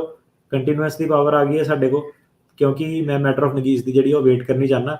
ਪਰ ਹੁਣ ਇਦਾਂ ਕਿ ਟਾਈਮ ਲਾਈਨ ਇਸ ਹਿਸਾਬ ਨਾਲ ਕਿ ਮੈਨੂੰ ਇਹ ਵੀ ਦੇਖਣਾ ਪੈਣਾ ਕਿ ਅਗਲੀ ਰਿਪਬਲਿਕਨ ਸਰਕਾਰ ਤਾਂ ਨਹੀਂ ਆ ਜਾਂਦੀ, ਕਿਉਂਕਿ ਜੇ ਉਹ ਆ ਗਈ ਉਹਨਾਂ ਨੇ ਸਾਰੀ ਜਿਹੜੀ ਆ ਗੇਮ ਚੇਂਜ ਕਰ ਦੇਣੀ ਆ। ਸੋ ਜਿਹੜਾ ਹੁਣ ਜਿਹੜੇ ਕੇਸ ਆਏ ਇਦਾਂ ਦੀਆਂ ਘੁੰਮਣ ਘੇਰੀਆਂ 'ਚ ਥੋੜੇ ਜਿਹੇ ਫਸੂਗੇ। ਤੇ ਜਿਹੜੇ ਲੋਕੀ ਆ ਸੁਣ ਰਹੇ ਆ ਇਸ ਵੇਲੇ, ਤੁਸੀਂ ਜੇ ਬਾਹਲੀ ਸਿਰਦਰਦੀ ਕੈਲਕੂਲੇਸ਼ਨਾਂ 'ਚ ਨਹੀਂ ਪੈਣਾ ਚਾਹੁੰਦੇ, ਚੁੱਪ ਕਰਕੇ ਆਪਣਾ ਜਿਹੜਾ PD ਲੈ ਲਓ, ਵਰਕ ਪਰਮਿਟ ਮਿਲੂਗਾ, ਰਹਿਣ ਦੀ ਪਰਮਿਸ਼ਨ ਮਿਲੂਗੀ। ਜੇ ਇਦਾਂ ਦੇ ਤੁਹਾਡੇ ਟੈਕਨੀਕਲ ਕੇਸ ਹੈਗੇ ਆ ਤੇ ਘੱਟੋ ਘੱਟ ਇਹ ਹੈਗਾ ਤੁਹਾਨੂੰ ਵਾਪਸ ਡੀਪੋਰਟੇਸ਼ਨ ਹੀ ਲੱਗੂਗੀ। ਤੇ ਸਭ ਤੋਂ ਵੱਡੀ ਚੀਜ਼ ਜੁਆਇੰਟ ਮੋਸ਼ਨ ਟੂ ਰੀਓਪਨ, ਕਿ ਪਹਿਲਾਂ ਜਿੱਦਾਂ ਕਿਸੇ ਦਾ ਸਰਕਿਟ ਕੋਰਟ ਕੋ ਕੇਸ ਡਿਨਾਈ ਹੋ ਗਿਆ ਹੈ ਨਾ, ਤਾਂ ਉਹ ਬੰਦੇ ਦੀ ਗੇਮ ਓਵਰ ਹੋ ਜਾਂਦੀ ਸੀਗੀ, ਕੋਈ ਉਹਨੂੰ ਹੱਕ ਨਹੀਂ ਹੁੰਦਾ ਸੀ। ਹੁਣ ਇਹ ਹੈ ਕਿ ਜੁਆਇੰਟ ਮੋਸ਼ਨ ਟੂ ਰੀਓਪਨ, ਮਤਲਬ ਕਿ ਮੇਰੇ ਕੋਲ ਜੇ ਇੱਕ ਤਗੜਾ ਕੇਸ ਹੈ, ਭਾਵੇਂ ਕਿਸਾਨੀ ਮੁੱਦਾ, ਭਾਵੇਂ ਕੋਈ ਵੀ ਹੈਗਾ ਜਿਹਨਾਂ ਦੇ ਹਾਰੇ ਹੋਏ ਕੇਸ ਆ, ਉਹਦੇ ਜਿਹੜੇ ਕੇਸ ਹੈਗੇ ਆ ਉਹਨੂੰ ਆਪਾਂ ਰੀਓਪਨ ਕਰਾ ਸਕਦੇ ਹਾਂ। ਰੀਓਪਨ ਕਰਾ ਕੇ ਆਪਾਂ ਡਿਸਮਿਸ ਕਰਾ ਸਕਦੇ ਹਾਂ, ਜਿਹਦੇ ਨਾਲ ਕਿ I-94 ਵਾਲਿਆਂ ਨੂੰ ਬਹੁਤ ਫਾਇਦਾ ਹੋਊਗਾ। ਤੇ ਜਿਹਨਾਂ ਕੋਲ ਨਹੀਂ I-94 ਆ, ਉਹ ਕੰਟਰੀ ਆਊਟ ਕਰਕੇ ਜੇ ਆਪਣੀ ਘਰ ਵਾਲੀ ਦੇ ਥਰੂ ਜਾਂ ਆਪਣੇ ਪੇਰੈਂਟਸ ਦੇ ਥਰੂ ਵੇਵਰ ਲੈ ਕੇ ਜਾ ਸਕਦੇ ਆ, ਉਹਨਾਂ ਨੂੰ ਬਹੁਤ ਫਾਇਦਾ ਹੋਊਗਾ। ਤੇ ਲਾਸਟਲੀ ਇਹਦੇ ਵਿੱਚ ਆ ਗਿਆ ਬੌਂਡ ਪ੍ਰੋਸੀਡਿੰਗ। ਬੌਂਡ ਹੁੰਦਾ ਕਿ ਜਿਹੜੇ ਬਾਰਡਰ ਤੋਂ ਟੱਪ ਕੇ ਆਉਂਦੇ ਆ, ਉਹਦੀ ਬੌਂਡ ਆਈਸ ਨਾ ਬੌਂਡ ਬਣਦੀ ਹੁੰਦੀ ਸੀਗੀ ਕਿ ਨਹੀਂ ਇਹ ਬੰਦੇ ਨੂੰ ਕਹਿੰਦੇ ਜ਼ਿਆਦਾ ਤੂੰ ਜੇਲ੍ਹ 'ਚ ਰਹਿ ਗਿਆ। ਇੱਦਾਂ ਦੇ ਵੀ ਆਪਾਂ ਸੁਣੀਆਂ ਟਰੰਪ ਦੇ ਵਿੱਚ ਐਗਜ਼ਾਮਪਲਾਂ, ਉਹ ਬੰਦਾ ਕਹਿੰਦਾ ਮੈਨੂੰ 2-3 ਸਾਲ ਜੇਲ੍ਹ ਦੇ ਵਿੱਚ ਹੀ ਰਹਿ ਕੇ ਕੇਸ ਲੜਨਾ ਪਿਆ, ਜਾਨ ਪਾਸ ਹੋ ਗਿਆ, ਇਹਨਾਂ ਨੇ ਮੇਰਾ ਬੌਂਡ ਨਹੀਂ ਪਾਸ ਕੀਤਾ। ਉਹ ਬੇਸਿਕਲੀ ਇਹਨਾਂ ਨੂੰ ਇਹ ਕਹਿ ਰਹੇ ਆ ਕਿ ਜੇ ਬੰਦਾ ਖਤਰਾ ਨਹੀਂ ਹੈਗਾ, ਤੁਸੀਂ ਇਹਨੂੰ ਨਾ ਬੌਂਡ ਪ੍ਰੋਸੀਡਿੰਗ ਦਿਓਗੇ ਆਈਸ ਵਾਲਿਆਂ ਨੂੰ ਕਿ ਤੁਸੀਂ ਆਪਣੇ ਲੈਵਲ ਤੇ ਇਹਨਾਂ ਨੂੰ ਜਿਹੜਾ ਬੌਂਡ ਆ ਦੇ ਕੇ ਛੱਡੋ। ਸੋ ਆਉਣ ਵਾਲੇ ਕੇਸਾਂ ਦੇ ਵਿੱਚ ਇਹ ਹੈ ਕਿ ਜਿਹੜੇ ਲੋਕੀ ਆਊਗੇ ਉਹਨਾਂ ਨੂੰ ਥੋੜਾ ਛਡਾਉਣ 'ਚ ਬਹੁਤ ਹੈਲਪ ਹੋ ਜੂਗੀ ਸਾਨੂੰ, ਕਿ ਆਈਸ ਵਾਲਿਆਂ ਕੋਲ ਸਿੱਧੇ ਆਪਾਂ ਓਪਲਾ ਅਟਰਨੀ ਦੇ ਥਰੂ ਜਾ ਕੇ ਉਹਨਾਂ ਨੂੰ ਕਹਿ ਸਕਦੇ ਕਿ ਇਹਨੂੰ ਬੌਂਡ ਪ੍ਰੋਸੀਡਿੰਗ ਪਾਓ। ਬੌਂਡ ਵੀ ਉਹ ਕਹਿੰਦੇ ਕਿ ਘੱਟ ਪਾਓ, ਘੱਟ ਮਾਤਰਾ ਵਾਲੇ ਪਾਓ, ਐਵੇਂ ਜੇਲ੍ਹਾਂ ਜੁਲਾਂ 'ਚ ਟੰਗਣ ਦਾ ਕੋਈ ਫਾਇਦਾ ਨਹੀਂ, ਲੋਕਾਂ ਨੂੰ ਛੱਡੋ ਜੇ ਥ੍ਰੈਟ ਥਰੂ ਨਹੀਂ ਹੈਗੇ ਆ। ਸੋ ਬੌਂਡ ਪ੍ਰੋਸੀਡਿੰਗਸ ਦੇ ਵਿੱਚ ਜਿਹੜਾ ਹੈਗਾ ਕਾਫੀ ਜ਼ਿਆਦਾ ਜਿਹੜੀ ਹੈਲਪ ਜਿਹੜੀ ਹੋ ਜਾਣੀ ਹੈ। ਜੀ, ਸੋ ਬਹੁਤ ਵੱਡੇ ਜਿਹੜੇ ਚੇਂਜਸ ਆਏ ਆ, ਚਾਹੇ bond proceeding, joint motion, appeal, continuance, stipulations, issue relief ਨੂੰ ਲੈ ਕੇ, admit close, dismissal, NTA, so priority, non priority cases. So ਇਸ ਇੱਕ ਮੈਮੋ ਦੇ ਵਿੱਚ ਤਗੜੇ ਜਿਹੜੇ ਚੇਂਜਸ ਆ ਰਹੇ ਆ। ਜੇ ਤੁਸੀਂ ਬਰੀਫ ਦੇ ਵਿੱਚ ਇੱਕ ਸਮਰਾਈਜ਼ ਕਰ ਦਿਓ ਵੀ ਇਹ ਮੈਮੋ ਕੀ ਜਿਹੜੀਆਂ ਪ੍ਰਾਇੋਰਟੀਜ਼ ਆ, ਕੀ ਜਿਹੜਾ ਇਸ ਦੇ ਵਿੱਚ ਚੇਂਜਸ ਜਿਹੜੇ ਹੈਗੇ, ਮੈਨੂੰ ਪਤਾ ਆਪਾਂ ਵਿਸਥਾਰ ਦੇ ਵਿੱਚ ਸਾਰਾ ਕੁਝ ਜਿਹੜਾ ਉਹ ਦੱਸ ਦਿੱਤਾ, ਵੀ ਕੁਛ ਮਿੰਟਾਂ ਦੇ ਵਿੱਚ ਜੇ ਤੁਸੀਂ ਇਸ ਪੂਰੇ ਮੈਮੋ ਨੂੰ ਸਮਰਾਈਜ਼ ਕਰਨਾ ਹੋਵੇ ਤਾਂ ਜੋ ਆਪਣੇ ਦਰਸ਼ਕ ਤੇ ਸਰੋਤਿਆਂ ਨੂੰ ਜਿਹੜਾ ਜਲਦੀ ਪਤਾ ਲੱਗ ਸਕੇ। ਜੀ ਬਿਲਕੁਲ। ਸੋ 3 ਤਰ੍ਹਾਂ ਦੇ ਲੋਕ ਉਹਨਾਂ ਨੇ ਟੰਗਣੇ ਆ, ਜਿਹੜੇ ਨੈਸ਼ਨਲ ਸਿਕਿਉਰਿਟੀ ਨੂੰ ਥ੍ਰੈਟ ਆ, ਜਿਹੜੇ ਪਬਲਿਕ ਸੇਫਟੀ ਨੂੰ ਥ੍ਰੈਟ ਆ, ਜਿਹੜੇ ਬਾਰਡਰ ਸਿਕਿਉਰਿਟੀ ਨੂੰ ਥ੍ਰੈਟ ਆ। ਬਾਰਡਰ ਸਿਕਿਉਰਿਟੀ ਨੂੰ ਕਿਹੜੇ ਥ੍ਰੈਟ ਆ?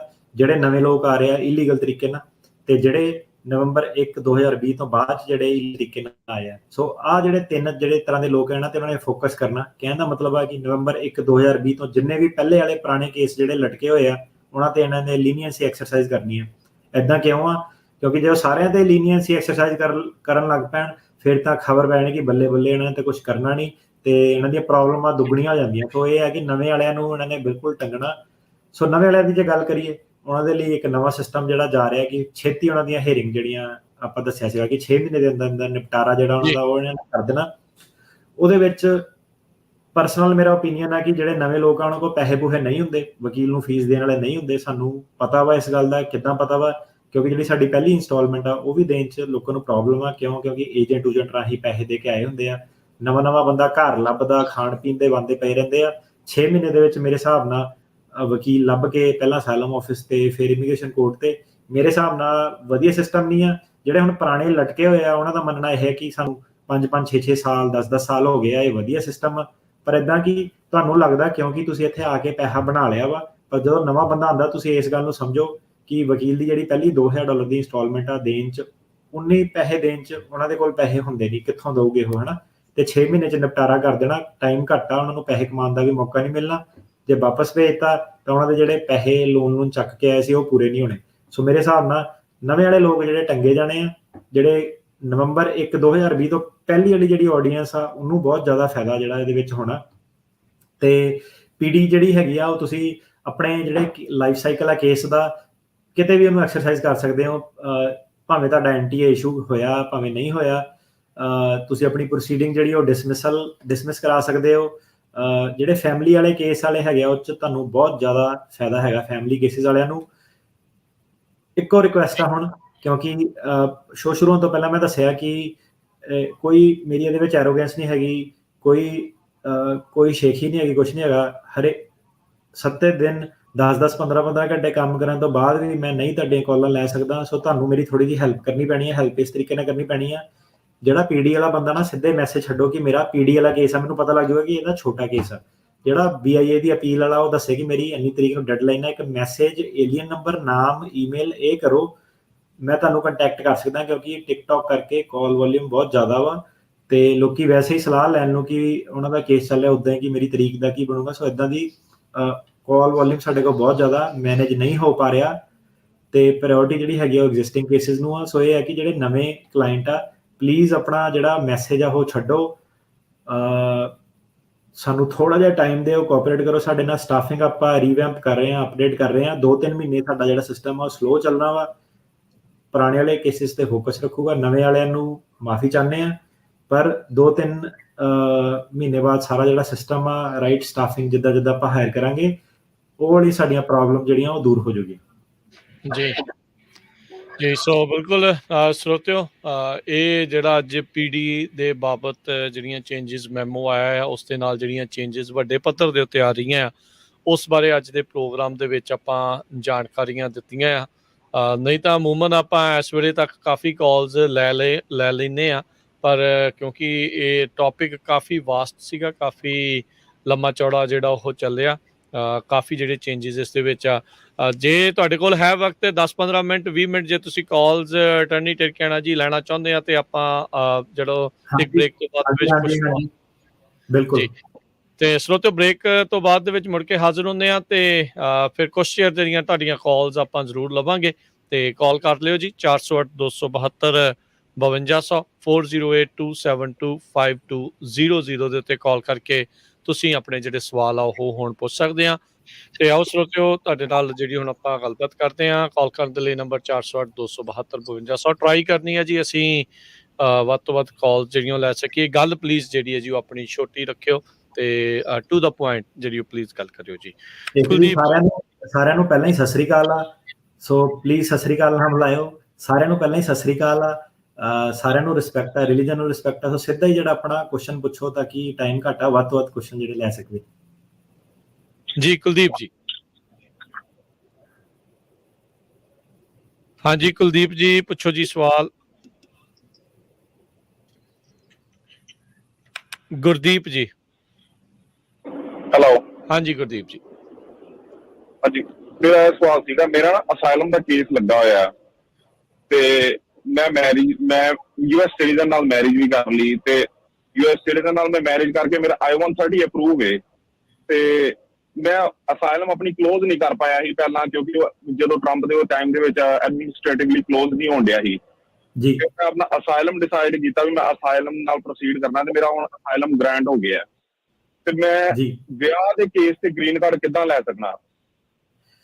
ਜੇ ਤੁਹਾਡਾ ਅਸਾਈਲਮ ਗ੍ਰਾਂਟ ਹੋ ਗਿਆ ਤਾਂ ਤੁਸੀਂ ਕੀ ਕਰਨਾ, ਤੁਸੀਂ ਅਸਾਈਲਮ ਦਾ ਰਿਫਿਊਜੀ ਟਰੈਵਲ ਡਾਕੂਮੈਂਟ, ਜਿਹੜਾ ਟਰੈਵਲ ਡਾਕੂਮੈਂਟ ਤੋਂ ਲੱਗਾ ਰਿਫਿਊਜੀ ਟਰੈਵਲ ਡਾਕੂਮੈਂਟ ਲੈ ਕੇ ਜਾਣਾ, ਮੈਕਸੀਕੋ ਜਾਂ ਕੈਨੇਡਾ ਜਾਣਾ ਤੇ ਰੀ-ਐਂਟਰ ਕਰਨਾ।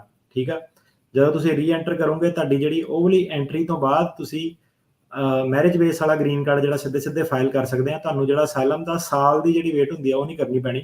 ਸੋ ਰਿਫਿਊਜੀ ਟਰੈਵਲ ਡਾਕੂਮੈਂਟ ਲਓ, ਟਰੈਵਲ ਕਰੋ, ਰੀ-ਐਂਟਰੀ ਕਰੋ ਤੇ ਸਿੱਧੇ ਤੁਸੀਂ ਆਪਣੇ ਆਪ ਨੂੰ ਫਿਕਸ ਕਰ ਸਕਦੇ ਹੋ। Thank you. ਅਗਲੇ ਕਾਲਰ ਜਿਹੜੇ ਜੀ ਆਪਣੇ ਨਾਲ ਕੁਲਦੀਪ। ਹਾਂਜੀ, ਹੈਲੋ ਸਰ, ਅਸੀਂ 2016 ਚ ਯੂਰਪ ਆਏ ਹਾਂ ਜੀ। ਮੈਂ, ਮੇਰੀ ਮਿਸੀ ਤੇ ਮੇਰਾ ਬੇਟਾ 10 ਸਾਲ ਦਾ ਤੇ ਅਸੀਂ ਲਾਸਟ ਮੰਥ ਇੱਥੇ ਆ ਗਏ ਆ USA ਜੀ। ਤੇ ਸਾਡੇ ਉੱਥੇ ਬਾਰਡਰ ਦੇ ਉੱਤੇ ਕੋਈ ਬਿਆਨ ਨਹੀਂ ਹੋਏ ਤੇ ਸਾਨੂੰ ਲਾਸਟ ਵੀਕ ਫੋਨ ਆਇਆ ਕਿ ਤੁਹਾਡੇ 27 ਜੂਨ ਨੂੰ ਹੀਅਰਿੰਗ ਹੈ ਨਿਊਯਾਰਕ। ਅੱਛਾ ਜੀ, ਹੀਅਰਿੰਗ ਕਿਹੜੀ ਮਾਸਟਰ? ਹਾਂਜੀ, ਕਿੰਨੇ ਮਾਸਟਰ ਪੁੱਛਦੇ ਆ? ਨਹੀਂ ਪਤਾ ਨਹੀਂ ਜੀ, ਹੁਣ ਮਾਸਟਰ ਇਹਦੇ ਬਾਰੇ ਤੇ ਹੁਣ ਨੌਲੇਜ ਕੋਈ ਨਹੀਂ। ਸਾਡੇ ਉੱਥੇ ਬਾਰਡਰ ਤੇ ਕੋਈ ਬਿਆਨ ਨਹੀਂ ਹੋਏ ਉਹਨਾਂ। ਨਹੀਂ ਭਾਜੀ, ਜਿਹੜੇ ਬਾਰਡਰ ਤੇ ਬਿਆਨ ਹੋਏ ਭਾਵੇਂ ਨਹੀਂ ਹੋਏ ਪਰ ਤੁਸੀਂ ਕੋਰਟ ਸਿਸਟਮ ਚ ਆ।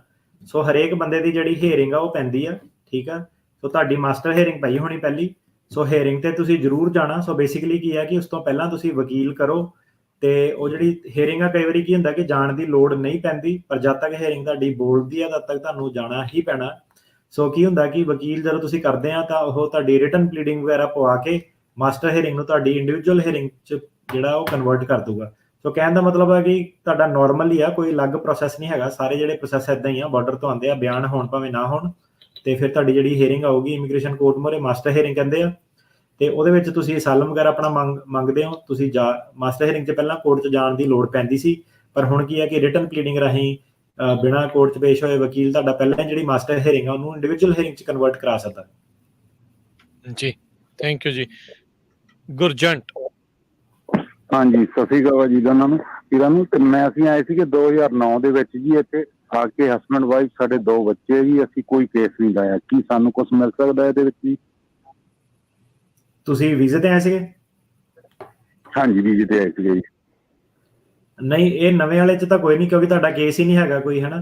ਤਾਂ ਤੁਹਾਨੂੰ ਇਹਦੇ ਵਿੱਚ ਨਹੀਂ ਕੁਝ ਮਿਲ ਸਕਦਾ। ਤੁਹਾਡੇ ਲਈ ਤਾਂ ਤੁਹਾਡਾ ਤਾਂ ਆਲਰੇਡੀ ਲੱਗਾ ਹੀ ਨਹੀਂ ਕੇਸ, ਤੁਸੀਂ ਹੈ ਹੀ ਨਹੀਂ। ਤੇ ਤੁਹਾਡਾ ਬਸ ਇਹੀ ਹੈ ਕਿ ਜੇ ਤੁਹਾਡੇ ਕੋਲ 1 ਸਾਲ ਦੇ ਅੰਦਰ ਕੇਸ ਲਾਣਾ ਹੁੰਦਾ ਤੇ ਇੱਕ ਸਾਲ ਦੇ ਅੰਦਰ ਤੁਸੀਂ ਜਿਹੜਾ ਆਪਣਾ ਉਹ ਕੇਸ ਫਾਈਲ ਕਰਨਾ ਹੁੰਦਾ ਤੇ 1 ਸਾਲ ਤੋਂ ਬਾਅਦ ਤੁਸੀਂ ਕੇਸ ਉਦੋਂ ਹੀ ਫਾਈਲ ਕਰ ਸਕਦੇ ਆ ਜਦੋਂ ਕੋਈ ਨਵੇਂ ਹਾਲਾਤ ਇਦਾਂ ਦੇ ਹੋਣ ਜਿਹੜੇ ਪਹਿਲਾਂ ਨਹੀਂ ਸੀਗੇ, ਜਿਹੜੇ ਹੁਣ ਪੈਦਾ ਹੋਏ ਆ, ਜਿਹਦੇ ਬੇਸ ਤੇ ਤੁਹਾਨੂੰ ਨਵੇਂ ਸਾਲਮ ਦਾ ਕੋਈ ਕਲੇਮ ਹੈਗਾ ਤਾਂ ਤੁਸੀਂ ਨਵੇਂ ਲੈਵਲ ਤੇ ਆਪਣਾ ਜਿਹੜਾ ਸਾਲਮ ਦਾ ਕੇਸ ਆ ਉਹ ਲਾ ਸਕਦੇ ਆ। ਮੰਨ ਲਓ ਕਿ ਜੇ ਤੁਹਾਡਾ ਪੁਰਾਣੇ ਵਾਲੇ ਕੇਸ ਸੀਗੇ, ਤੁਹਾਡਾ ਉਦੋਂ ਕੇਸ ਬਣਦਾ ਸੀਗਾ ਪਰ ਤੁਸੀਂ ਲਾਇਆ ਨਹੀਂ ਤੇ ਫਿਰ ਤੁਸੀਂ ਸਾਲਮ ਦਾ ਕੇਸ ਫਾਈਲ ਕਰਦੇ ਹੋ, ਮਤਲਬ ਕਿ ਤੁਸੀਂ ਜੇ 1 ਸਾਲ ਦੀ ਡੈਡਲਾਈਨ ਆਪਣੀ ਮਿਸ ਕਰਤੀ ਆ ਤਾਂ ਫਿਰ ਤੁਹਾਨੂੰ ਗ੍ਰੀਨ ਕਾਰਡ ਜਾਂ ਸਾਲਮ ਨਹੀਂ ਮਿਲਣਾ, ਤੁਹਾਨੂੰ ਵਿਦ ਹੋਲਡਿੰਗ ਦਾ ਰਿਲੀਫ ਮਿਲਣਾ, ਮਤਲਬ ਕਿ ਰਹਿਣ ਦੀ ਕੰਮ ਕਰਨ ਦੀ ਪਰਮਿਸ਼ਨ ਮਿਲਣੀ ਹੈ ਪਰ ਗ੍ਰੀਨ ਕਾਰਡ ਨਹੀਂ ਮਿਲਣਾ। ਸੋ ਇਹਨਾਂ ਦੇ ਲਈ ਇੱਕ ਜਿਹੜਾ 10 ਈਅਰ ਹੁੰਦਾ ਸੀਗਾ ਵੀ 10 ਸਾਲ ਤੱਕ ਕੁਛ ਨਾ ਆਵੇ, ਪਰ ਉਹਦੇ ਲਈ ਵੀ ਨੋਟਿਸ ਟੂ ਅਪੀਅਰ ਆਇਆ ਹੋਣਾ ਚਾਹੀਦਾ ਸੀ, ਇੱਕ ਅੱਧਾ ਤਰੀਕ ਆਈ ਹੋਣੀ ਚਾਹੀਦੀ ਸੀ। ਕਿੱਦਾਂ ਜਿਹੜਾ 10 ਸਾਲ ਵਾਲਾ ਰੂਲ ਆ, ਇਹ 10 ਸਾਲ ਹੁਣ ਏਦਾਂ ਕਿ ਮੈਂ ਇਹਨਾਂ ਨੂੰ ਇਹ ਨਹੀਂ ਸਲਾਹ ਦੇ ਸਕਦਾ ਕਿ 10 ਸਾਲ ਇਹ ਇੱਥੇ ਰਹਿਣ, ਕਿਸੇ ਨੂੰ ਮੈਂ ਲਾਅ ਤੋੜਨ ਦੀ, ਬਾਰਡਰ ਟੱਪਣ ਦੀ, ਕੱਚੇ ਰਹਿਣ ਦੀ ਸਲਾਹ, ਉਹ ਤੁਹਾਡਾ ਆਪਣਾ ਫੈਸਲਾ। ਮੈਂ ਤੁਹਾਨੂੰ ਇਹ ਦੱਸ ਰਿਹਾ ਕਿ ਜੇ ਤੁਸੀਂ 10 ਸਾਲ ਮੰਨ ਲਓ ਕਿ ਤੁਸੀਂ ਡਿਸਾਈਡ ਕਰਦੇ ਆ ਆਪਣੇ ਲੈਵਲ ਤੇ ਕਿ ਮੈਂ 10 ਸਾਲ ਇੱਥੇ ਰਹਿਣਾ, ਤੇ ਤੁਹਾਡਾ ਜੇ US ਸਿਟੀਜ਼ਨ ਬੱਚਾ ਹੈਗਾ ਜਾਂ ਤੁਸੀਂ US ਸਿਟੀਜ਼ਨ ਨਾਲ ਵਿਆਹ ਕਰਾਇਆ ਜਾਂ ਕੁਝ ਵੀ ਆ, ਤਾਂ ਇੱਕ ਰਿਲੀਫ ਹੁੰਦਾ, ਉਹਨੂੰ ਕਹਿੰਦੇ ਆ ਕੈਂਸਲੇਸ਼ਨ ਆਫ ਰਿਮੂਵਲ। ਤੇ ਕੈਂਸਲੇਸ਼ਨ ਆਫ ਰਿਮੂਵਲ ਥੱਲੇ ਤੁਹਾਨੂੰ ਸ਼ੋਅ ਕਰਨਾ ਪੈਂਦਾ ਕਿ ਤੁਹਾਡੇ ਬੱਚੇ ਵਗੈਰਾ ਨੂੰ ਕੀ ਹਾਰਡਸ਼ਿਪ ਆ, ਤੇ ਫਿਰ ਉਹਦੇ ਬੇਸ ਤੇ ਤੁਹਾਨੂੰ ਜਿਹੜਾ ਗ੍ਰੀਨ ਕਾਰਡ ਦੀ ਆਪਸ਼ਨਸ ਤੁਹਾਡੇ ਲਈ ਖੁੱਲ ਜਾਂਦੀਆਂ। 10 ਸਾਲ ਵਾਲਾ ਰੂਲ ਇਹ ਹੈ।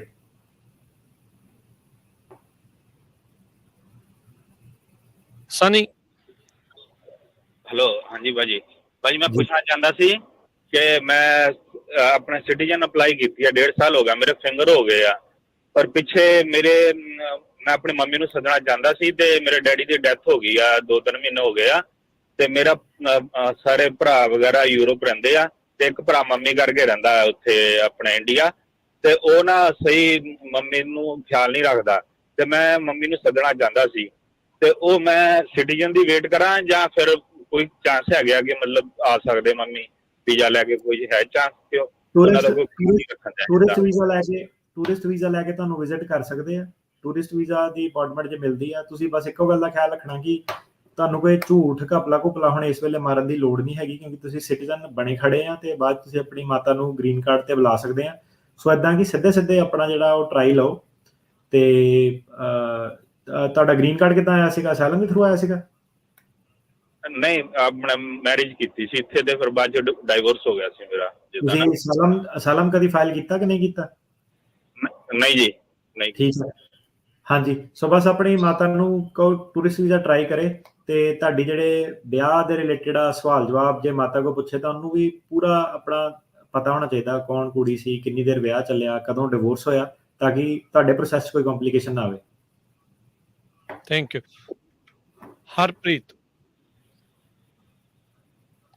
ਹਰਪ੍ਰੀਤ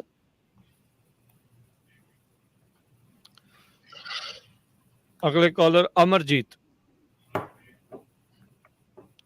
ਹੈਲੋ ਅਮਰਜੀਤ ਹਾਂਜੀ ਭਾਜੀ ਜੀ। ਹੈਲੋ ਜੀ ਪੁੱਛੋ ਜੀ ਸਵਾਲ। ਹਾਂਜੀ, ਮੇਰਾ ਅਸਾਈਲਮ ਜਿੱਦਾਂ ਗ੍ਰਾਂਟਡ ਹੋਇਆ ਸੀ 2007 ਦੇ ਵਿੱਚ, ਤੇ ਮੁੜ ਕੇ ਮੈਂ ਗ੍ਰੀਨ ਕਾਰਡ ਅਪਲਾਈ ਕੀਤਾ ਸੀ, ਗ੍ਰੀਨ ਕਾਰਡ ਡਿਨਾਈਡ ਕਰ ਦਿੱਤਾ ਇਹਨਾਂ ਨੇ। ਕਿਸ ਗੱਲੋਂ ਗ੍ਰੀਨ ਕਾਰਡ ਡਿਨਾਈਡ ਕੀਤਾ ਵਾ? ਮਟੀਰੀਅਲ ਸਪੋਰਟ ਦੇ ਚੱਕਰ ਦੇ ਵਿੱਚ। ਅੱਛਾ ਜੀ। ਹਾਂਜੀ, ਤੇ ਤੁਹਾਨੂੰ ਜਿੱਦਾਂ ਮੈਂ ਅੱਜ ਦੱਸਿਆ ਕਿ ਮਟੀਰੀਅਲ ਸਪੋਰਟ ਵਾਲਾ ਜਿਹੜਾ ਮੁੱਦਾ ਨਾ ਤੁਹਾਡਾ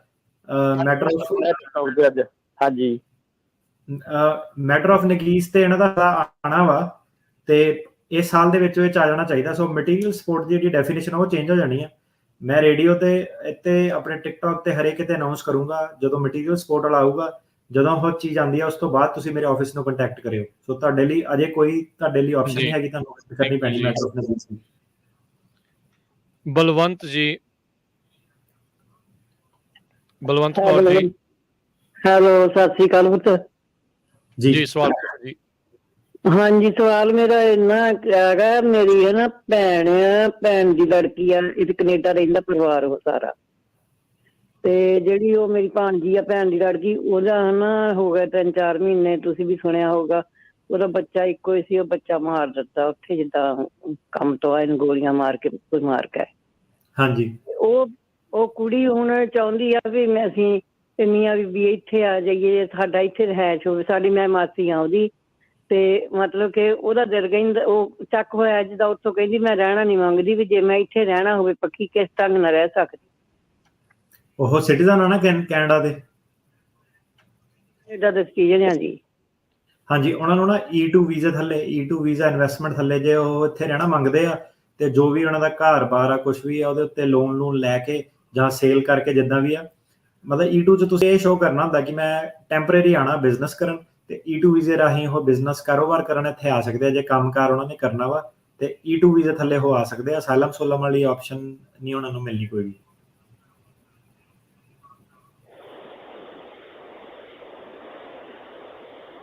ਹਰਕੀਰਤ ਜੀ। ਹਾਂਜੀ ਭਾਈ, ਸਤਿ ਸ੍ਰੀ ਅਕਾਲ ਜੀ। ਜਿੱਦਾਂ ਭਾਈ ਮੇਰੀ ਨਾ ਇੰਡੀਵਿਜੂਅਲ ਹੀਅਰਿੰਗ ਹੋ ਗਈ ਸੀ ਜਨਵਰੀ 2022 ਦੇ ਵਿੱਚ। ਮੈਂ ਪਹਿਲਾਂ ਵੀ ਕੋਲ ਤੇ ਮੈਂ ਐਡਰੈਸ ਦਾ ਇਸ਼ੂ ਪਿਆ ਸੀ, ਤੇ ਪਰ ਹੁਣ ਜੱਜ ਨੇ ਮੈਨੂੰ ਫਿਰ ਅਗੇਨ ਮਾਸਟਰ ਹੀਅਰਿੰਗ ਦੇ ਦਿੱਤੀ, ਮਤਲਬ ਇਸੇ ਸਾਲ ਦੀ ਜੀ। ਤੇ ਤੇ ਮਤਲਬ ਜੀ ਹੁਣ ਮੈਨੂੰ ਉਹਦੇ ਵਿੱਚ ਮਤਲਬ ਉਹ ਮੇਰੀ ਇੰਡੀਵਿਜੂਅਲ ਮੰਨੀ ਜਾਊਗੀ, ਮੇਰੀ ਮਾਸਟਰ ਹੀਰਿੰਗ ਆ ਉਸ ਤੋਂ ਬਾਅਦ ਫਿਰ ਇੰਡੀਵਿਜੂਅਲ ਮਿਲੂਗੀ ਮੈਨੂੰ ਇੱਕ ਹੋਰ? ਜੱਜ ਸੇਮ ਹੀ ਆ?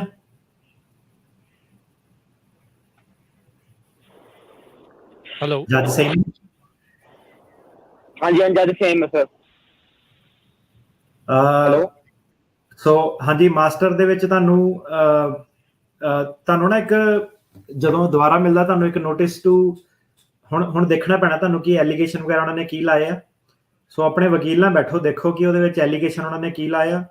ਸੋ ਸਲਾਹ ਕਰੋ ਕਿ ਦੁਬਾਰਾ ਇੰਡੀਵਿਜੂਅਲ ਹੀਅਰਿੰਗ ਲੈ ਕੇ ਉਹ ਐਡਰੈਸ ਕਰਨਾ, ਕਿ ਜੱਜ ਨੂੰ ਮੋਸ਼ਨ ਪਾਣੀ, ਜੁਆਇੰਟ ਮੋਸ਼ਨ ਪਾਣੀ ਸਰਕਾਰੀ ਵਕੀਲ ਨਾਲ, ਕਿ ਜੋ ਤੁਹਾਡਾ ਰੈਕਡ ਹੈਗਾ ਉਹਦੇ ਉੱਤੇ ਰੈਸਟ ਕਰਕੇ ਡਿਸੀਜਨ ਲੈਣਾ। ਸੋ ਤੁਹਾਨੂੰ ਥੋੜਾ ਜਿਹਾ ਇਹ ਟੈਕਟੀਕਲੀ ਚੱਲਣਾ ਪੈਣਾ, ਦੇਖਣਾ ਪੈਣਾ ਤੁਹਾਨੂੰ ਕਿ ਹੁਣ ਜੋ ਚੀਜ਼ਾਂ ਸਬਮਿਟ ਹੋਈਆਂ ਉਹਦੇ ਬੇਸ ਤੇ ਜੱਜ ਨੂੰ ਕੀ ਫੈਸਲਾ ਦੇਵੇ ਕਿ ਰੈਕਡ। ਹੁਣ ਦੇਖੋ ਜੇ ਜੱਜ ਨੂੰ, ਮੇਰਾ ਇੱਕ ਕੇਸ ਸੀਗਾ ਇਸੇ ਹਫਤੇ, ਉਹ ਬੰਦੇ ਨੇ ਕੈਲੀਫੋਰਨੀਆ ਆ ਕੇ ਦਿੱਤਾ ਤੇ ਵਿੱਚ ਨਾ ਉਹਦਾ ਪੁਰਾਣੇ ਵਕੀਲ ਨੇ ਐਡਰੈਸ ਵਗੈਰਾ ਉਹਦੇ ਅਪਡੇਟ ਨਹੀਂ ਕੀਤੇ ਸੀਗੇ, ਤੇ ਇੱਕ ਮਿੰਟ, ਉਹਦੇ ਵਕੀਲ ਨੇ ਪੁਰਾਣੇ ਐਡਰੈਸ ਵਗੈਰਾ ਅਪਡੇਟ ਨਹੀਂ ਕੀਤੇ ਸੀਗੇ। ਜੱਜ 5-10 ਮਿੰਟ ਪਹਿਲਾਂ ਜੱਜ ਸਾਹਿਬ ਇਹੀ ਕਰਦੇ ਰਹੇ ਕਿ ਨਹੀਂ ਤੂੰ ਤਾਂ ਉੱਥੇ ਨਾ ਰਹਿਣਾ ਨਹੀਂ ਏਰੀਏ 'ਚ, ਤੂੰ ਰਹਿਣਾ ਕਿਤੇ ਹੋਰ ਆ, ਤੇ ਗਲਤ ਐਡਰੈਸ ਦਿੱਤਾ, ਪਰ ਜੱਜ ਕੋਲ ਕੋਈ ਸੀਗਾ ਨਹੀਂ।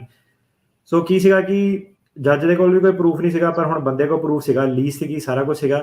ਸੋ ਜੇ ਜੱਜ ਉਹਦੇ ਬੇਸ ਤੇ ਡਿਨਾਈ ਕਰ ਦੇਵੇ ਤਾਂ BIA ਕੋਲ ਜਾ ਕੇ ਆਪਾਂ ਉਹਨੂੰ ਅਪਰੂਵ ਕਰਾ ਸਕਦੇ ਸੀਗੇ, ਹੈ ਨਾ। ਸੋ ਜੱਜ ਪਰ ਸੀਗਾ ਕਿ ਗਰਮ ਬਹੁਤ ਸੀਗਾ ਬੰਦੇ ਤੇ ਜੱਜ ਨੇ ਫਿਰ ਵਿੱਚ ਹੀਰਿੰਗ ਦੇ ਵੀ ਮੈਨੂੰ ਕਿਹਾ, ਕਹਿੰਦਾ ਆਹੋ ਮੈਂ ਕੁਝ ਕਰ ਨਹੀਂ ਸਕਦਾ, ਪਰ ਇੱਦਾਂ ਕਿ ਤਾਂ ਮੈਂ ਜੱਜ ਨੂੰ ਕਿਹਾ, ਮੈਂ ਕਿਹਾ ਦੇਖ ਇੱਦਾਂ ਕਿ ਅਗਲਾ ਸਹੁੰ ਚੱਕ ਕੇ ਕਹਿ ਰਿਹਾ ਕਿ ਉਹ ਇੱਥੇ ਰਹਿੰਦਾ ਵਾ, ਸੋ ਤੁਹਾਨੂੰ ਉਹਦੇ ਨਾਲ ਹੀ ਜਿਹੜਾ ਜਾਣਾ ਪੈਣਾ। ਸੋ ਇੱਦਾਂ ਕਿ ਤੁਹਾਨੂੰ ਤੇ ਤੁਹਾਡੇ ਵਕੀਲ ਨੂੰ ਸਟ੍ਰੈਟਜੀ ਬਣਾਉਣੀ ਪੈਣੀ ਕਿ ਮੈਟਰ ਆਫ ਰੈਕਡ ਤੇ ਅਰੈਸਟ ਕਰਨਾ, ਕਿ ਜੱਜ ਨੂੰ ਤੇ ਉਹਨੂੰ ਵਕੀਲ ਨੂੰ ਦੁਬਾਰਾ ਉੱਦਾਂ ਦਾ ਮੌਕਾ ਦੇਣਾ ਕਿ ਦੁਬਾਰਾ ਤੁਹਾਡੀ ਹੀਅਰਿੰਗ ਹੋਵੇ।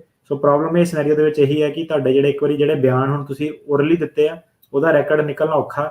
ਸੋ ਇੱਦਾਂ ਨਾ ਹੋਵੇ ਕਿ ਨਵੀਂ ਜਿਹੜੀ ਹੀਅਰਿੰਗ ਉਹ 'ਚ ਤੁਹਾਨੂੰ ਉਹ ਉਲਝਾ ਲੈਣ ਕਿਸੇ ਗੱਲ ਤੇ ਤੁਸੀਂ ਇਹ ਫੈਸਲਾ ਲਓ ਕਿ ਉਸੇ ਹੀਅਰਿੰਗ ਦੇ ਬੇਸ ਦੇ ਉੱਤੇ ਤੁਸੀਂ ਜੱਜ ਨੂੰ ਜੋ ਫੈਸਲਾ ਦੇਣਾ ਦੇ ਦੇ। ਜੀ ਅਮਨਦੀਪ।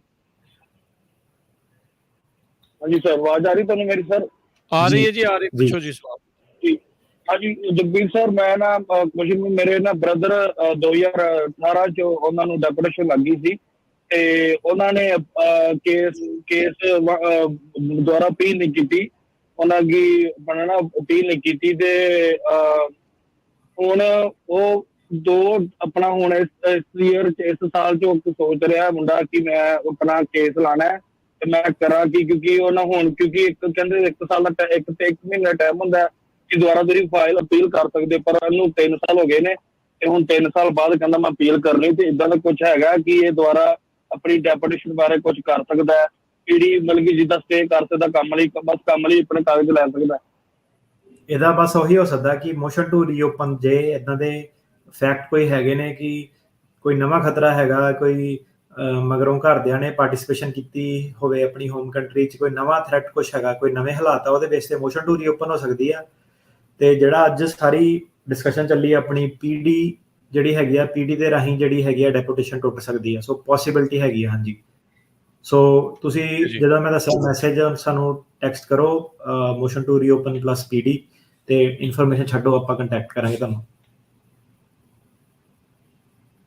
ਇੱਕ ਜਿਹੜੇ ਅਟਾਰਨੀ ਟਿਕਣਾ ਜੀ, ਫਿਰ ਦੱਸ ਦਿਓ, ਕਈ ਵਾਰੀ ਲੋਕ ਕਾਲ ਕਰਕੇ ਪੁੱਛਦੇ ਆ ਵੀ ਤੁਸੀਂ ਇਨ ਪਰਸਨ ਅਪਾਇੰਟਮੈਂਟਸ ਲੈ ਰਹੇ ਆ ਜਾਂ ਅਜੇ ਵੀ ਜਿਹੜੀਆਂ ਔਨ ਕਾਲ ਹੀ ਚੱਲ ਰਹੀਆਂ?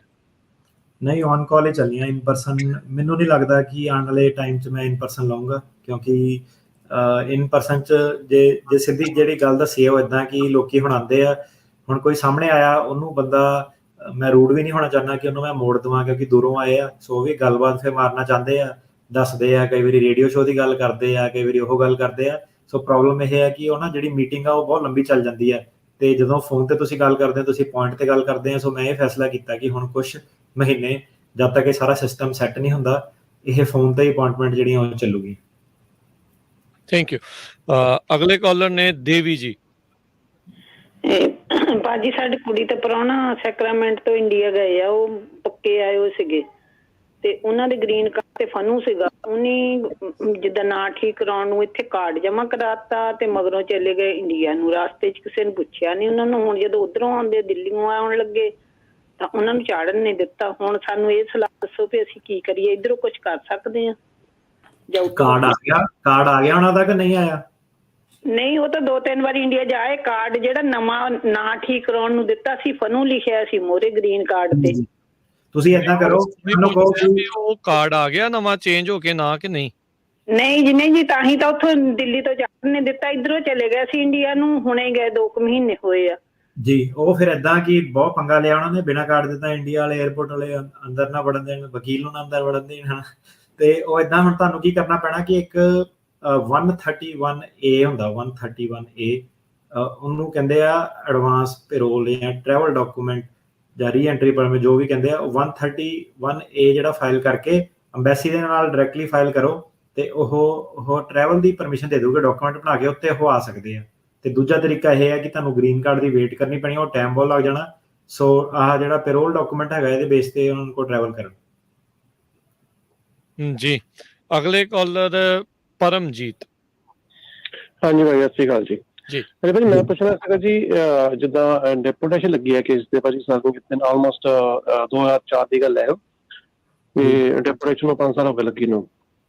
ਉਹਦੇ ਲਈ ਕੀ ਹੋ ਸਕਦਾ ਭਾਜੀ, ਕੀ ਪ੍ਰੋਸੀਜਰ ਹੋ ਸਕਦਾ ਵਾ?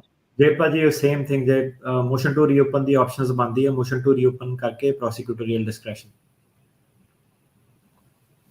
ਜੀ ਥੈਂਕ ਯੂ। ਕਮਲ। ਇੱਕ ਚੀਜ਼ ਇਹਦੇ ਵਿੱਚ ਹੋਰ ਐਡ ਕਰ ਦੇਣਾ, ਕਿ motion to reopen prosecutor discussion ਦਾ ਮਤਲਬ ਇਹ ਹੈ ਕਿ ਪ੍ਰੋਸੀਡਿੰਗ ਡਿਸਮਿਸ ਵੀ ਹੋ ਸਕਦੀਆਂ, ਤੇ ਉਹ ਤੁਹਾਨੂੰ ਇਹ ਵੀ ਆਪਸ਼ਨ ਦੇ ਸਕਦੇ ਆ ਕਿ ਵਾਪਸ ਥੱਲੇ ਇਮੀਗ੍ਰੇਸ਼ਨ ਕੋਰਟ ਦੇ ਕੋਲ ਚੱਲ ਜਾਓ ਤੁਸੀਂ। ਮਤਲਬ ਕਿ ਉਹ ਨਿਪਟਾਰਾ ਕਰਦੇ ਆ, ਕਿਉਂਕਿ ਇਹ ਪ੍ਰਾਇਓਰਟੀ ਕੇਸਿਸ ਦੇ ਵਿੱਚ ਨਹੀਂ ਆਉਂਦੇ, ਤਾਂ ਕਰਕੇ ਇਹਨਾਂ ਨੂੰ ਮੋਸ਼ਨ ਟੂ ਰੀਓਪਨ ਦੇ ਥਰੂ ਕੇਸ ਨੂੰ ਡਿਸਮਿਸ ਕਰਾਉਣ ਦੀ ਜਾਂ ਕੇਸ ਨੂੰ ਰੀਓਪਨ ਕਰਾਉਣ ਦੀ ਆਪਸ਼ਨ ਖੁੱਲ ਗਈ ਹੈ। ਜੀ ਕਮਲ। ਭਾਈ ਮੈਂ ਕੈਨੇਡਾ ਤੋਂ ਐਂਟਰ ਹੋਇਆ ਇਧਰ ਸੇਫ, ਤੇ ਮੇਰਾ ਅਸਾਈਲਮ ਦਾ ਕੇਸ ਫੇਲ ਹੋਇਆ ਉਧਰ, ਤੇ ਕਿਹੜਾ ਕੇਸ ਲੱਗੇਗਾ ਇਧਰ ਬਾਈ? ਨਹੀਂ ਭਾਜੀ, ਏਦਾਂ ਨਹੀਂ ਦੱਸ ਸਕਦਾ ਕੋਈ ਵੀ। ਕੇਸ ਤੁਹਾਡਾ ਉਹੀ ਲੱਗੂਗਾ ਜੋ ਤੁਹਾਡਾ ਜੈਨੂਇਨ ਕੇਸ ਆ। ਸੋ ਜੈਨੂਇਨ ਕੇਸ ਤੁਹਾਡਾ ਉਹੀ ਆ ਜਿਹੜਾ ਤੁਸੀਂ ਕੈਨੇਡਾ 'ਚ ਪ੍ਰੈਜ਼ੈਂਟ ਕੀਤਾ ਸੀਗਾ ਤੇ ਜੋ ਤੁਹਾਡੇ ਨਾਲ ਇੰਡੀਆ 'ਚ ਹੋਇਆ। ਸੋ ਏਦਾਂ ਸਾਨੂੰ ਕਾਫੀ ਸਵਾਲ ਪੁੱਛਦੇ ਭਾਜੀ ਮੇਰਾ ਕਿਹੜਾ ਕੇਸ ਲੱਗੂਗਾ। ਕਈ ਜਣੇ ਪੈਸੇ ਦੇ ਕੇ ਕੰਸਲਟੇਸ਼ਨ ਵੀ ਕਰਦੇ ਆ, ਤੇ ਉਹਨਾਂ ਨੂੰ ਵੀ ਇਹੀ ਹੈ ਕਿ ਭਾਈ ਜਿਹੜਾ ਵਕੀਲ ਆ ਉਹਦਾ ਰੋਲ ਲੀਗਲ ਹੈਗਾ, ਤੇ ਵਕੀਲ ਕੋਈ ਏਦਾਂ ਨਹੀਂ ਕਿ ਤੁਹਾਨੂੰ ਕੇਸ ਦੱਸ ਦਿੰਦਾ ਕਿ ਕਿਹੜੀ ਕਹਾਣੀ ਆ, ਫਿਰ ਵਕੀਲ ਆਪ ਜੇਲ੍ਹ 'ਚ ਚੱਲ ਜੂਗਾ। ਸੋ ਵਕੀਲ ਦੀ ਪਹਿਲਾਂ ਆਪਣੀ ਸੇਫਟੀ ਜਿਹੜੀ ਆ ਉਹ ਜ਼ਰੂਰੀ ਆ, ਤੇ ਫਿਰ ਕਲਾਇੰਟਾਂ ਨੂੰ ਬਾਅਦ 'ਚ ਹੈਲਪ ਕਰੂਗਾ, ਹੈ ਨਾ। ਜਿੱਦਾਂ ਹੁਣ ਤੁਸੀਂ ਸਵਾਲ ਪੁੱਛਿਆ ਵਾ ਕਿ ਕਿਹੜਾ ਮੇਰਾ ਕੇਸ ਲੱਗੂਗਾ, ਇੱਥੋਂ ਤਾਂ ਇਹ ਜ਼ਾਹਿਰ ਹੋ ਰਿਹਾ ਕਿ ਤੁਹਾਡਾ ਕੇਸ ਨਕਲੀ ਹੈ। ਜੀ ਏਦਾਂ ਦੇ ਸਵਾਲ ਆਪਣੇ ਆਪ ਨੂੰ ਨਾ ਜਿਹੜਾ ਸਵਾਲ ਨਾ ਪੁੱਛਿਆ ਕਰੋ ਏਦਾਂ ਤੇ। ਹਰਭਜਨ ਜੀ। ਸਤਿ ਸ਼੍ਰੀ ਅਕਾਲ ਜੀ ਭਾਜੀ। ਹੈਲੋ ਭਾਜੀ, ਪੀਡੀ ਬਾਰੇ ਭਾਜੀ ਪੁੱਛਣਾ ਸੀ ਕਿ ਮੇਰਾ ਕੇਸ ਅਸਾਈਲਮ ਆਫਿਸਰ ਦੀ ਪੈਂਡਿੰਗ ਹੈ ਲਾਸਟ ਈਅਰ ਤੋਂ, ਤੇ ਕੀ ਅਸੀਂ ਅਸਾਈਲਮ ਆਫਿਸਰ ਵਾਲੇ ਵੀ ਪੀਡੀ ਲਈ ਗੱਲ ਕਰ ਸਕਦੇ ਹਾਂ? ਜਿਹੜਾ ਅਸਾਈਲਮ ਆਫਿਸ ਵਾਲੇ ਹੈਗੇ ਨਾ, ਉਹ ਆਉਂਦੇ ਆ USCIS ਥੱਲੇ, ਡਿਪਾਰਟਮੈਂਟ ਆਫ ਹੋਮਲੈਂਡ ਸਿਕਿਉਰਿਟੀ ਥੱਲੇ। ਇਹ ਜ਼ਿਆਦਾਤਰ ਜਿਹੜੇ ਕੇਸ ਹੈਗੇ ਆ ਇਹ ਪੈਂਡਿੰਗ ਹੈਗੇ ਆ, ਜਿਹੜੇ ਇਮੀਗ੍ਰੇਸ਼ਨ ਕੋਰਟ ਮੋਰੇ ਜਿਹੜੇ ਪੈਂਡਿੰਗ ਆ ਉਹਨਾਂ ਨੂੰ ਇਹਨਾਂ ਨੇ ਜਿਹੜੀ PD ਦੇਣੀ ਆ। ਤੇ ਜਿਹੜਾ ਅਸਾਈਲਮ ਆਫਿਸ ਮੋਰੇ ਆ, ਤੁਸੀਂ ਮੰਗ ਜ਼ਰੂਰ ਸਕਦੇ ਆ,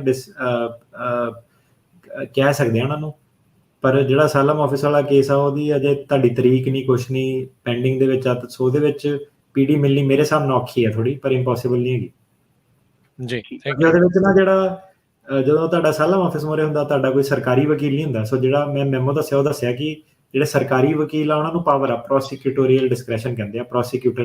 ਜਿਹੜਾ ਤੁਹਾਡਾ USCIS ਮੋਰੇ ਤੁਹਾਡਾ ਕੋਈ ਪ੍ਰੋਸੀਕਿਊਟਰ ਨਹੀਂ ਹੁੰਦਾ, ਤੁਹਾਡਾ ਸਿੱਧਾ ਹੀ ਜਿਹੜੀ ਅਸਾਈਲਮ ਆਫਿਸਰ ਨਾਲ ਵਾਰਤਾਲਾਪ ਹੁੰਦੀ ਹੈ। ਸੋਚੋ PD ਵਾਲੀ ਗੱਲ ਬਣਦੀ ਨਹੀਂ। ਪਰ ਜੇ ਤੁਸੀਂ ਇੰਟਰਸਟਿਡ ਆ ਤਾਂ ਹਾਂਜੀ, ਉਹਨਾਂ ਨੂੰ ਤੁਸੀਂ ਕਹਿ ਕੇ ਐਕਸਪੀਡਾਈਟ ਕਰਾ ਸਕਦੇ ਆ ਆਪਣਾ ਕੇਸ, ਜੇ ਕਰਦੇ ਆ ਤੇ ਕੋਰਟ ਮੋਰੇ ਜਾ ਕੇ PD ਲੈ ਸਕਦੇ ਆ। Thank you. ਕੁਲਦੀਪ। ਸਤਿ ਸ਼੍ਰੀ ਅਕਾਲ ਜੀ। ਮੇਰਾ ਕੁਐਸਚਨ ਹੈ ਦੇਖਿਆ ਨਾ ਜੀ, ਸਾਡੇ ਨਾਲ ਇੱਥੇ ਇੱਕ ਬੇਟੀ ਆਈ ਹੋਈ ਹੈ ਸਟੱਡੀ ਬੇਸ ਤੇ ਜੀ, ਤੇ ਉਹਦੇ ਕੋਲ 10 ਸਾਲ ਦਾ ਵੀਜ਼ਾ ਸੀ, ਤੇ ਉਹਨੂੰ ਐਂਟਰੀ ਉਨੇ ਚਿਰ ਦੀ ਦਿੰਦੇ ਆ ਜਿੰਨਾ ਚਿਰ ਦੀ ਸਟੱਡੀ ਸੀ। ਸਟੱਡੀ ਉਹਦੀ ਹੋ ਗਈ ਤੇ ਹੁਣ ਉਹ ਓਵਰਸਟੇ ਆ, ਤੇ ਉਹ ਜਾਣਾ ਨਹੀਂ ਚਾਹੁੰਦੀ ਵਾਪਸ। ਕੀ ਲੀਗਲ ਵੇ ਹੋ ਸਕਦਾ ਉਹ ਇੱਥੇ ਸਟੇ ਕਰਨ ਦਾ? ਉਹਨੇ OPT ਵਗੈਰਾ ਨਹੀਂ ਫਾਈਲ ਕੀਤੀ ਕੋਈ? ਨਹੀਂ, ਕੁਝ ਨਹੀਂ ਕੀਤਾ ਅਜੇ। ਜਿਹੜੀ ਸਟੂਡੈਂਟ ਦੀ ਜਿਹੜੀ ਸਟੇ ਹੁੰਦੀ ਹੈ ਨਾ, ਉਹ ਮਿਲਦੀ ਹੈ DS ਨਾ, ਡਿਊਰੇਸ਼ਨ ਆਫ ਸਟੇਟਸ, ਜਿੰਨੀ ਦੇਰ ਤੁਸੀਂ ਸਕੂਲ ਜਾਂਦੇ ਹੋ। ਸੋ ਕਿੰਨੀ ਦੇਰ ਹੋ ਗਈ ਇਹਨੂੰ ਆਊਟ ਆਫ ਸਟੇਟਸ ਹੋਈ ਨੂੰ? ਉਹਨੂੰ ਸਾਲ ਹੋ ਚੱਲਿਆ। ਇਹਦਾ ਦੇਖੋ ਰੀਇਨਸਟੇਟਮੈਂਟ ਹੁੰਦੀ ਹੈ, ਇੱਕ ਸਟੂਡੈਂਟ ਦੀ ਰੀਇਨਸਟੇਟ ਕਰ ਸਕਦਾ ਸਟੂਡੈਂਟ ਸਟੇਟਸ ਤੇ, ਪਰ ਉਹ 5 ਮਹੀਨਿਆਂ ਦੇ ਅੰਦਰ ਕਰਨੀ ਹੁੰਦੀ ਹੈ। ਸੋ ਤੁਸੀਂ ਉਹ ਰੀਇਨਸਟੇਟਮੈਂਟ ਫਾਈਲ ਕਰ ਸਕਦੀ ਆ ਸਟੂਡੈਂਟ ਸਟੇਟਸ ਤੇ ਵਾਪਸ, ਜੇ ਕੋ ਵਾਕਈ ਕੋਈ ਸੋਲਿਡ ਰੀਜ਼ਨ ਸੀਗਾ, ਕੋਈ ਡਿਪਰੈਸ਼ਨ ਸੀਗਾ, ਕੁਛ ਸੀਗਾ, ਕੋਈ ਪ੍ਰੋਬਲਮ ਸੀਗੀ, ਜਿਹਦੇ ਕਰਕੇ ਕਿ ਉਹਨੂੰ ਪ੍ਰੋਬਲਮ ਆਈ ਹੈ, ਹੈ ਨਾ। ਸੋ ਜੇ ਇਦਾਂ ਦਾ ਕੋਈ ਰੀਜ਼ਨ ਹੈਗਾ ਤਾਂ ਸਟੂਡੈਂਟ ਸਟੇਟਸ 'ਚ ਰੀਇਨਸਟੇਟ ਕਰ ਸਕਦੀ ਆ। ਤੇ ਇਸ ਤੋਂ ਇਲਾਵਾ ਕਿਉਂਕਿ ਉਹ ਲੀਗਲ ਆਈ ਸੀ ਤੇ ਵਿਆਹ ਵਾਲੀਆਂ ਆਪਸ਼ਨਸ ਉਹਦੇ ਲਈ ਖੁੱਲੀਆਂ। ਜੀ ਥੈਂਕ ਯੂ ਜੀ। ਹਰਪ੍ਰੀਤ, ਹਾਂਜੀ ਹਰਪ੍ਰੀਤ।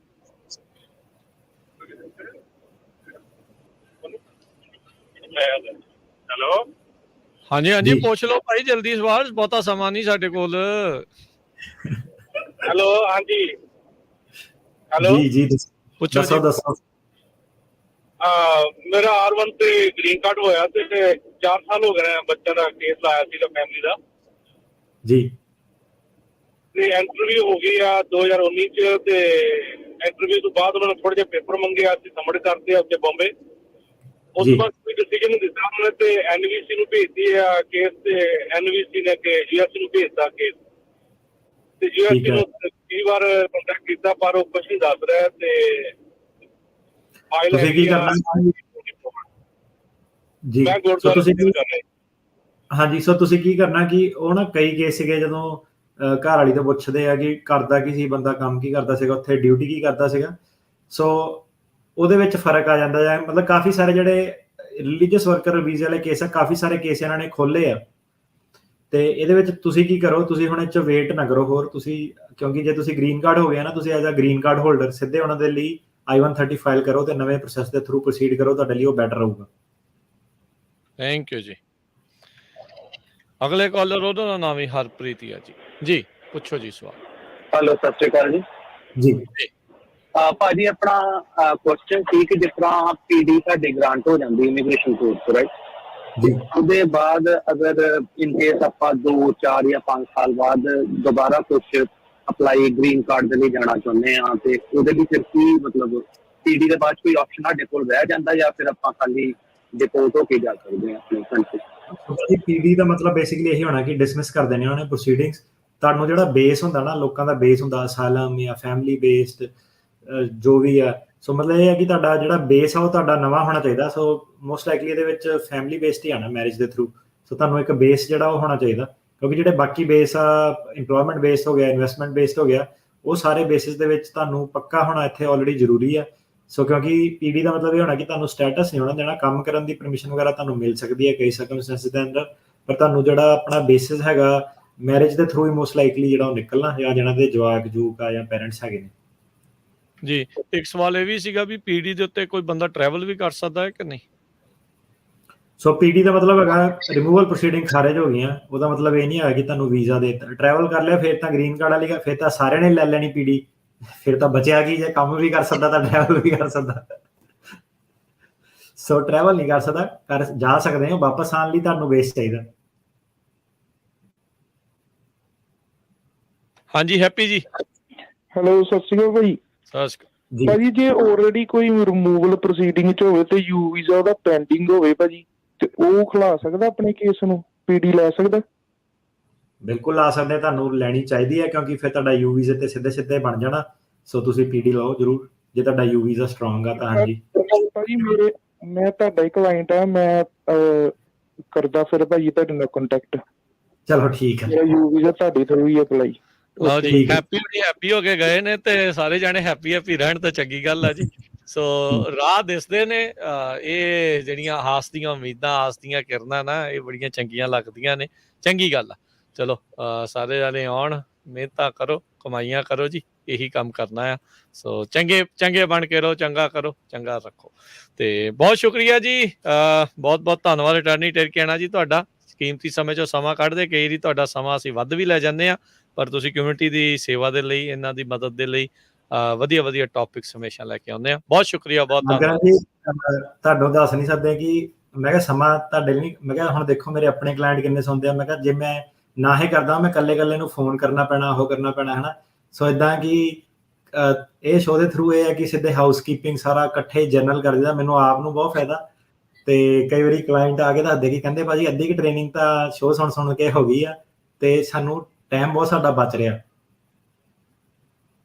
ਉਦੋਂ ਰੀਸੈਂਟਲੀ ਅਸੀਂ ਟਰੱਕ ਸ਼ੋਅ ਤੇ ਗਏ ਸੀ, ਉਹ ਵੀ ਇਹੀ ਕਹਿੰਦੇ ਸੀ ਭਾਈ ਹੁਣ ਟਿਰਕੀਆਣਾ ਹੁਣਾਂ ਦਾ ਸ਼ੋਅ ਸੁਣ ਕੇ ਅੱਧੇ ਪੌਣੇ ਚਾਪਾ ਵਕੀਲ ਤਾਂ ਅਸੀਂ ਵੀ ਬੜੀ ਗਏ ਆ। ਇੱਕ ਦੂਜੇ ਨੂੰ ਸਲਾਹ ਜਿਹੜੀ ਉਹ ਕਹਿੰਦੇ ਆ ਦੱਸ ਦੇਈਦੀ ਆ ਕੁਛ ਜਿਹੜਾ ਲੇਟੈਸਟ ਚੱਲ ਰਿਹਾ। ਸ਼ੁਕਰੀਆ, ਧੰਨਵਾਦ ਟੈਨੀ ਟਿਰਕੀਆਣਾ ਜੀ, ਸਤਿ ਸ਼੍ਰੀ ਅਕਾਲ ਜੀ। ਸਤਿ ਸ਼੍ਰੀ ਅਕਾਲ। ਸੋ ਤੇ ਪ੍ਰੋਗਰਾਮ ਦੀ ਸਮਾਪਤੀ, ਮੇਰੇ ਵੱਲੋਂ ਵੀ ਤੁਹਾਨੂੰ ਸਭ ਨੂੰ ਪਿਆਰ ਭਰੀ ਸਤਿ ਸ਼੍ਰੀ ਅਕਾਲ। ਸੁਣਦੇ ਰਹਿਣਾ ਪੰਜਾਬੀ ਰੇਡੀਓ USA।